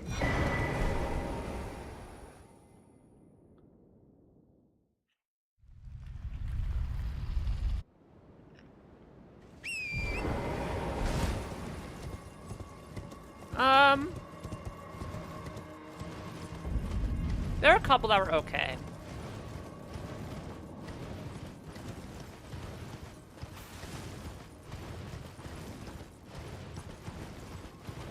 But still too contrived.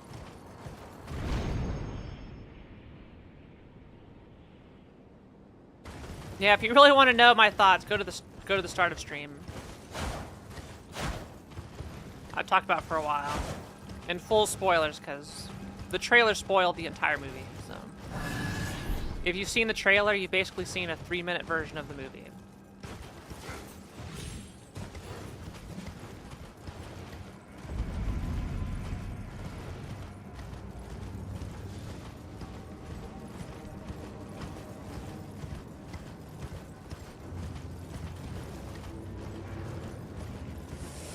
This was my dad's pick.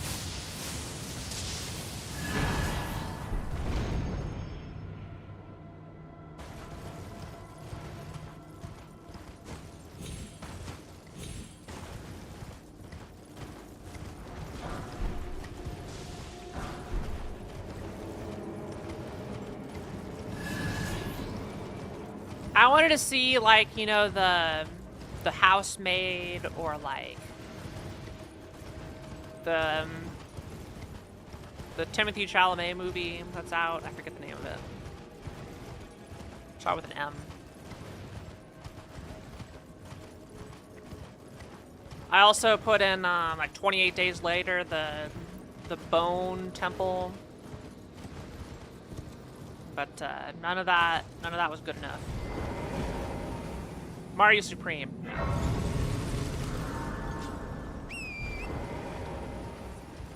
I was like, I don't know about those movies. They're too smart.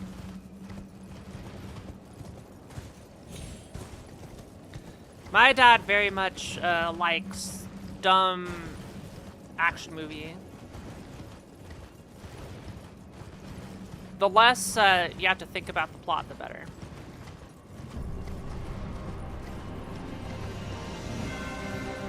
Oh, heck these guys so much.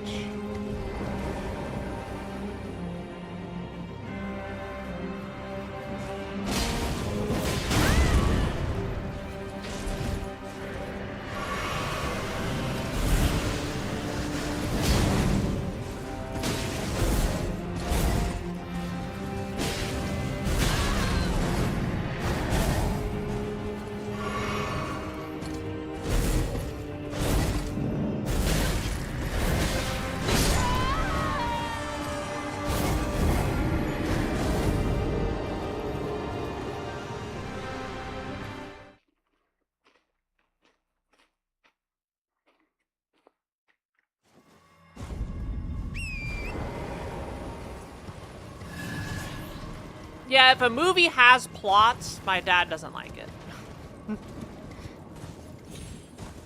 He needs cool set pieces and one-liners. His ideal movie is an 80s Schwarzenegger B-movie.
all my juice.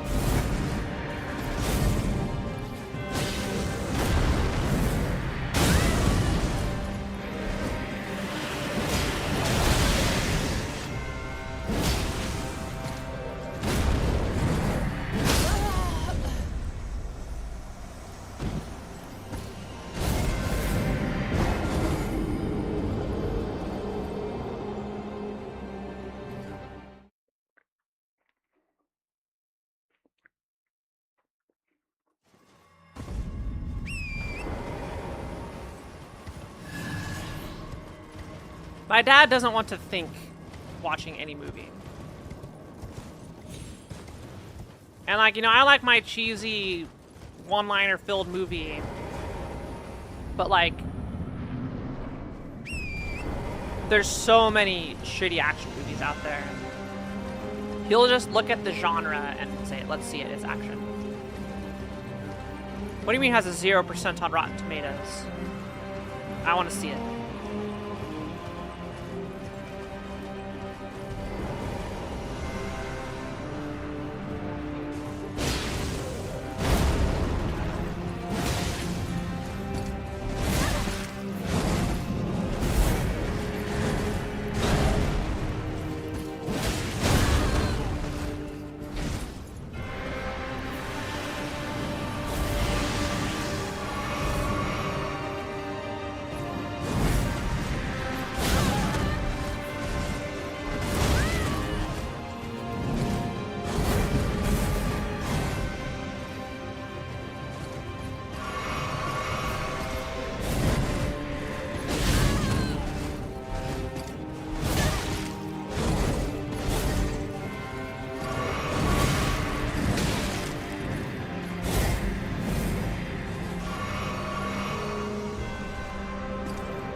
Thank you, Celebi.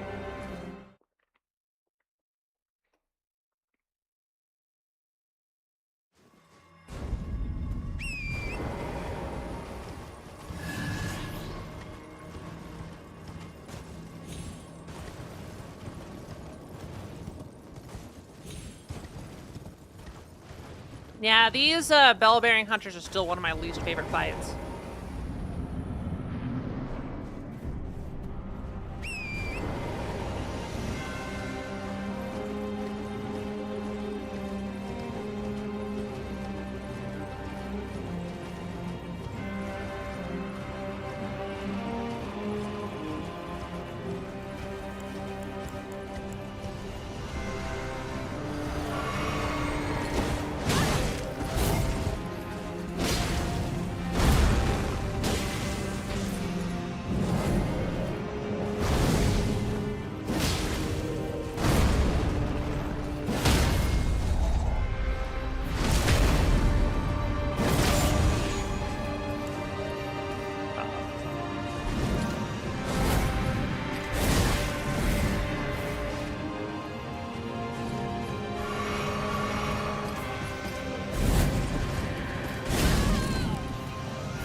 Well, time to get good at fighting bell-bearing hunters.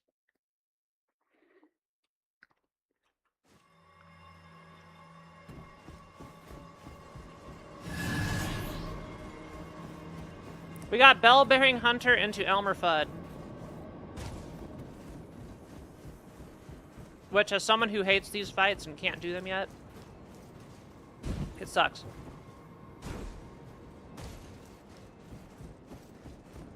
Okay, these are one of the last fights I don't really know. So.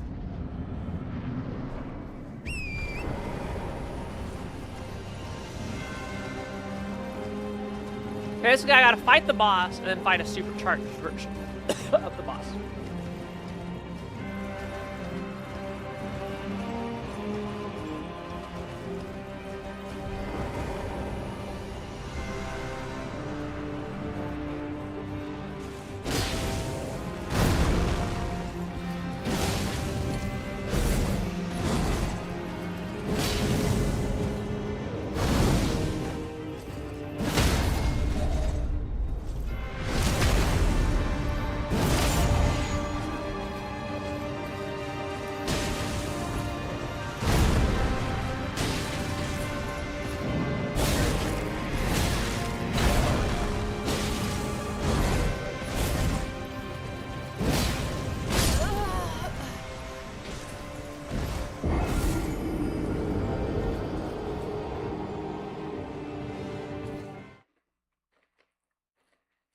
Mm-hmm.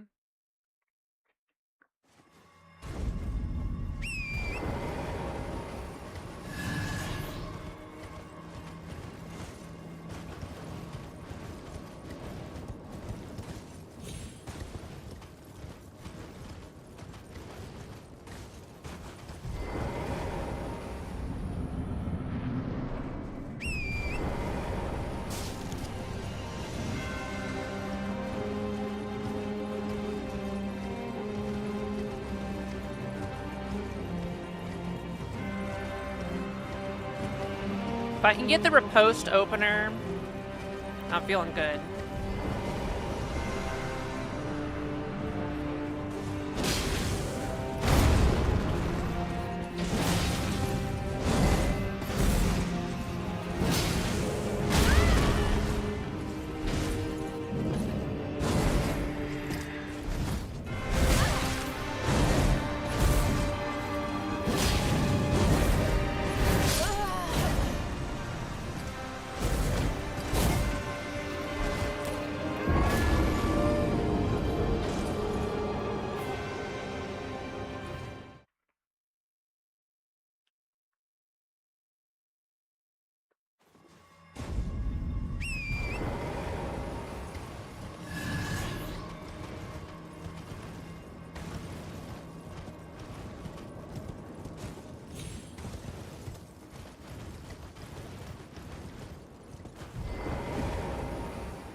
That was the longest recovery ever.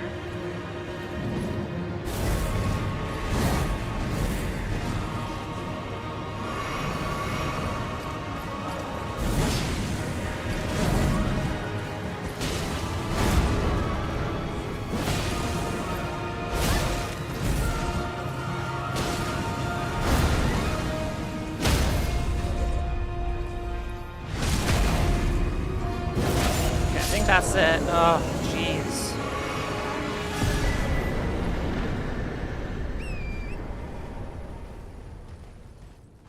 We did it. We did it.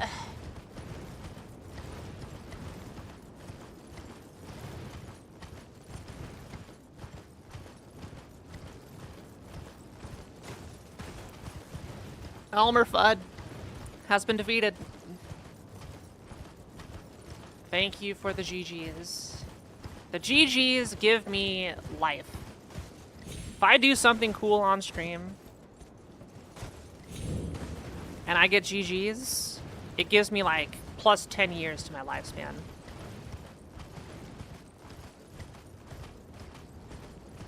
The more excited, the more life I get. That was Burn, our girlfriend. She dead.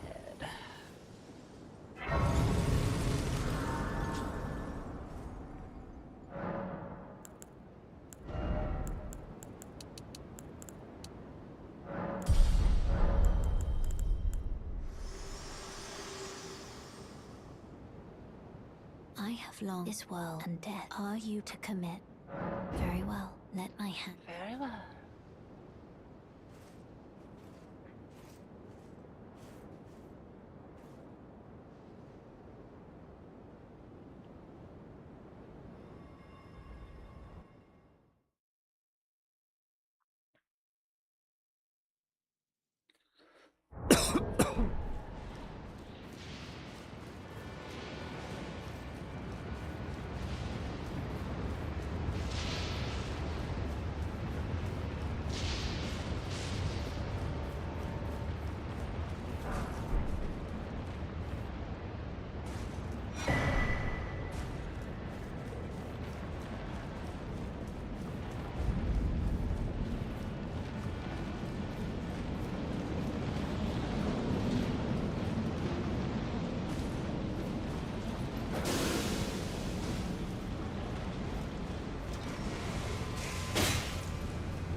Angry enemies. Way back there.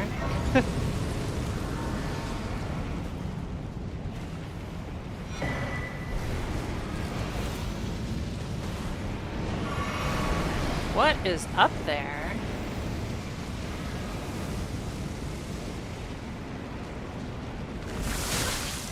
Yeah, we're gonna kill you. Oh god, there's a big hand over there. Shit.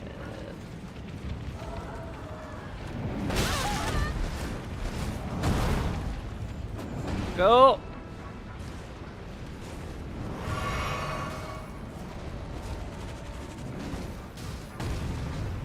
We do not want to deal with the hands.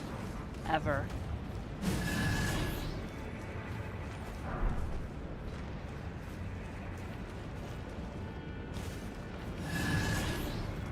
Looks like some of them fell to their death.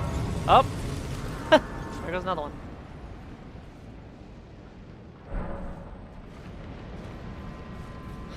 Unfortunately, the bosses are too well programmed, so they don't fall off into their death. Nice.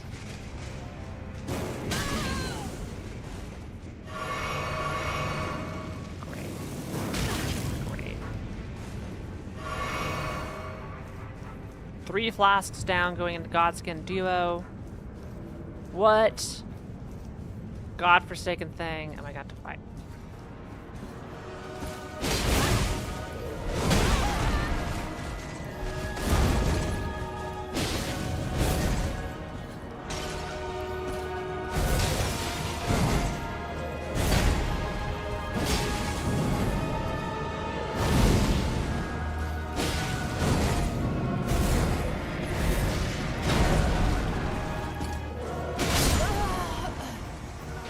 This is Bell-Bearing Hunter number 3.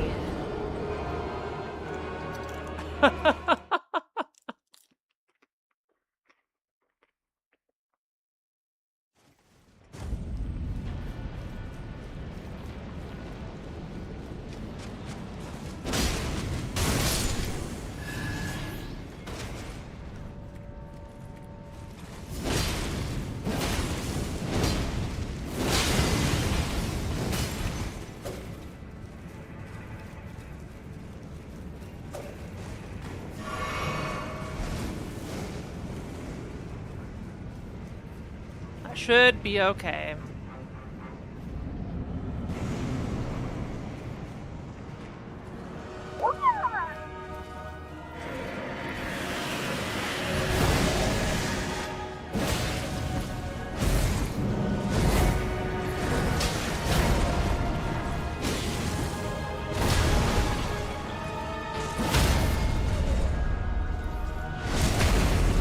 Revan, I'll read your raid message in a minute.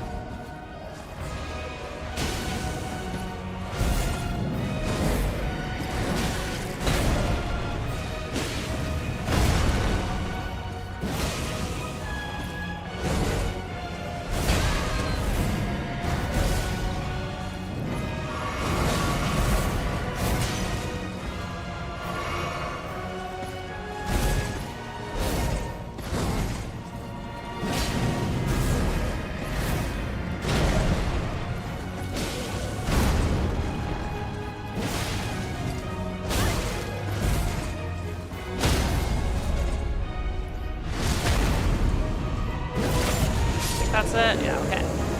What do you mean I forgot I had Lily's Charm and that was my Aru's memo locking my Gale Boomerang in the desert, which then locked my lantern for go mode? I know enough about Zelda to know that this is talking about Twilight Princess. I don't know enough to fully grasp how bad that is.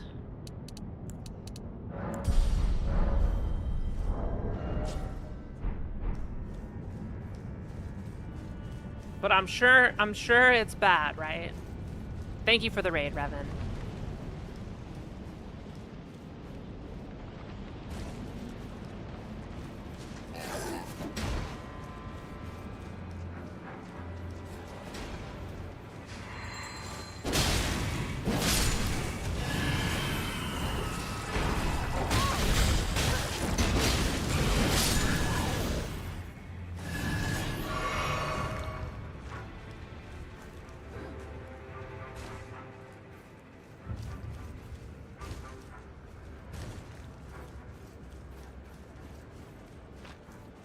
Thank you for sharing.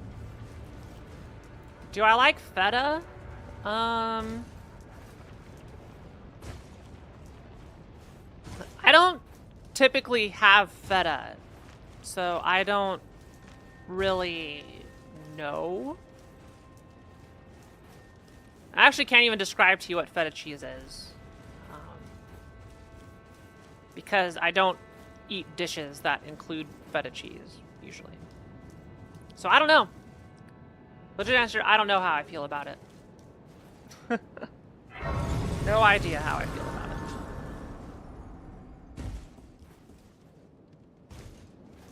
It's just goat cheese. I'm sure goat cheese is fine. Milk is milk. When are we gonna get human cheese?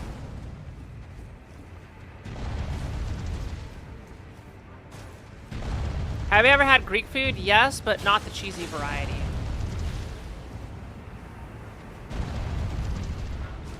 I don't like the that white sauce that they put on everything in Greek food.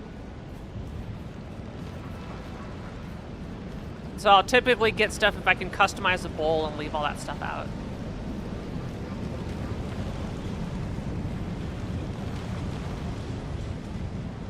Has anyone, I'm sure someone's tried to make their own cheese, right? Maybe I should make my own cheese. Kiara brand cheese. I can sell it. But it probably won't get FTA approved.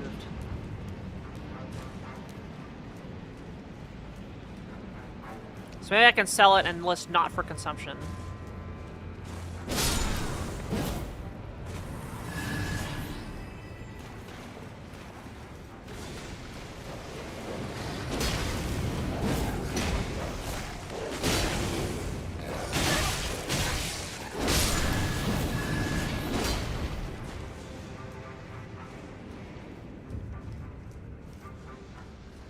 Yeah, I want to taste human cheese. Like, yeah. I think that could be. Should be like a new restaurant concept. Like you have all the dairy products, but it's not dairy. It's like human milk.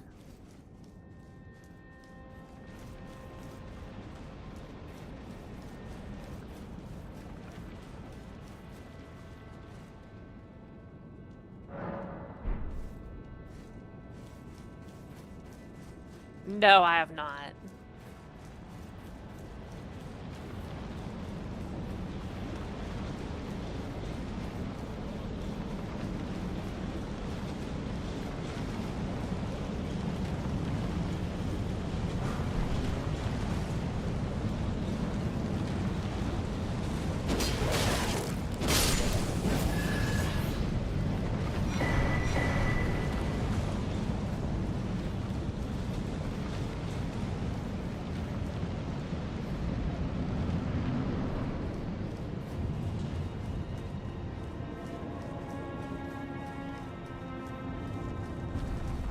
It's a lot of bell-bearing hunters.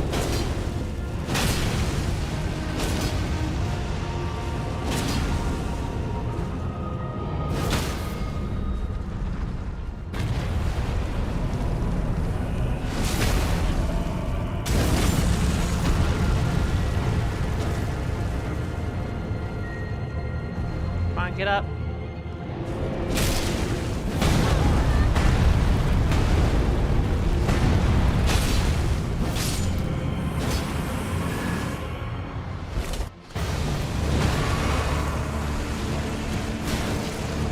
No!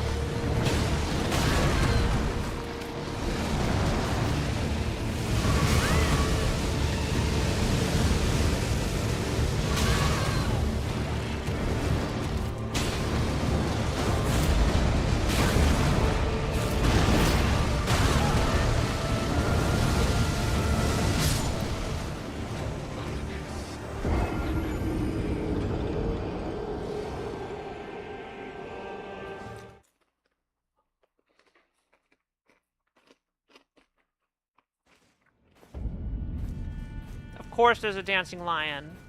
That's how it's going. I hate this boss.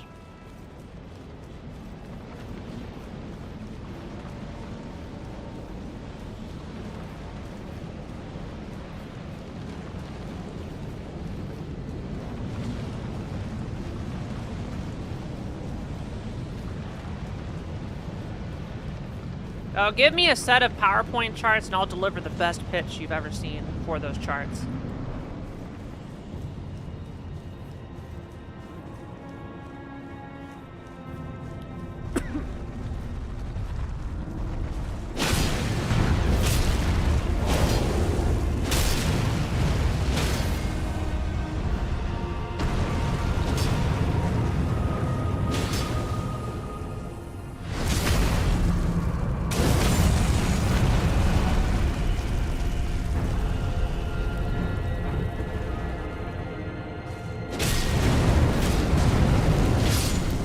least I have a free fight for phase 1.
We got him.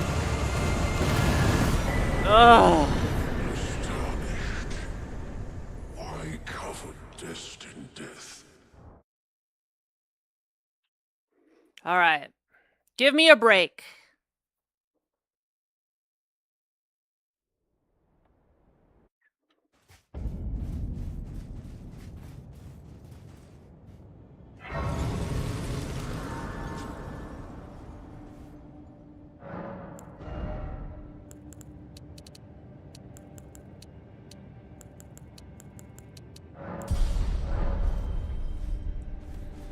Let me rest.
I knew you'd come to stand before the Elden Ring, to become Lord. It's a sad state of affairs. I commend your spirit, but alas, none shall take it. Be my guess how it is for us that we continue to struggle unto eternity.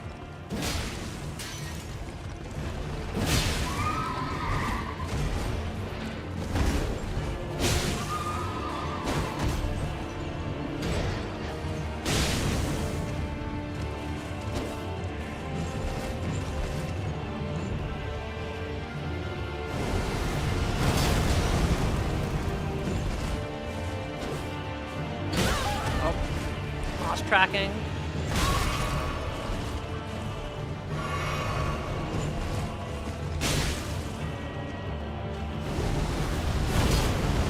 Get back here.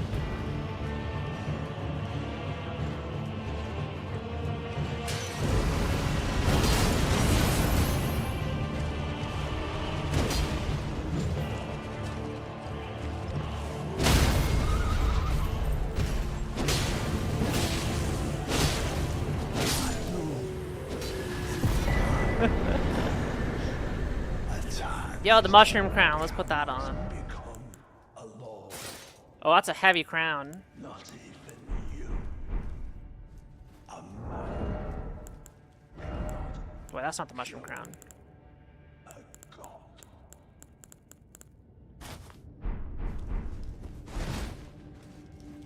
god. Nah, we should not use the mushroom crown.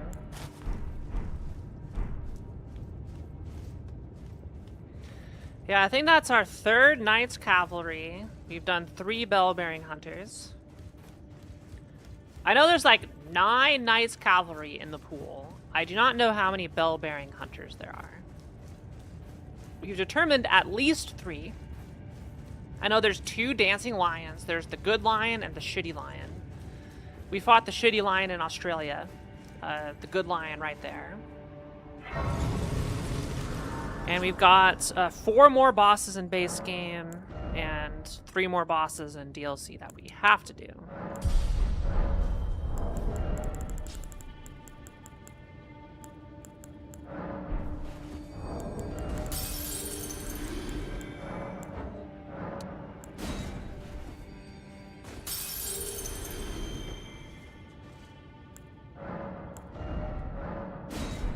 I am like 100 shorts.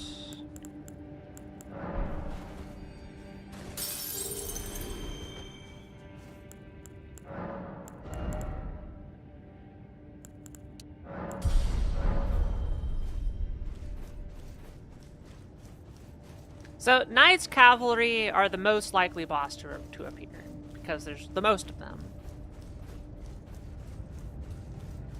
So it's hard to do a seed without running into a Knights Cavalry. Oh yeah, Tree Sentinels. There's like 5 Tree Sentinels.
Black Knight Assassin.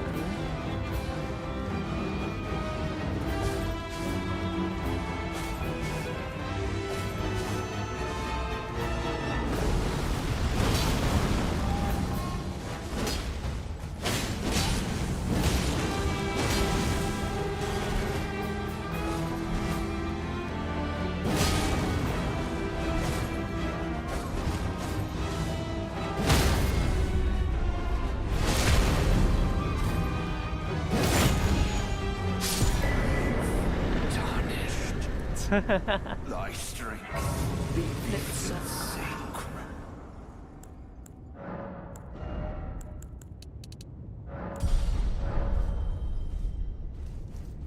Okay, 2 more bosses base game. Yeah, there's a lot of Erdtree avatars. And they all are... There's like 4 copies of like the base one, and then there's like 2 plague ones, there's a holy one. There's a couple variants, but yeah, they all fight the same.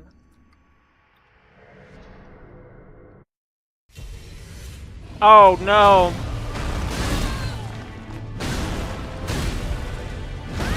One of the worst enemies.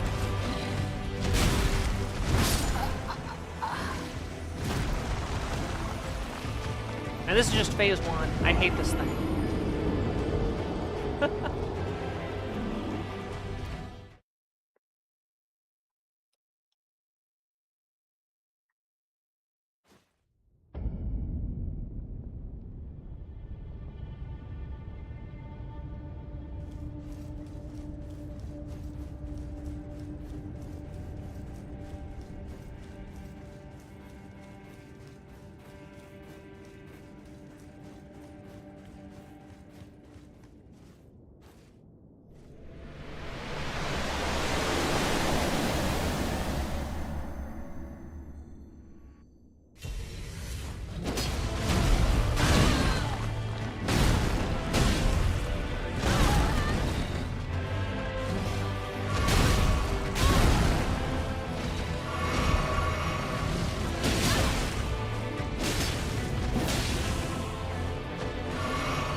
Mind you, this is just phase 1 of 2.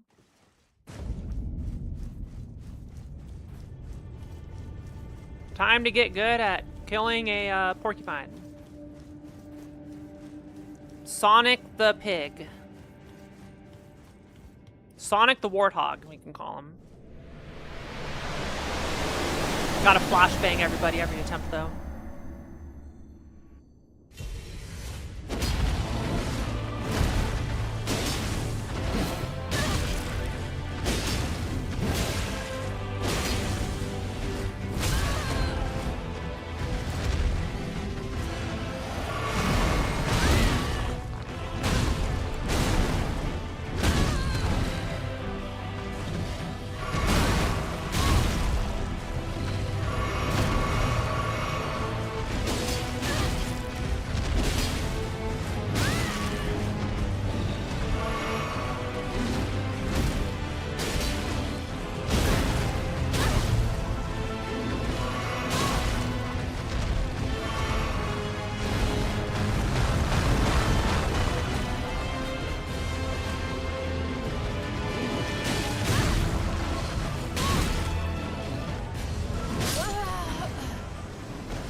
Anyone know how to fight this boss?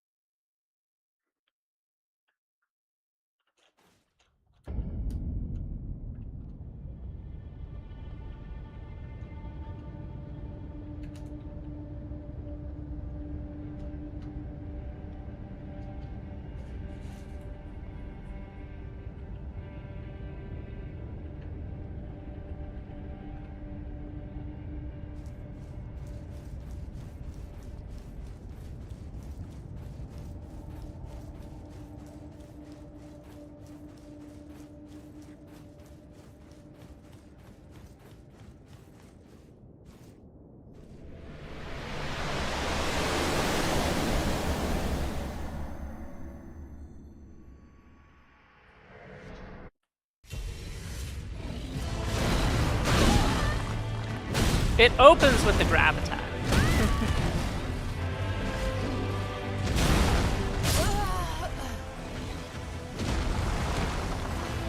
I don't know how to get away from it.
Sonic the Hippo.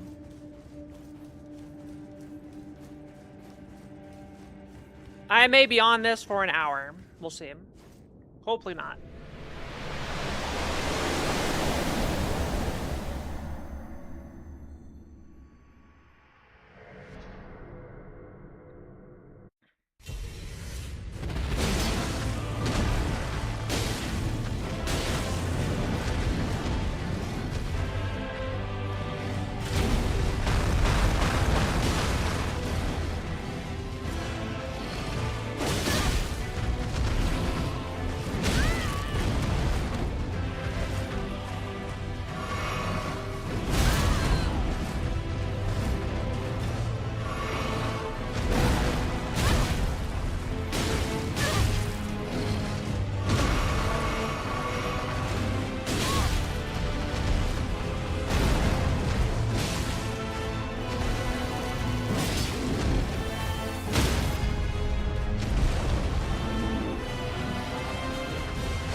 Getting better.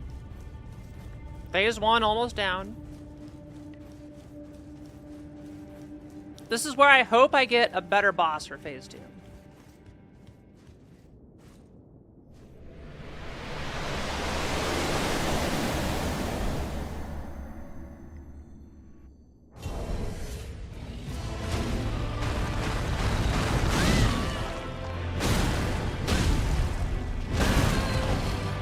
Double slam.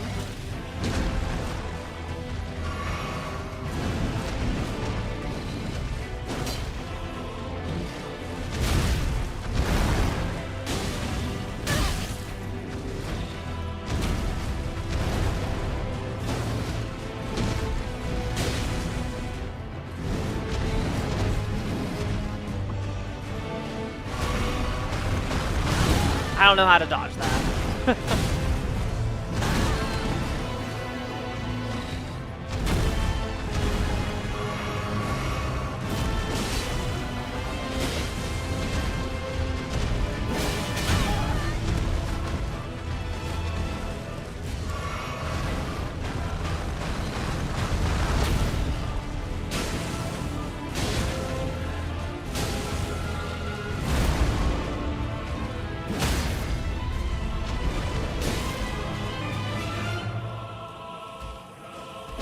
Damn it!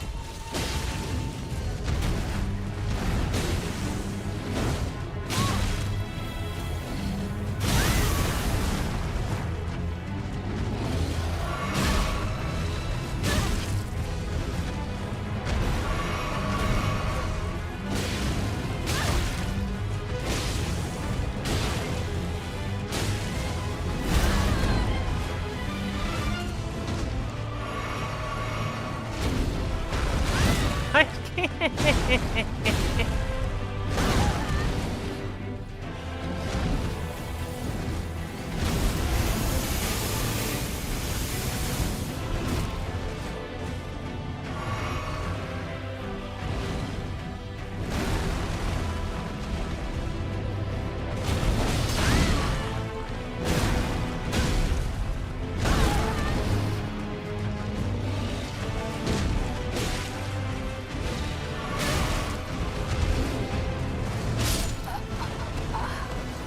Yeah, I just don't know how to dodge the grab attack.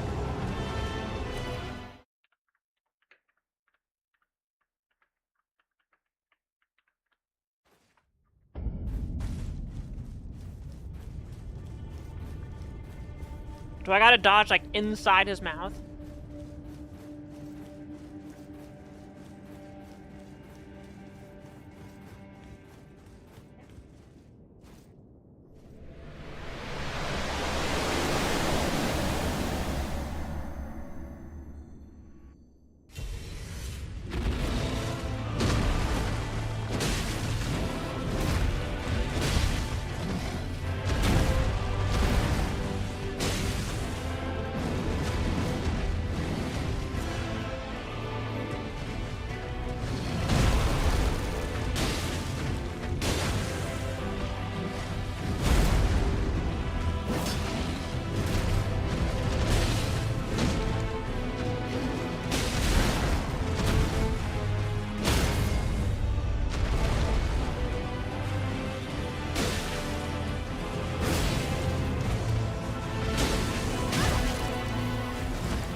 Yo, Spike.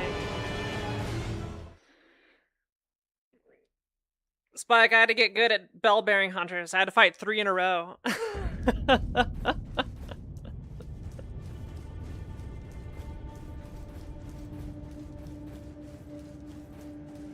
I had bell-bearing hunter into Elmer Fudd on Fire Giant, into bell-bearing hunter on Godskin Duo. It was pretty funny.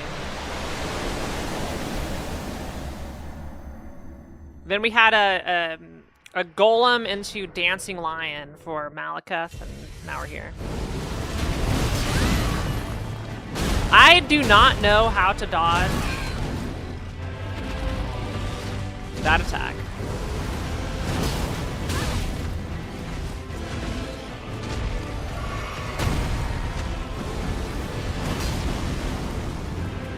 Oh, I'm out of L2 power.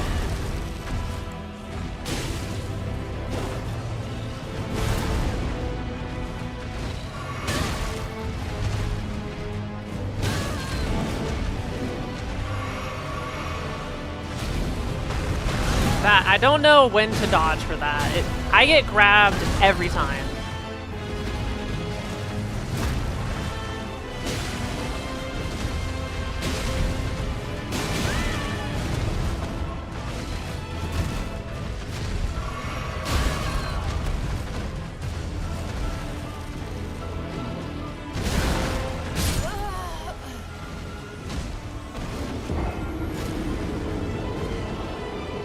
Oh, it also heals you? Oh, that's sick.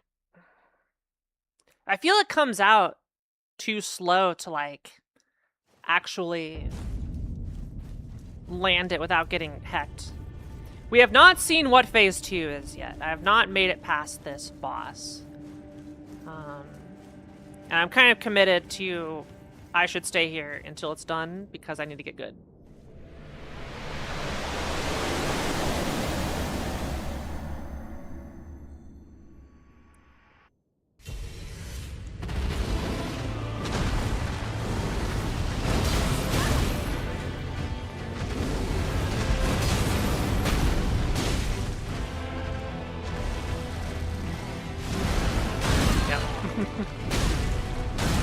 That attack will grab me every time.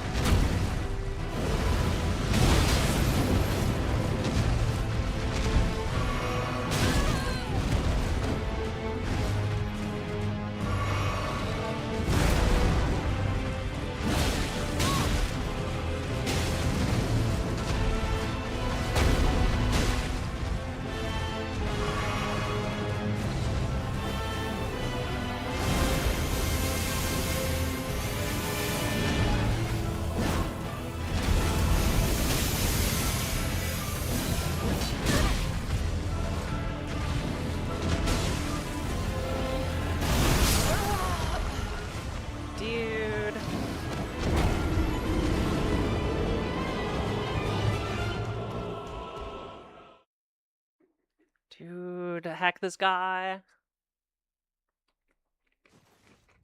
This guy's up there with Gaius.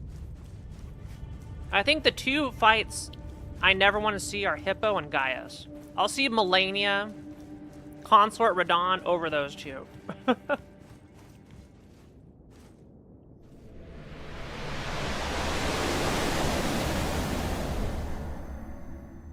I know when I can get a charged R2 off, but yeah, the attacks come out quickly.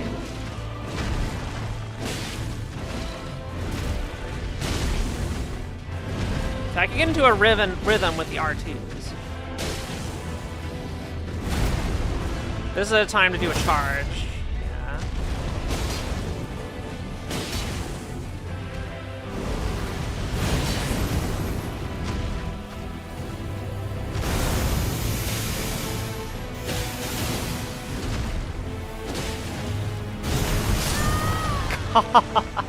Heck this dude so much. Ah. Yeah, if I'm not on the side of the parry, there's no point in me trying to get over there for it because he'll be up by the time I get over there. So I'm just gonna unload into him. Which honestly, probably what I should do is, I should pop my flask of Wondrous Physique when I'm near parry hits, and then I could just unload with infinite stam. Hopefully just do a lot of damage. Oh, fuck.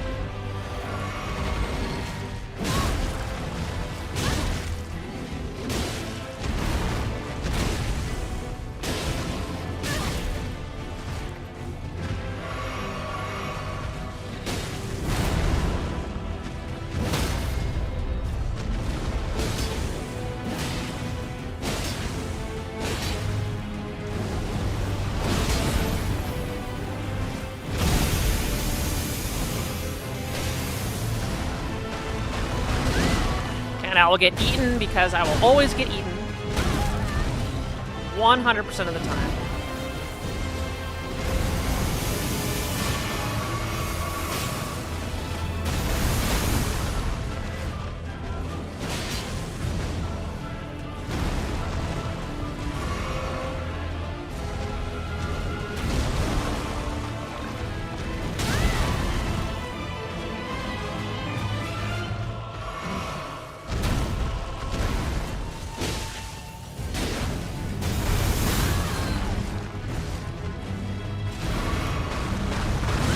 Yep, we'll get eaten.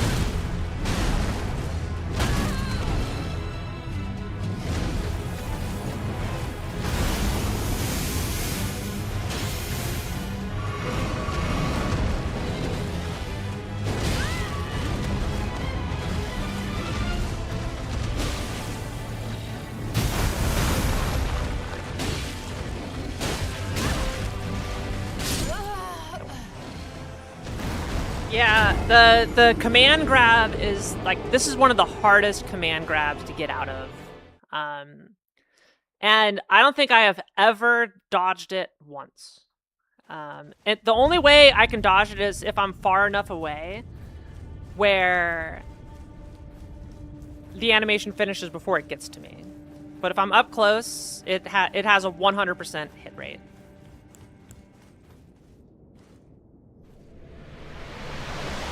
Yeah, but having him in the Radagon spot is not the best because he's a tanky boss, and I still have one more to go after this.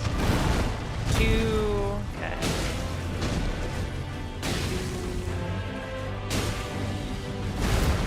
Charge up.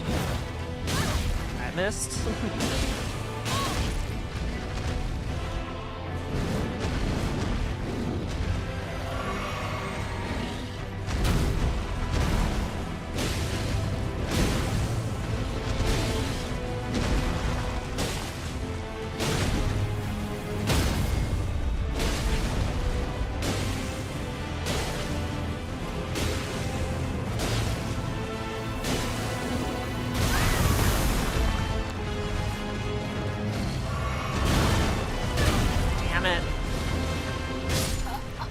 Well, that strategy of flasking for the riposte, I think, is pretty good. Because that trumped his HP.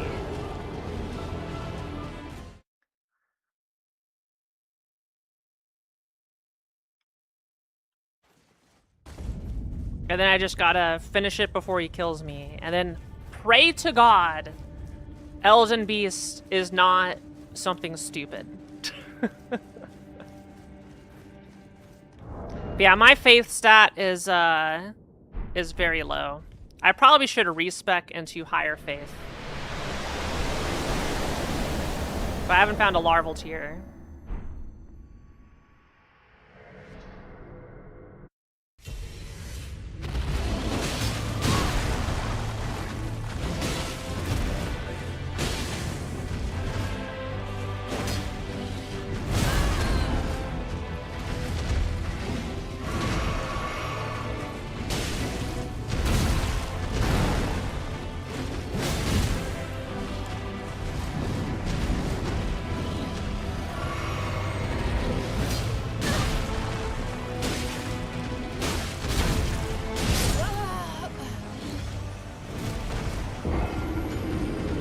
Yeah. I don't have a, and I don't think I have a larval tier.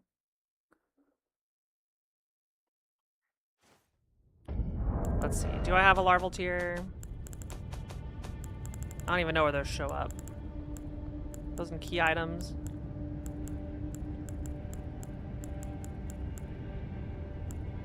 I guess I could just check. Yeah, no larval tiers. You know what? Let's try a different weapon. Let's try Ordovi's Greatsword.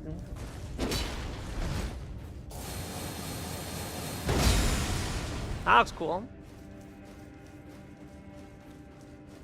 Spin to win. I bet this guy is immune to holy because he's got holy porcupine bullshit. But this scales better off of my stats, so let's see if this chunks more.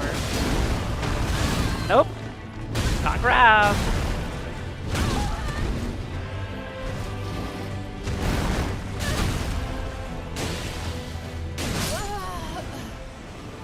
It's definitely doing a lot more damage. My voice, it's gone. Blah. Okay. I'm hoping this will work.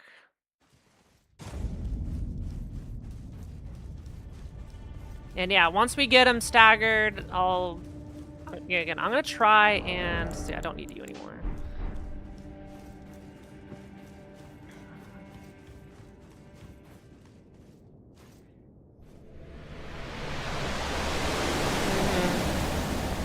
Yeah, fingers crossed. I don't think I can get that L2 off regularly. Nope. Oh, I dodged.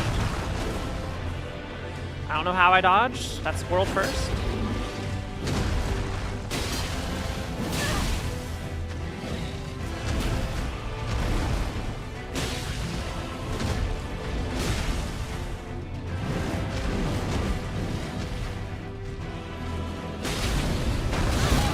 Right, I just dived right in the gullet.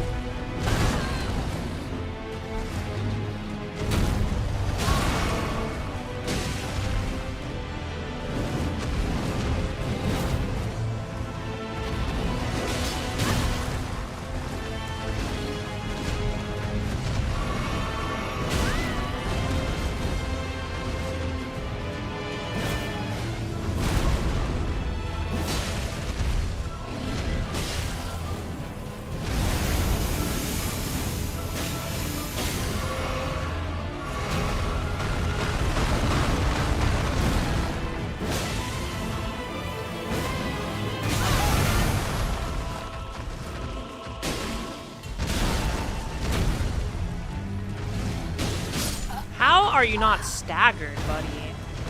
I got like 3 charged R2s in there. Maybe this weapon just doesn't deal as much stagger.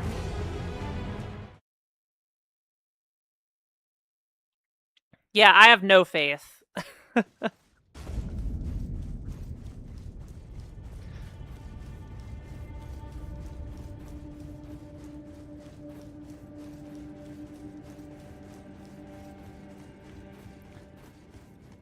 I think 10 of my 48 deaths have been here. I've been here for a while.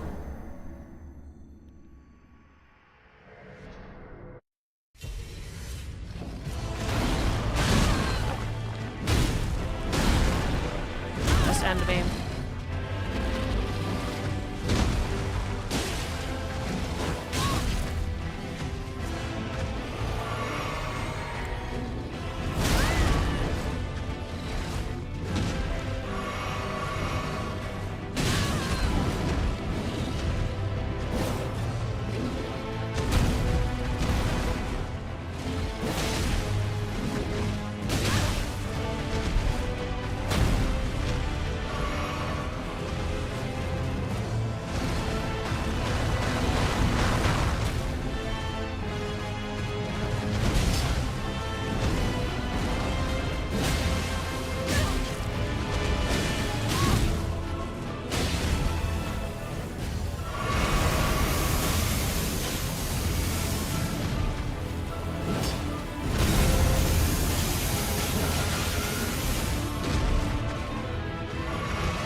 That didn't exactly do as much as I hoped.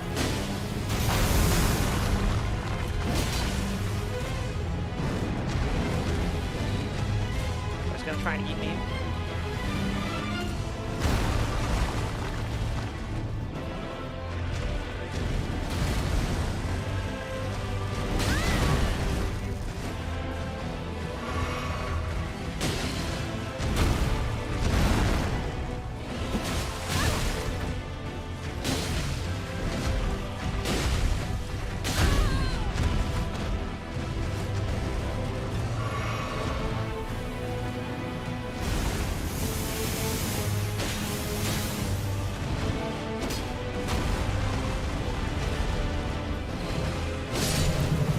Alright, well, we have no HP and no healing, but maybe we'll get a flower. You know, who knows? We'll at least be able to get knowledge on what our boss is.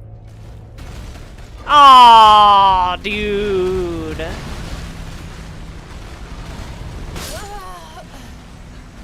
God damn. One of my least favorite bosses. You know what? Let's go do the DLC. I'll come back with more levels. Let's just go do more DLC shit. Yeah,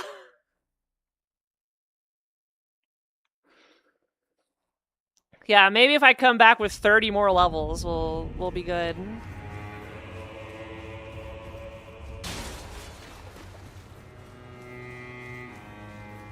Dude, Spike, if we ever did this competitively, there are so many situations where just like, I'm just gonna die. It's like, nope, GG. This is where Kuiper would quit, you know.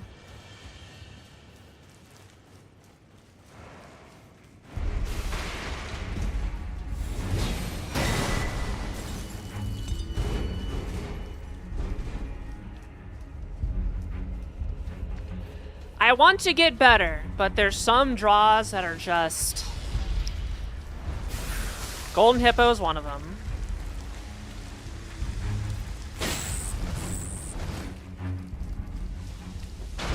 Definitely one of my, like, bottom 5 draws.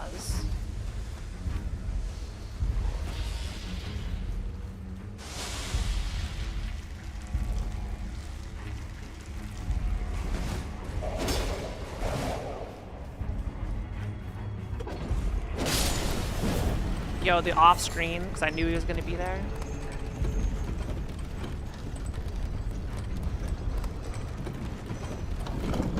I still wish the Falling Star Beasts had a weakness of any kind.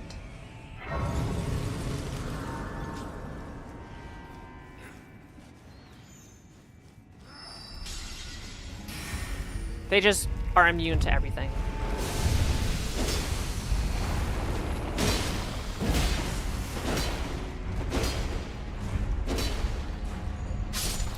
Alright, it died. Good.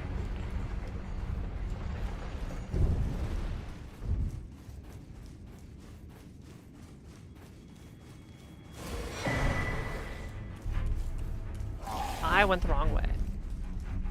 I always go the wrong way.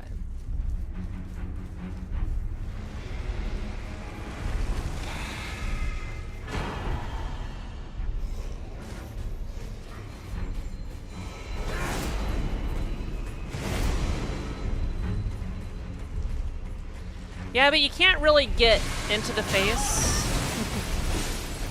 And if you hit him in the face, it's like you're doing normal damage to a boss. So it's not really weak, it's just here you'll do normal damage.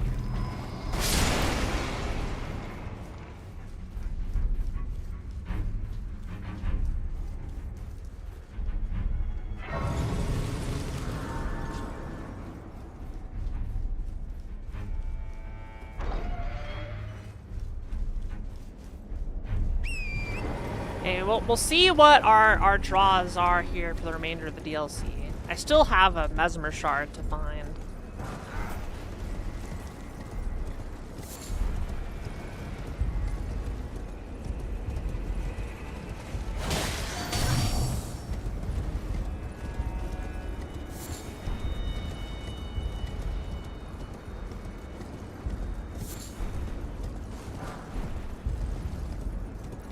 Also, are larval tears orange?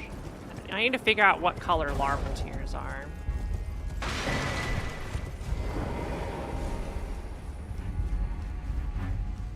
Good morning, Tamao. Guten Tag.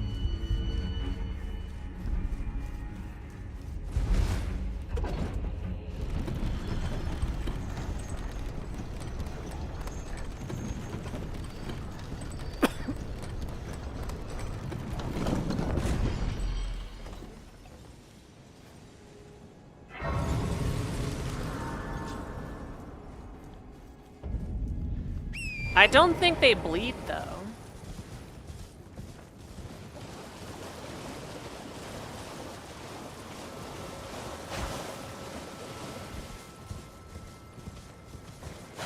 Cause I whacked one with Reduvia's dagger and didn't get a single bleed proc through the entire boss fight, despite just like trucking on him for like 30 straight hits.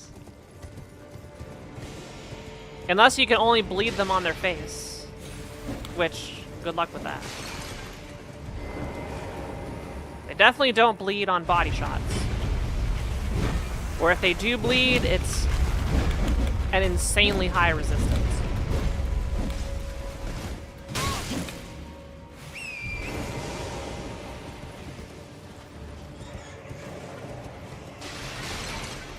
Like, the thing's a rock.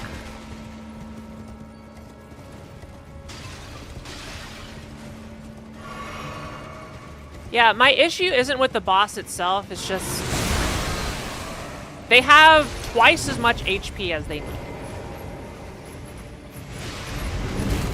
They have double the HP of any other enemy, essentially, is what they are.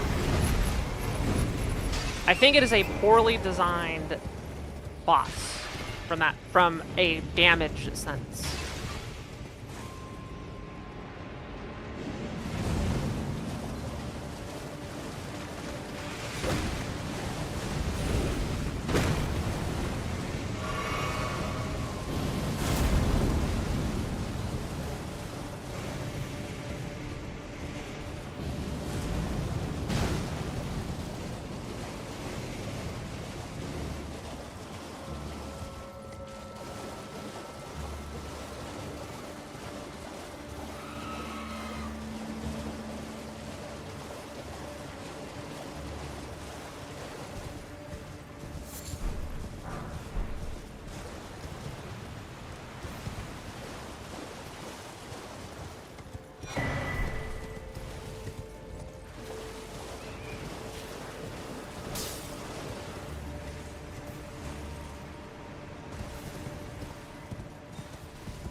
Dude.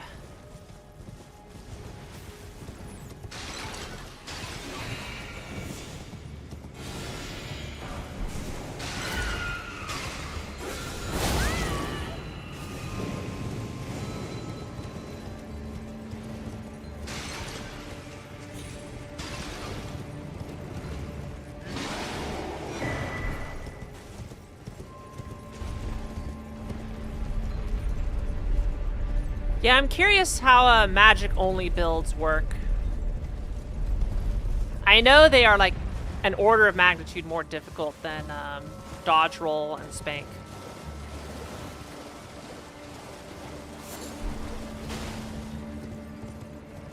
Because if you use magic, you have less heals because you need your cerulean stuff. You have less armor. And every single one of your spells takes forever to wind up.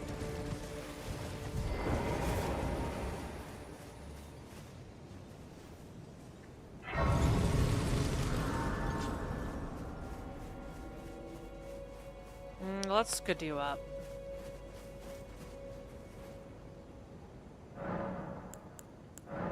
Okay, we're Skidoo 9, which is not great. Will you be something I can defeat? It's the Red Wolf.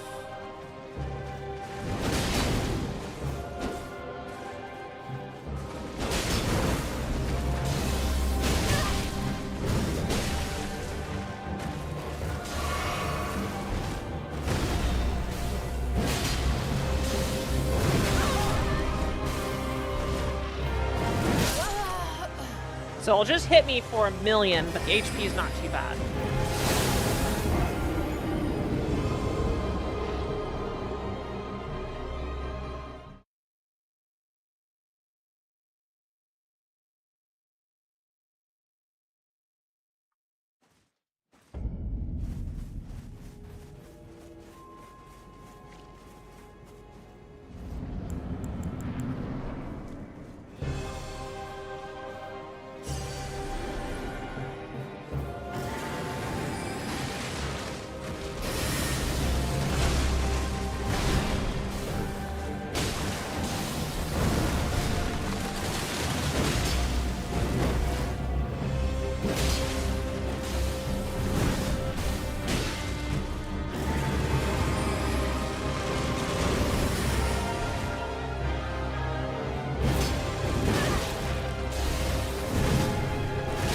Oh.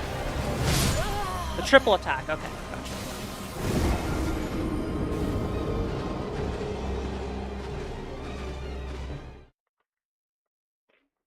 Wait, does Dex actually improve your windups? I thought that was hard-coded into the,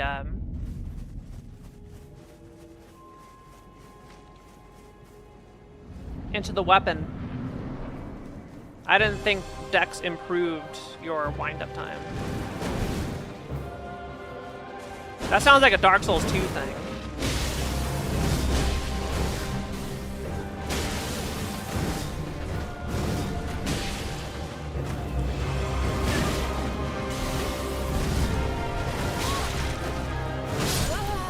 That one comes out.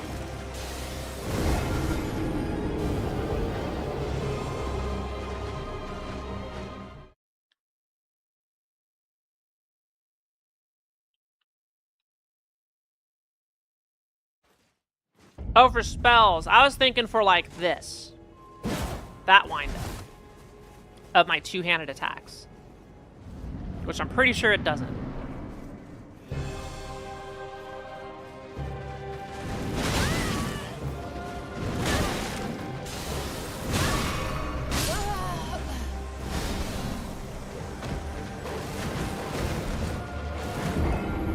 Like, spell builds are inferior. But they're not impossible.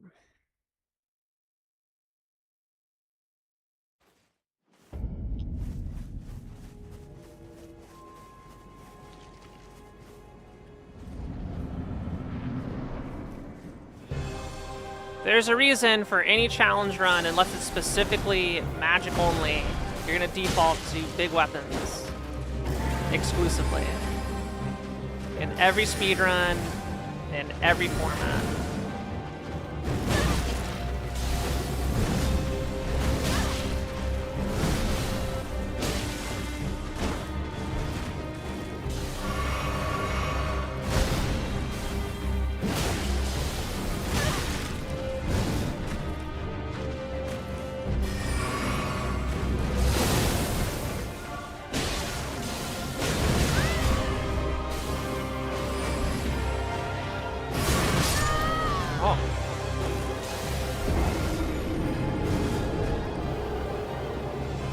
Yeah, for optimal play, like, usually the spells are, like, always going to be worse. I think almost universally across the Souls series.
Yeah, Dark Souls 3, you use the Dex builds are the most powerful. The Sellsword Twin Blades just melt the entire universe. It's kind of insane.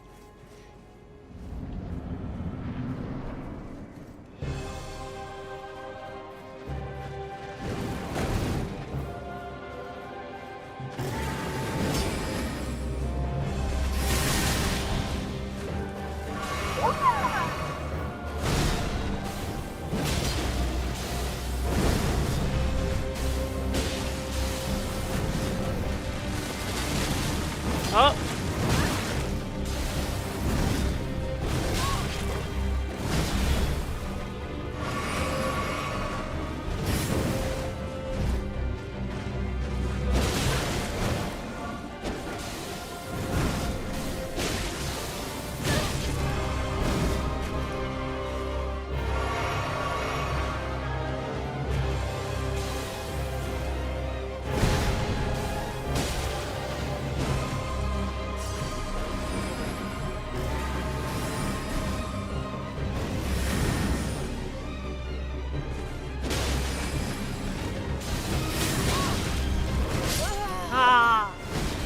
Thank you for the raid. Hello, what were you up to today? I'm assuming art.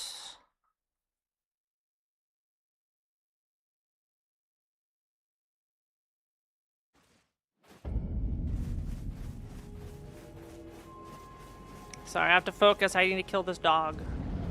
Game day. Okay.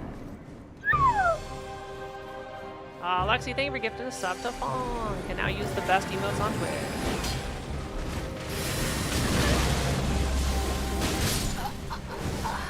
This guy hurts. I can definitely kill him. Playing Sekiro, which is pronounced Sekiro. I thought it was pronounced Sekiro. Alright, Sekiro. John Sekiro.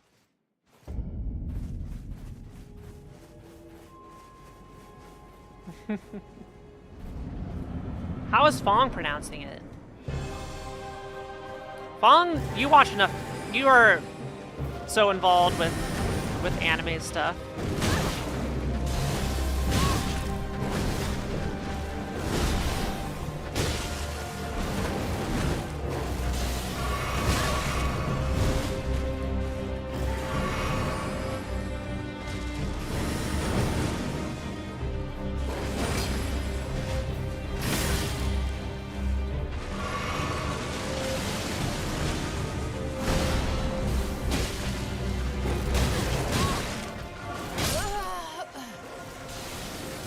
It's Sekiro? Okay.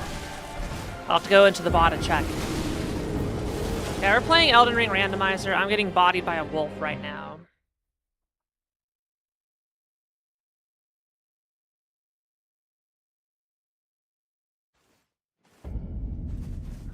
The game hurts. The game is hurting me. I don't have enough skidoo for defense.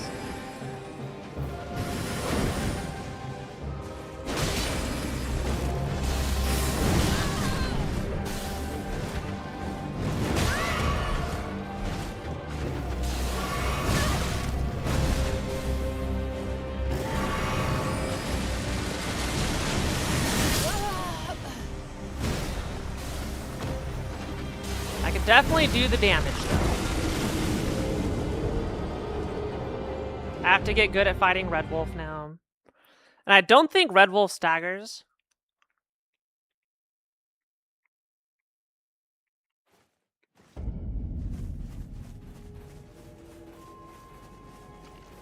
I'd like if it did, but it appears to not.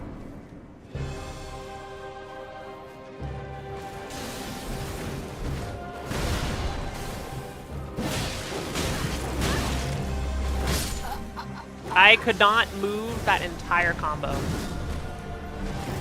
Anyway, Fong, how are you enjoying Sekiro? It is my favorite FromSoft game.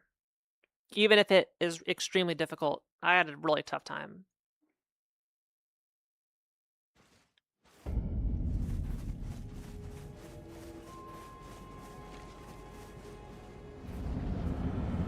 One boss took me over 4 hours.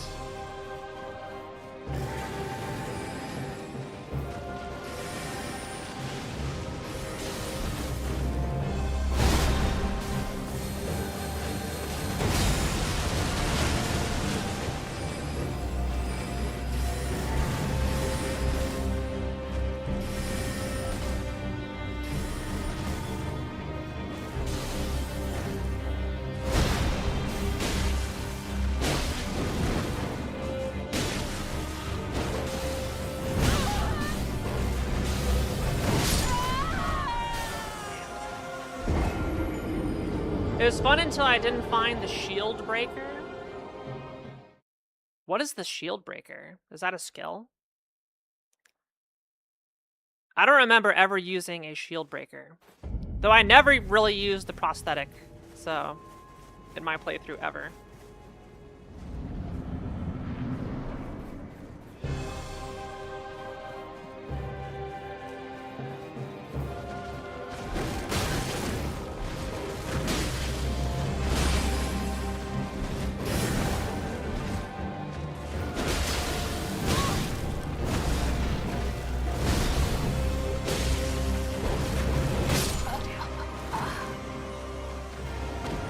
This is a skill issue here.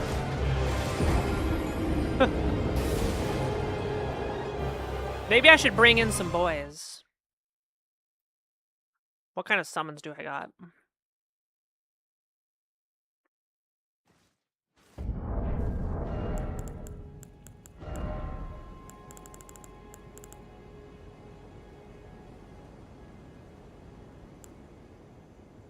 Alright, we're gonna do the Vulgar Militia. Let's see how long the Vulgar Militia lasts.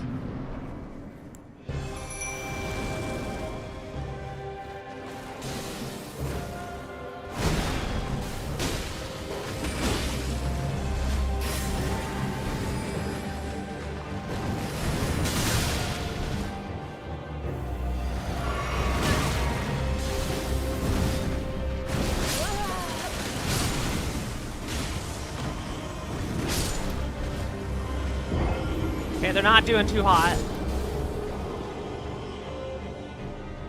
You wish it was more boss punching? Just think of it this way, Fong.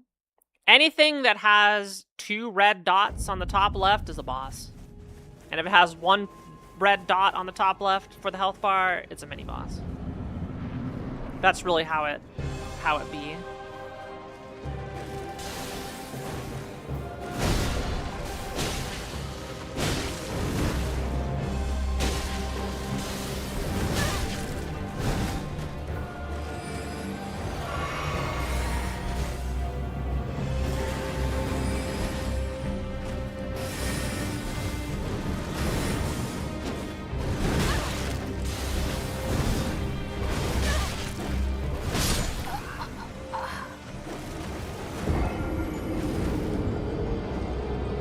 Yeah, luckily, once you don't really have to do too much mobbing. You can kind of just blitz through stuff like every Souls game, but Sekiro's not really a Souls game, but you can still run by a bunch of shit. So I hope you enjoy it though. I think it gets better as it goes on.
Damn it! Shoot.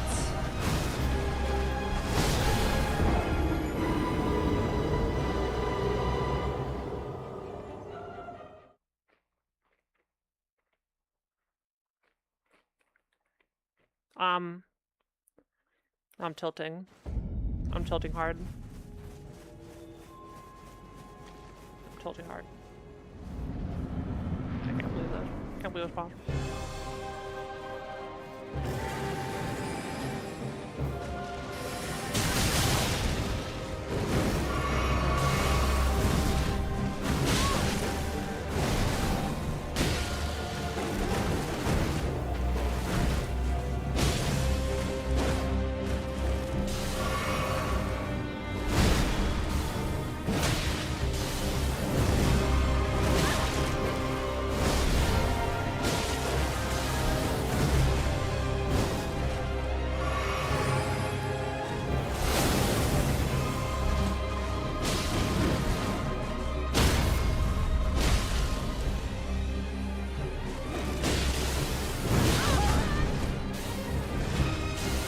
Okay. Woo.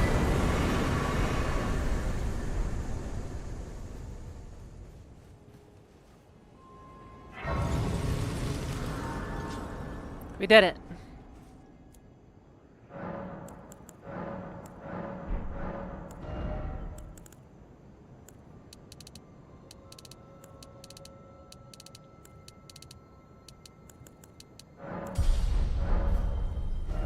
Alright, that'll help.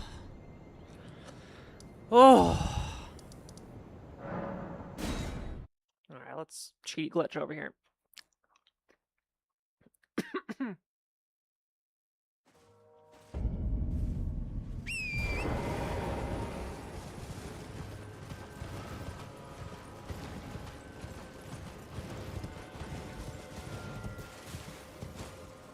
Yeah, I may not finish this seed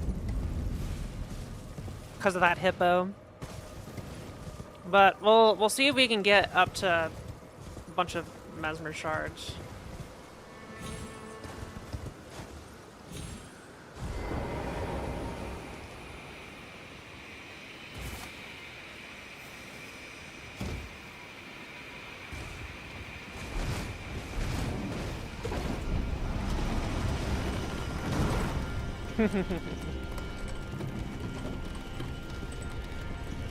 Yeah, I'll say for me, Sekiro, the first half of Sekiro,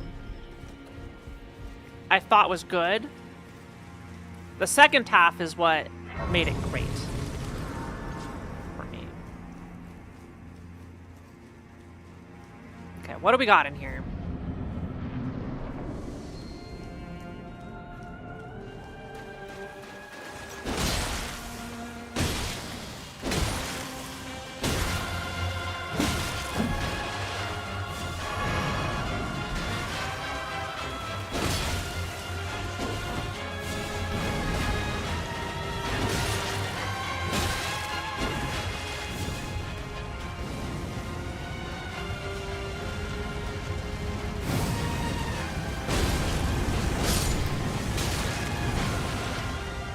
Take the free souls.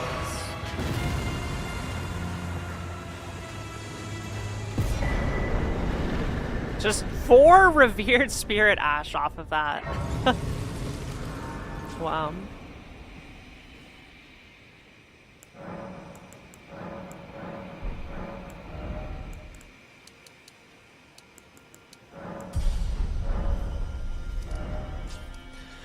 Okay, so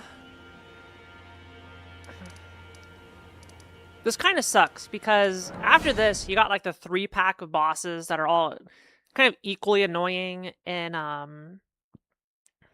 Shadowkeep. So we got Mesmer, we got Gaius, and Skidoo.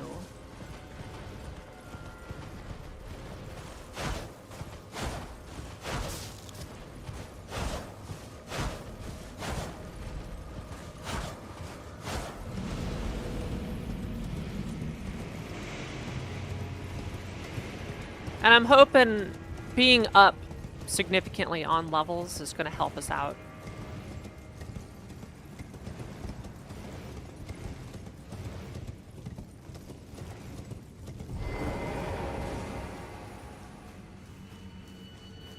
For the frickin' pig or hippo and the falling star beast.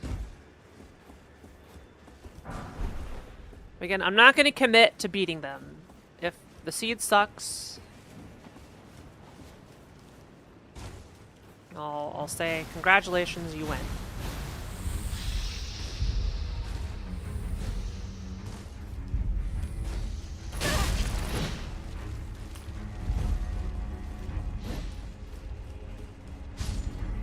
I'm not afraid to admit defeat.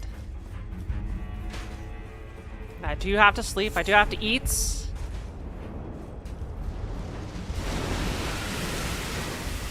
Alright, good night. Type 1 if you're still awake. How many people have avoided the call of unconsciousness? No surrender?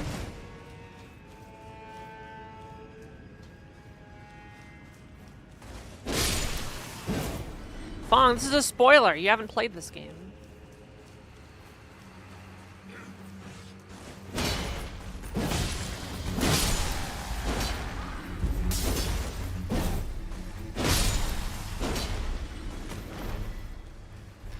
Oh, let me revive a conversation I had earlier. Do you think anybody's made human cheese?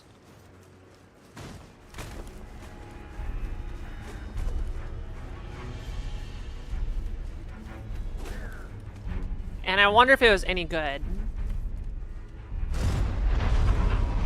I wanted to talk of goat cheese earlier, and I was like, what about human cheese? Like, can you make like mozzarella out of human milk? If you like follow the same process, or does that only work with cow milk? I've been thinking about it.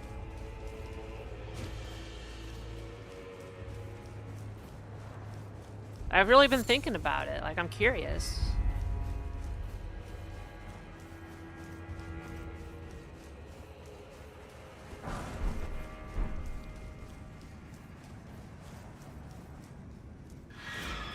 Yeah.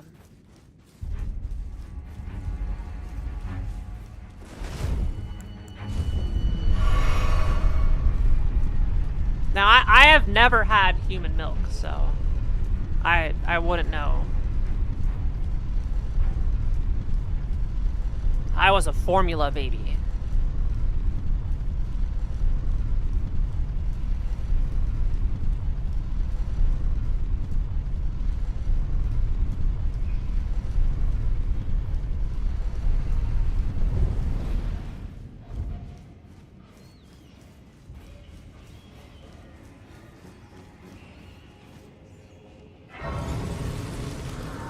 Anyway, hi, I'm Kiara.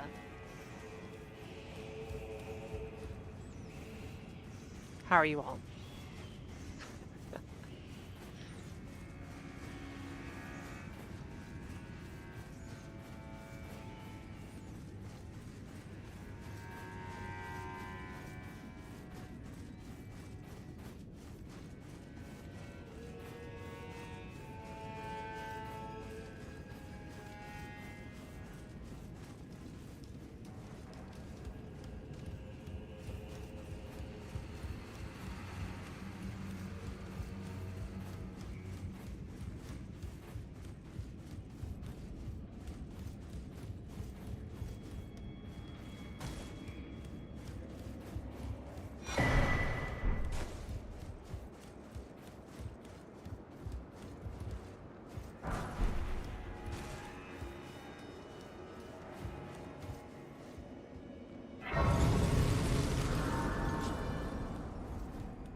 Yeah, have you ever had human cheese?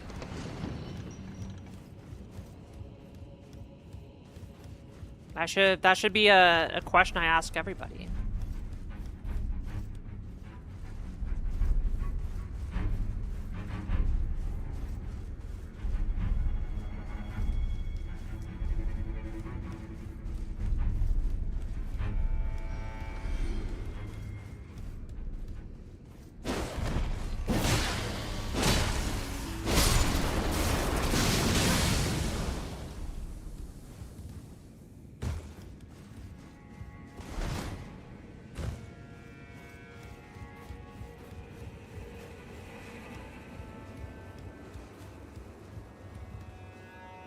What, the answer is no, nobody has made human cheese?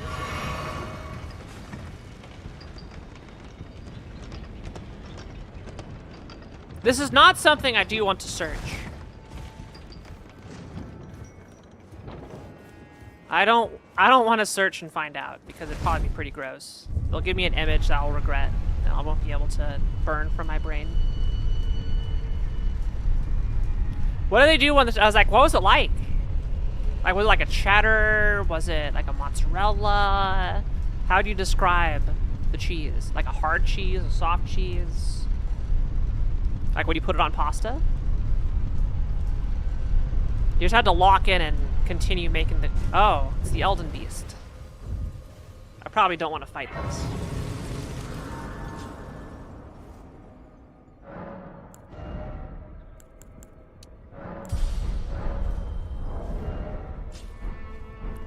I'm assuming the Elden Beast is strong versus holy.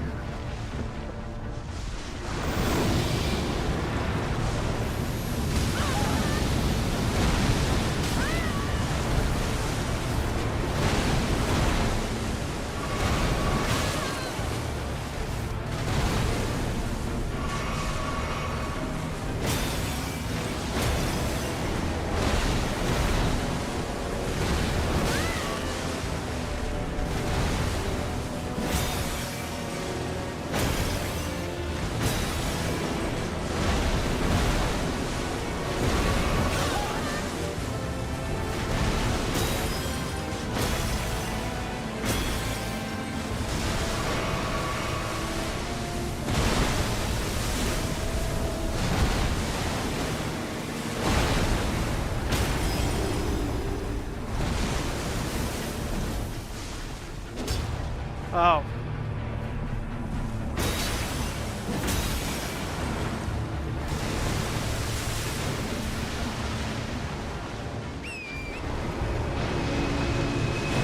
Don't be flying.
Let's see, Elden Beast, what are you weak to?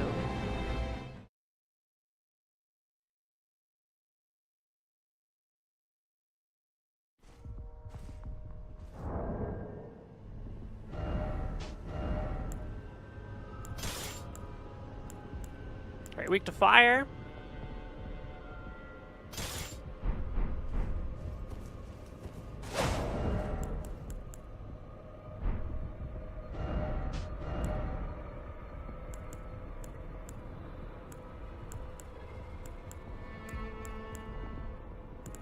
I know you can't be blood.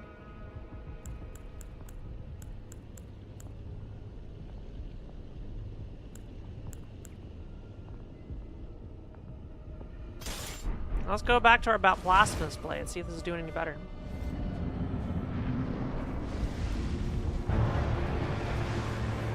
Now we'll just not worry about this boss.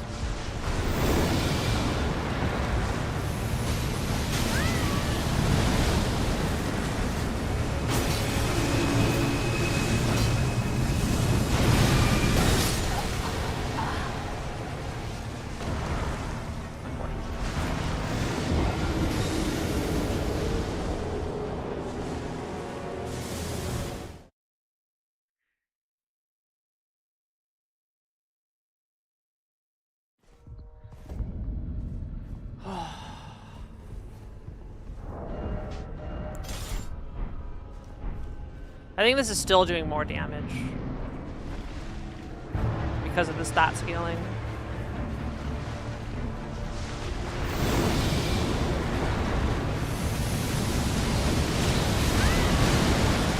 Undodgeable.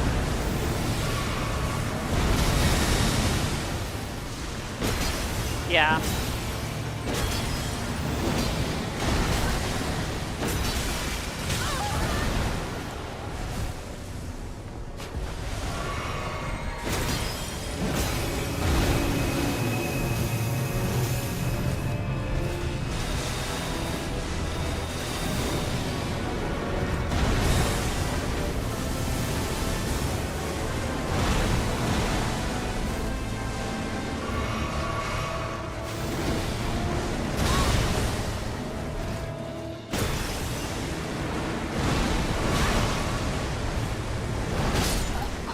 Let's not do Elden Beast.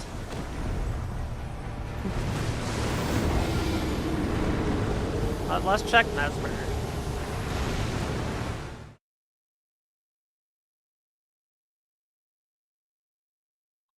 If I add like Skidoo 12, sure.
What do we got?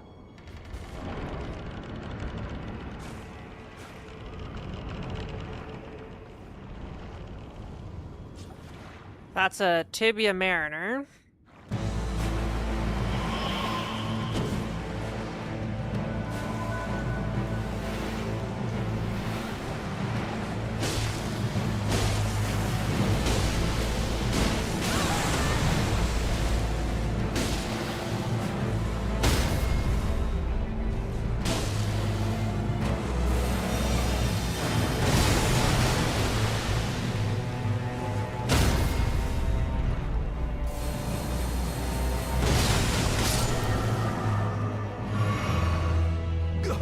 Into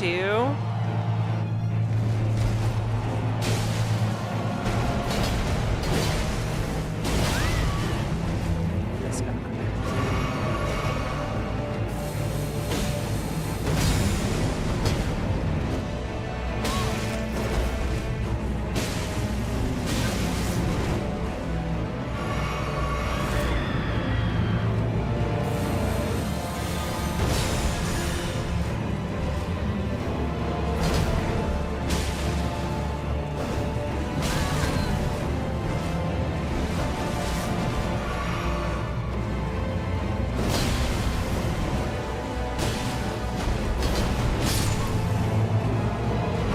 Alright, that was easy. America, a curse upon thee.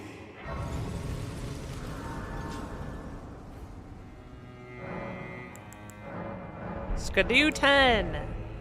Huge.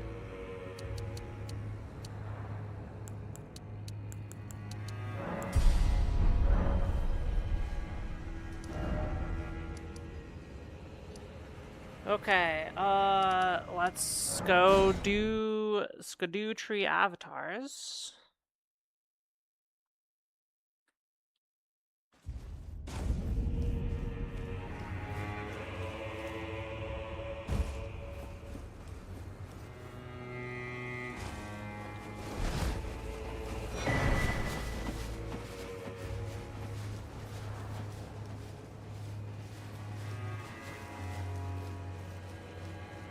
Okay, lesson learned. Do not drop down here.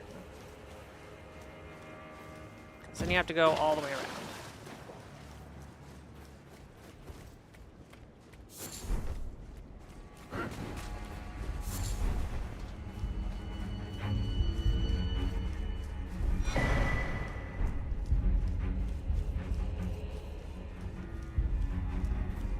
And I'm lost.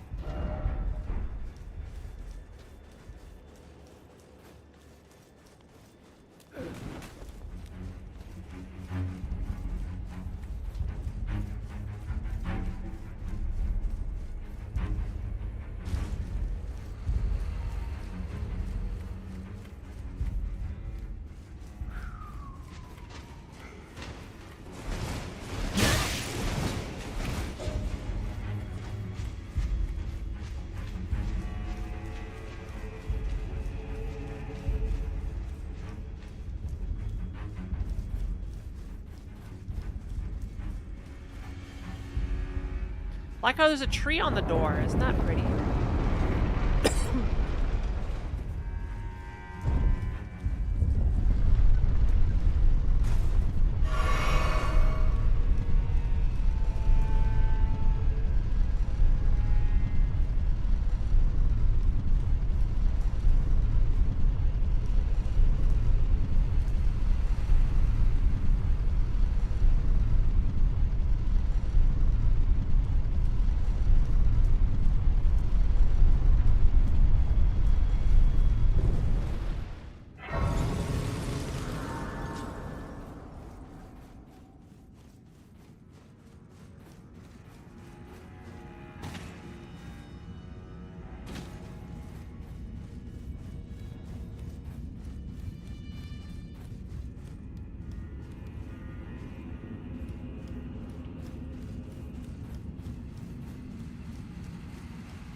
Vulgar militia greaves. What do we have here? Remembrance of the wild boar. Oh, it's Metter. Well, I don't think we do Metter. We'll give it one go.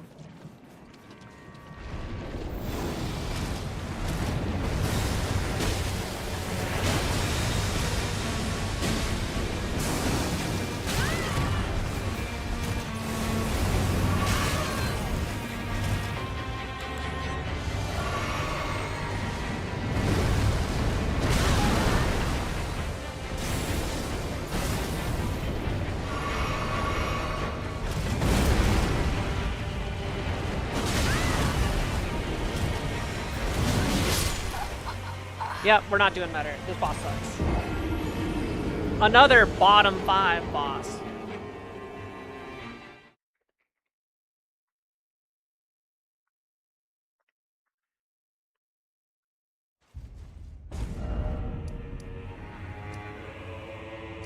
Well, that's all the easy to get 2 bosses in the DLC.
That's the named, the named one.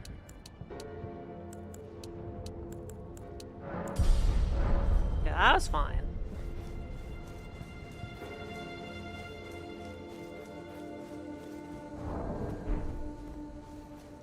We can get the chest. Do I have Moog's bullshit? Nope.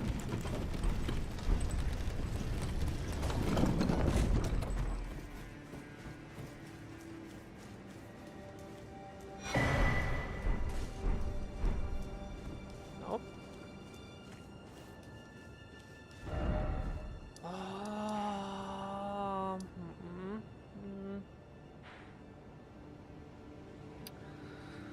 I don't know what I want to do.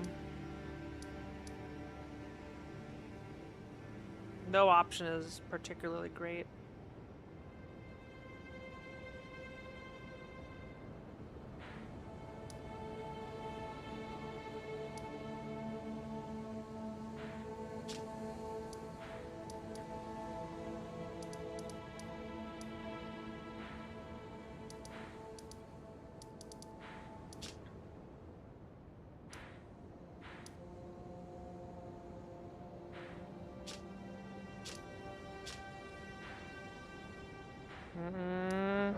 Alright, we're gonna do underground.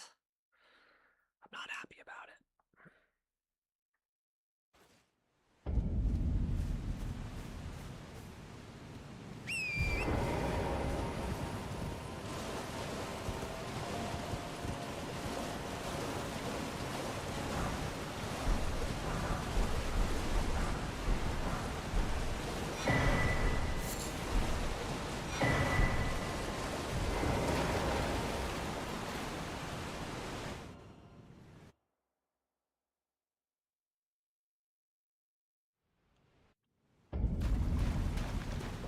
I wish I could mount in here.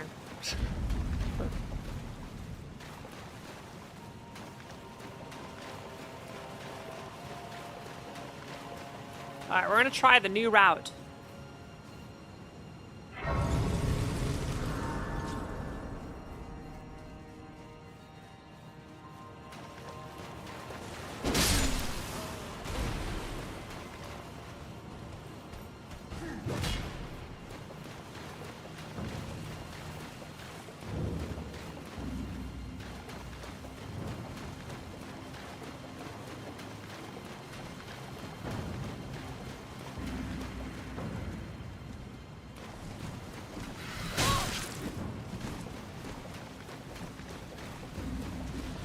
So there's an aspect of this dungeon.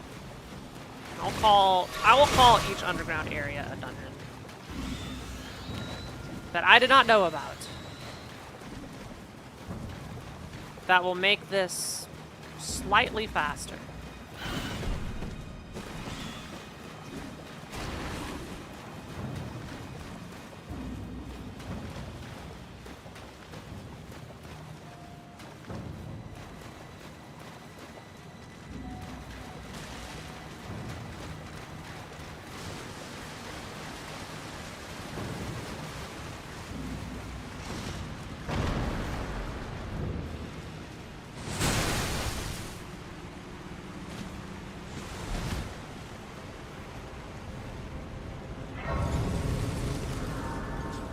Okay, there should be a ladder back up somewhere.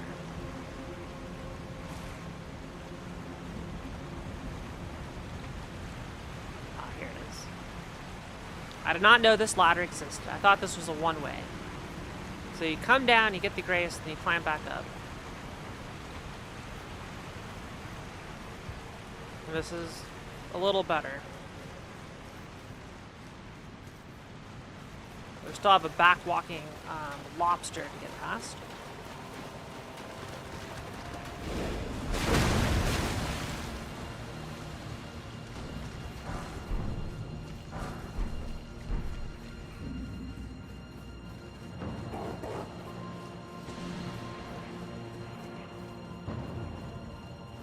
Where is this second Estelle thought? So now we got the two of them. Where's number 2?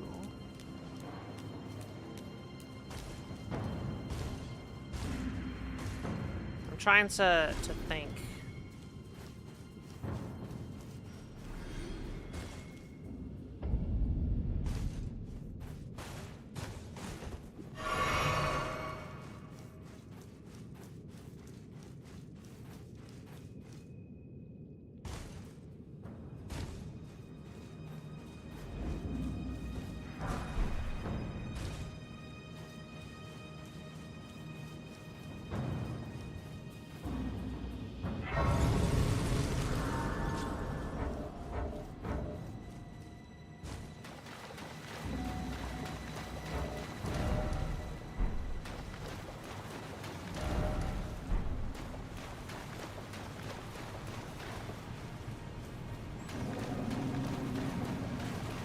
I'm guessing it's in like some mini dungeon, side dungeon, hero grave, all that bullshit. That in randomizer you literally just never go into. They might as well not exist.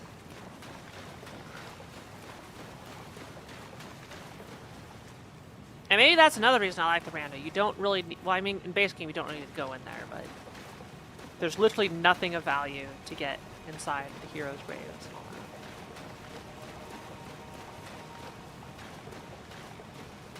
that. Ooh, what is this? It's Mesmer.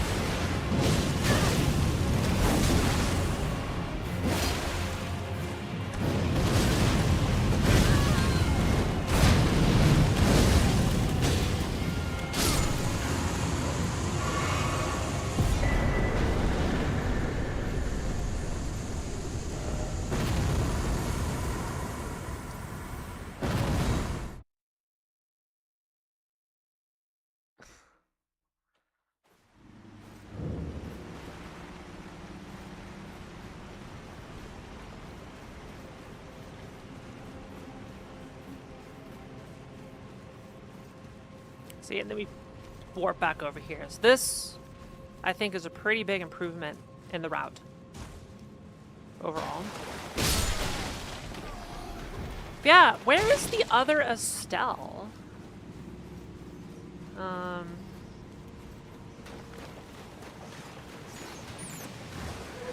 Because I need the big arenas. I can't for the life of me think of it.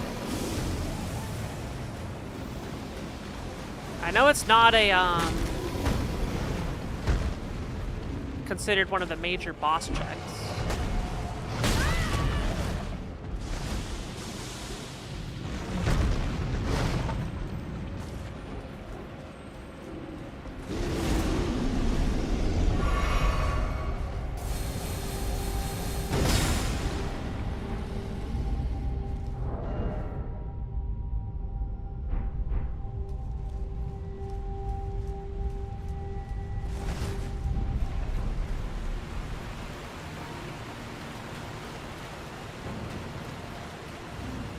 Anyone know? No? Yeah, we're going to the Grand Cloister.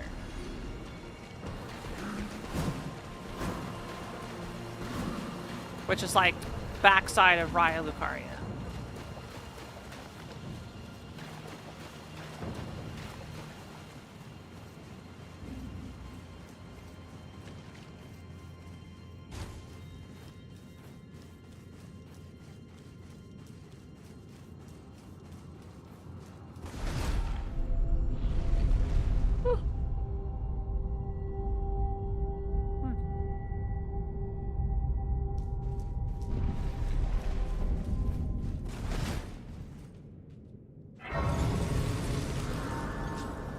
Oh, so one of the side dungeons in Consecrated Snowfield. Okay, got it.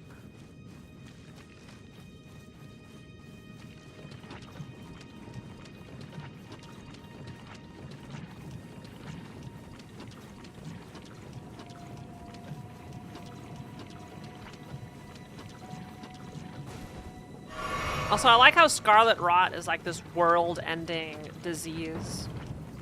God killer. If you get infected with Scarlet Rot, you're just dead. But the Tarnish is like, eh. What if I just waded through it and then just got it all back out of grace? Don't worry about it.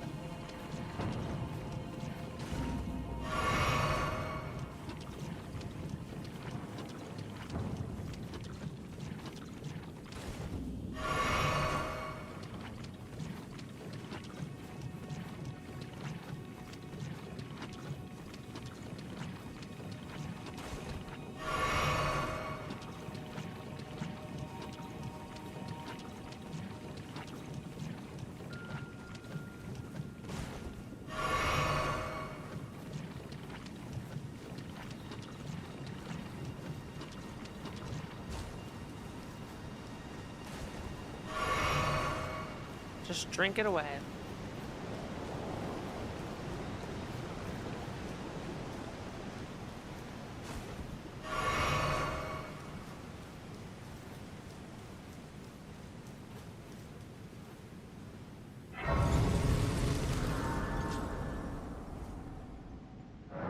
It'd be cool if this could be used as a backdoor into Raya Lucaria without having to require the key.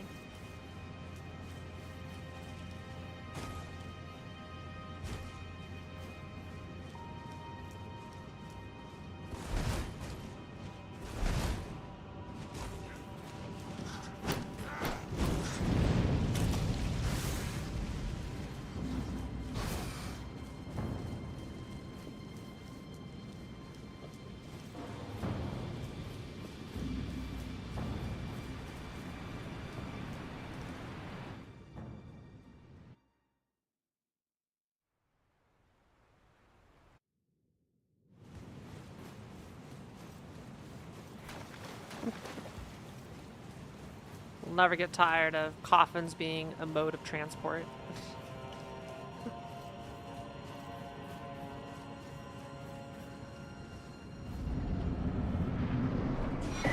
Ah.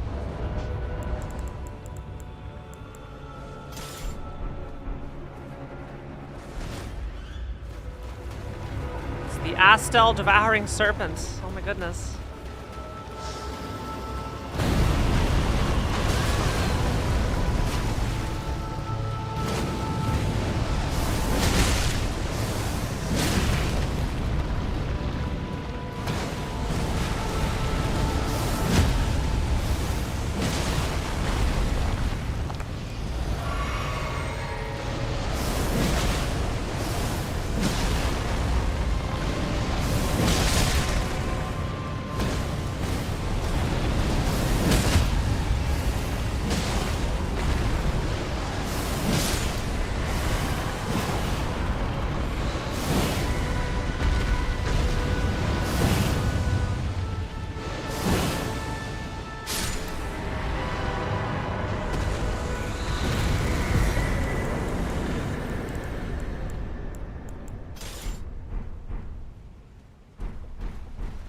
Oh, the Carrion inverted statue.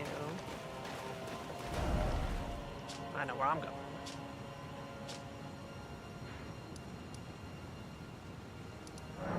Lake facing cliffs.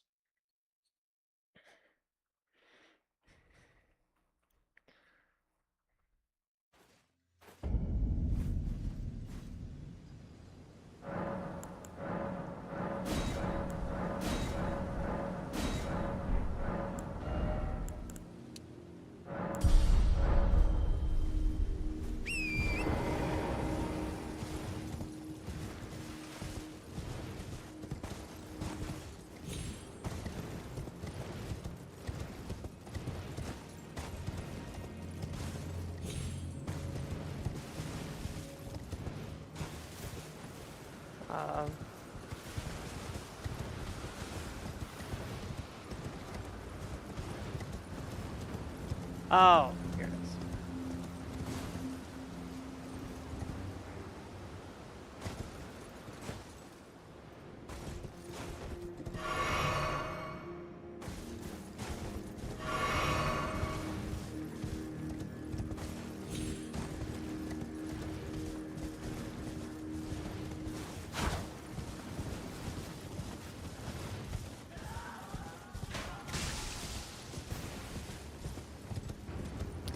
Hi, Anthony. I'm doing okay.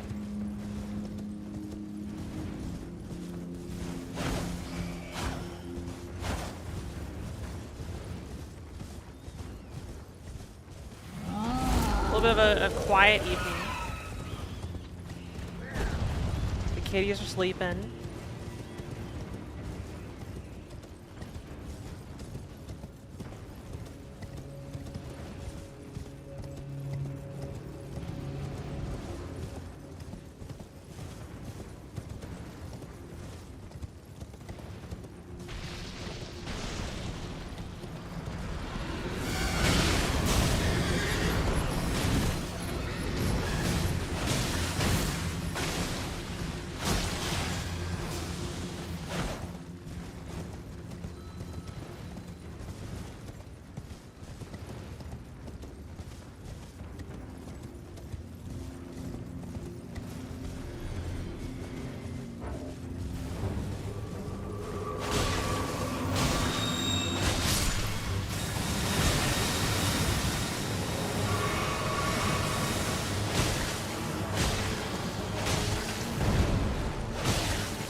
Lesson learned, do not go through the tunnel.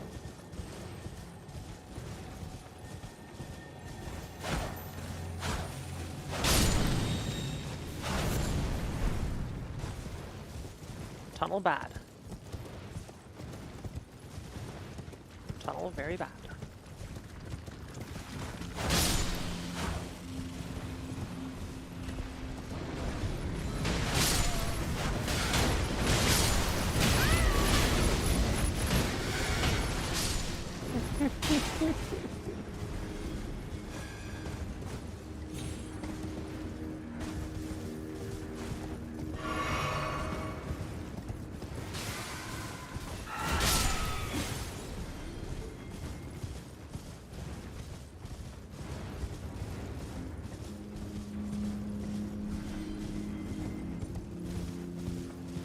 God, where is the flower boss usually? It's like... FromSoft had to be trolling with the flower boss.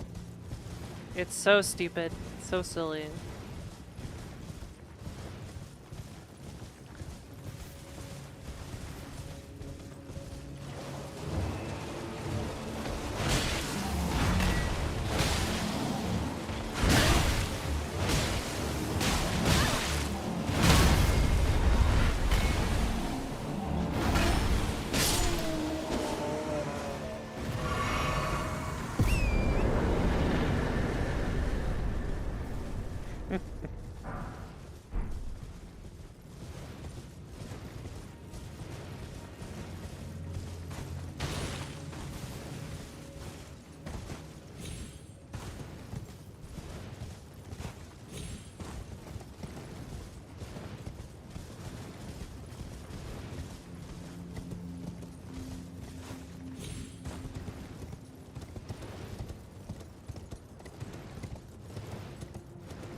It's 11 o'clock, shit.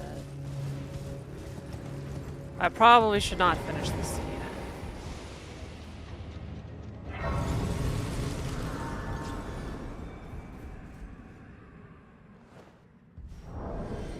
We'll see how quickly we get the Mesmer Shard.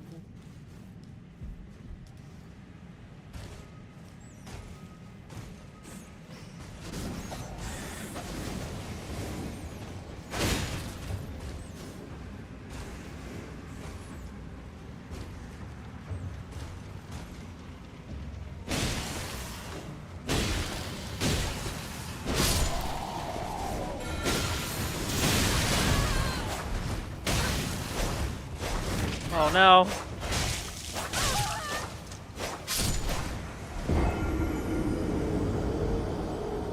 That sucks.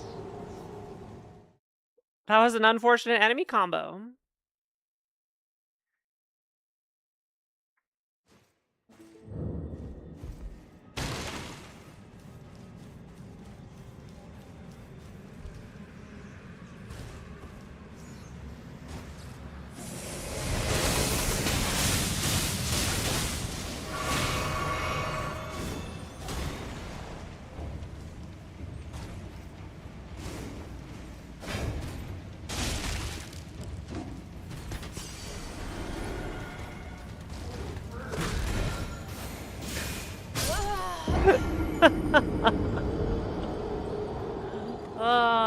The big hitboxes!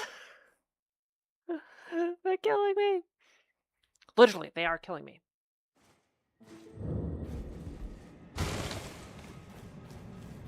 Alright, let's take it a little bit slower. Let's trigger this.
I'm getting tired. There's still not 5 mesmer shards.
Oh, it's orange.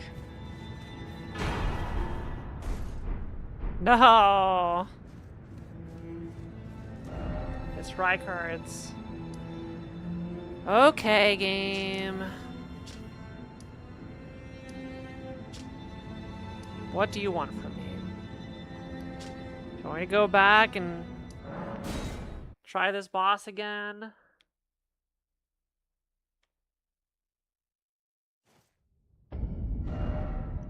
Here, let's do...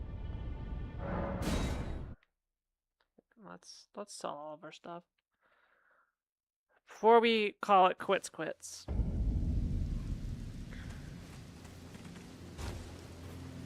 Brave. I can't sell here. The only person I can sell to is over here. I'm gonna be invaded.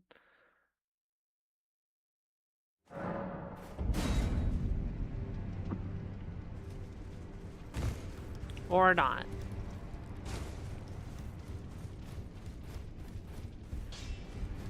Gotcha. Oh, no.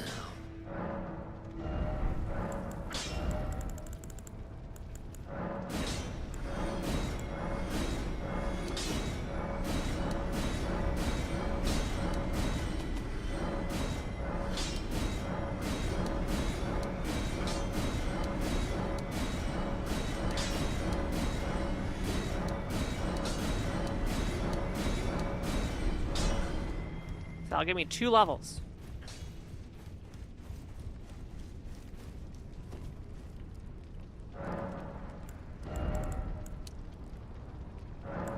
I'll give me 1 level.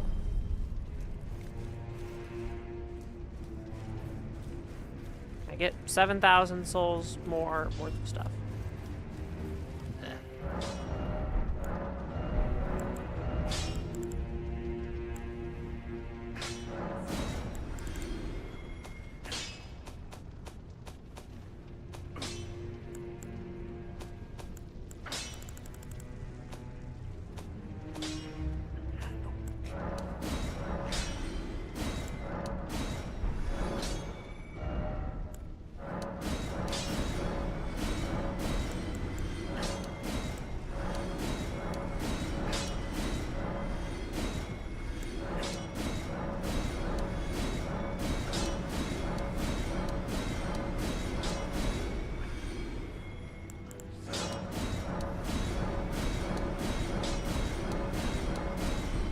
There we go.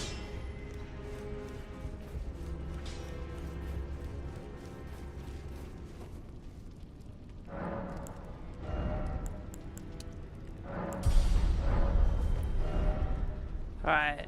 We are going in with an extra 20 levels.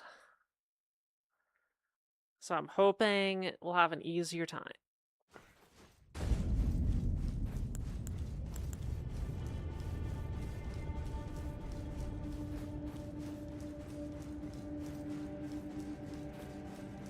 And if not, well, I gave it my best.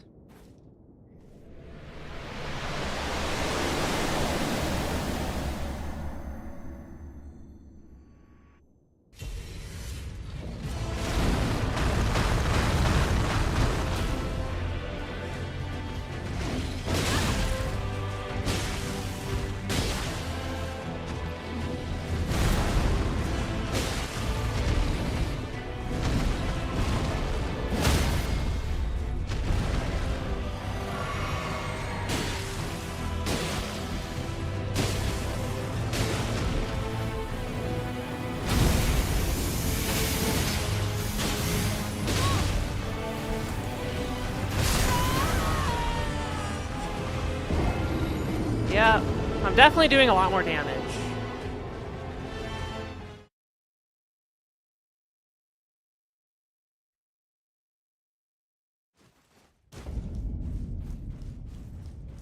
To no surprise.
It's just a bad boss. It's a bad boss for this scaling.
That was not optimal.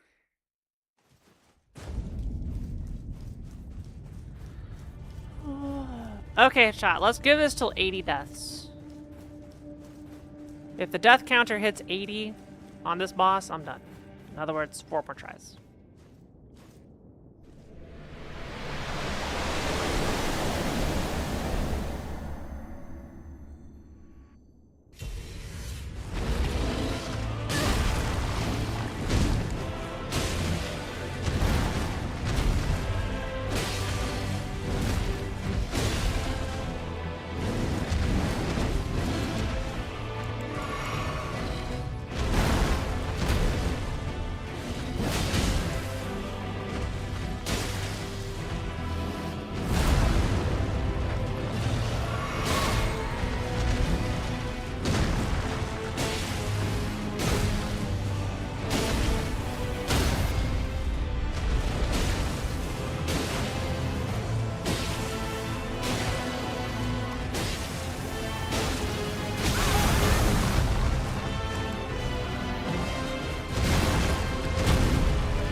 Come on. What a combo. I think this is the advanced Falling Star Beast.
Oh,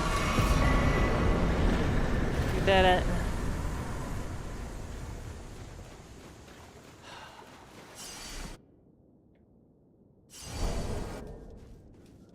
Oh.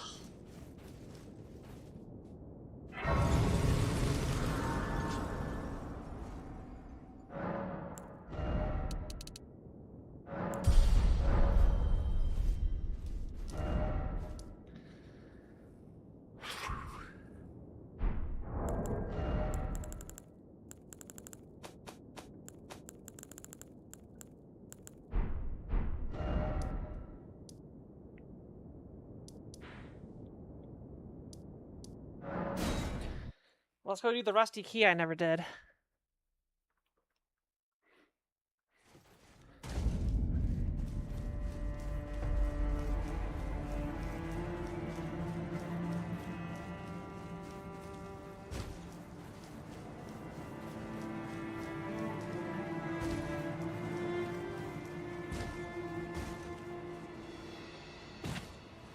Well, I'm glad I did it.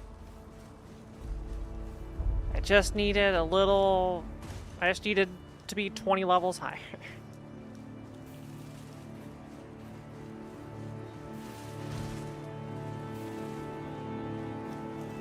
I did get a lot better at Hippo.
Well, this is a problem.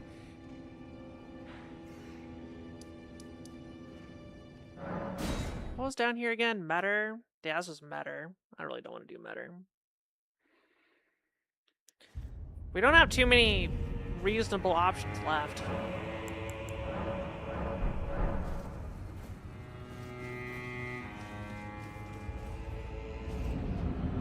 We have one more go at Metter with some more Skidoo and levels.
you have it. Type 1 if you're still awake, chat. If there are enough ones, I will continue. Not enough ones, I retire for the night.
Alright, I think too many people are lurking here. I'm tired. I should stop. I should stop. We're at 80 deaths for the seed. I'll do a singular attempt. If we kill it, this attempt, and it happens to have a Mesmer Shard, then we go. But otherwise, we're I'll accept beating base game.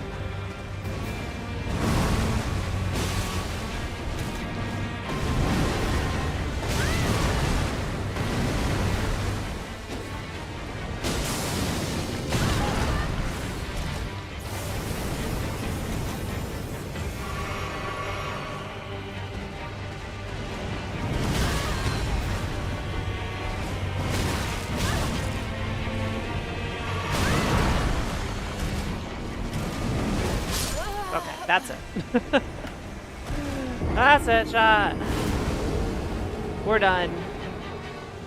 We're done. We'll never know where the last Mesmer Shard was. We'll never know what was on Consort Spot. We'll just never know. Okay, we'll never know. Thank you so much for watching. I appreciate you all for sticking around. Even if I was a little sour mood this at the start of the stream. I need to not let that come to display on stream. I know it's bad. I'm sorry. Please forgive me. So I'm going to send you all over to Kung Fu Fruit Cup, okay? Tomorrow will be Final Fantasy V in Japanese. Thank you again so much for watching me. I do appreciate everybody spending their time on my stream. Okay, thank you. Bye-bye.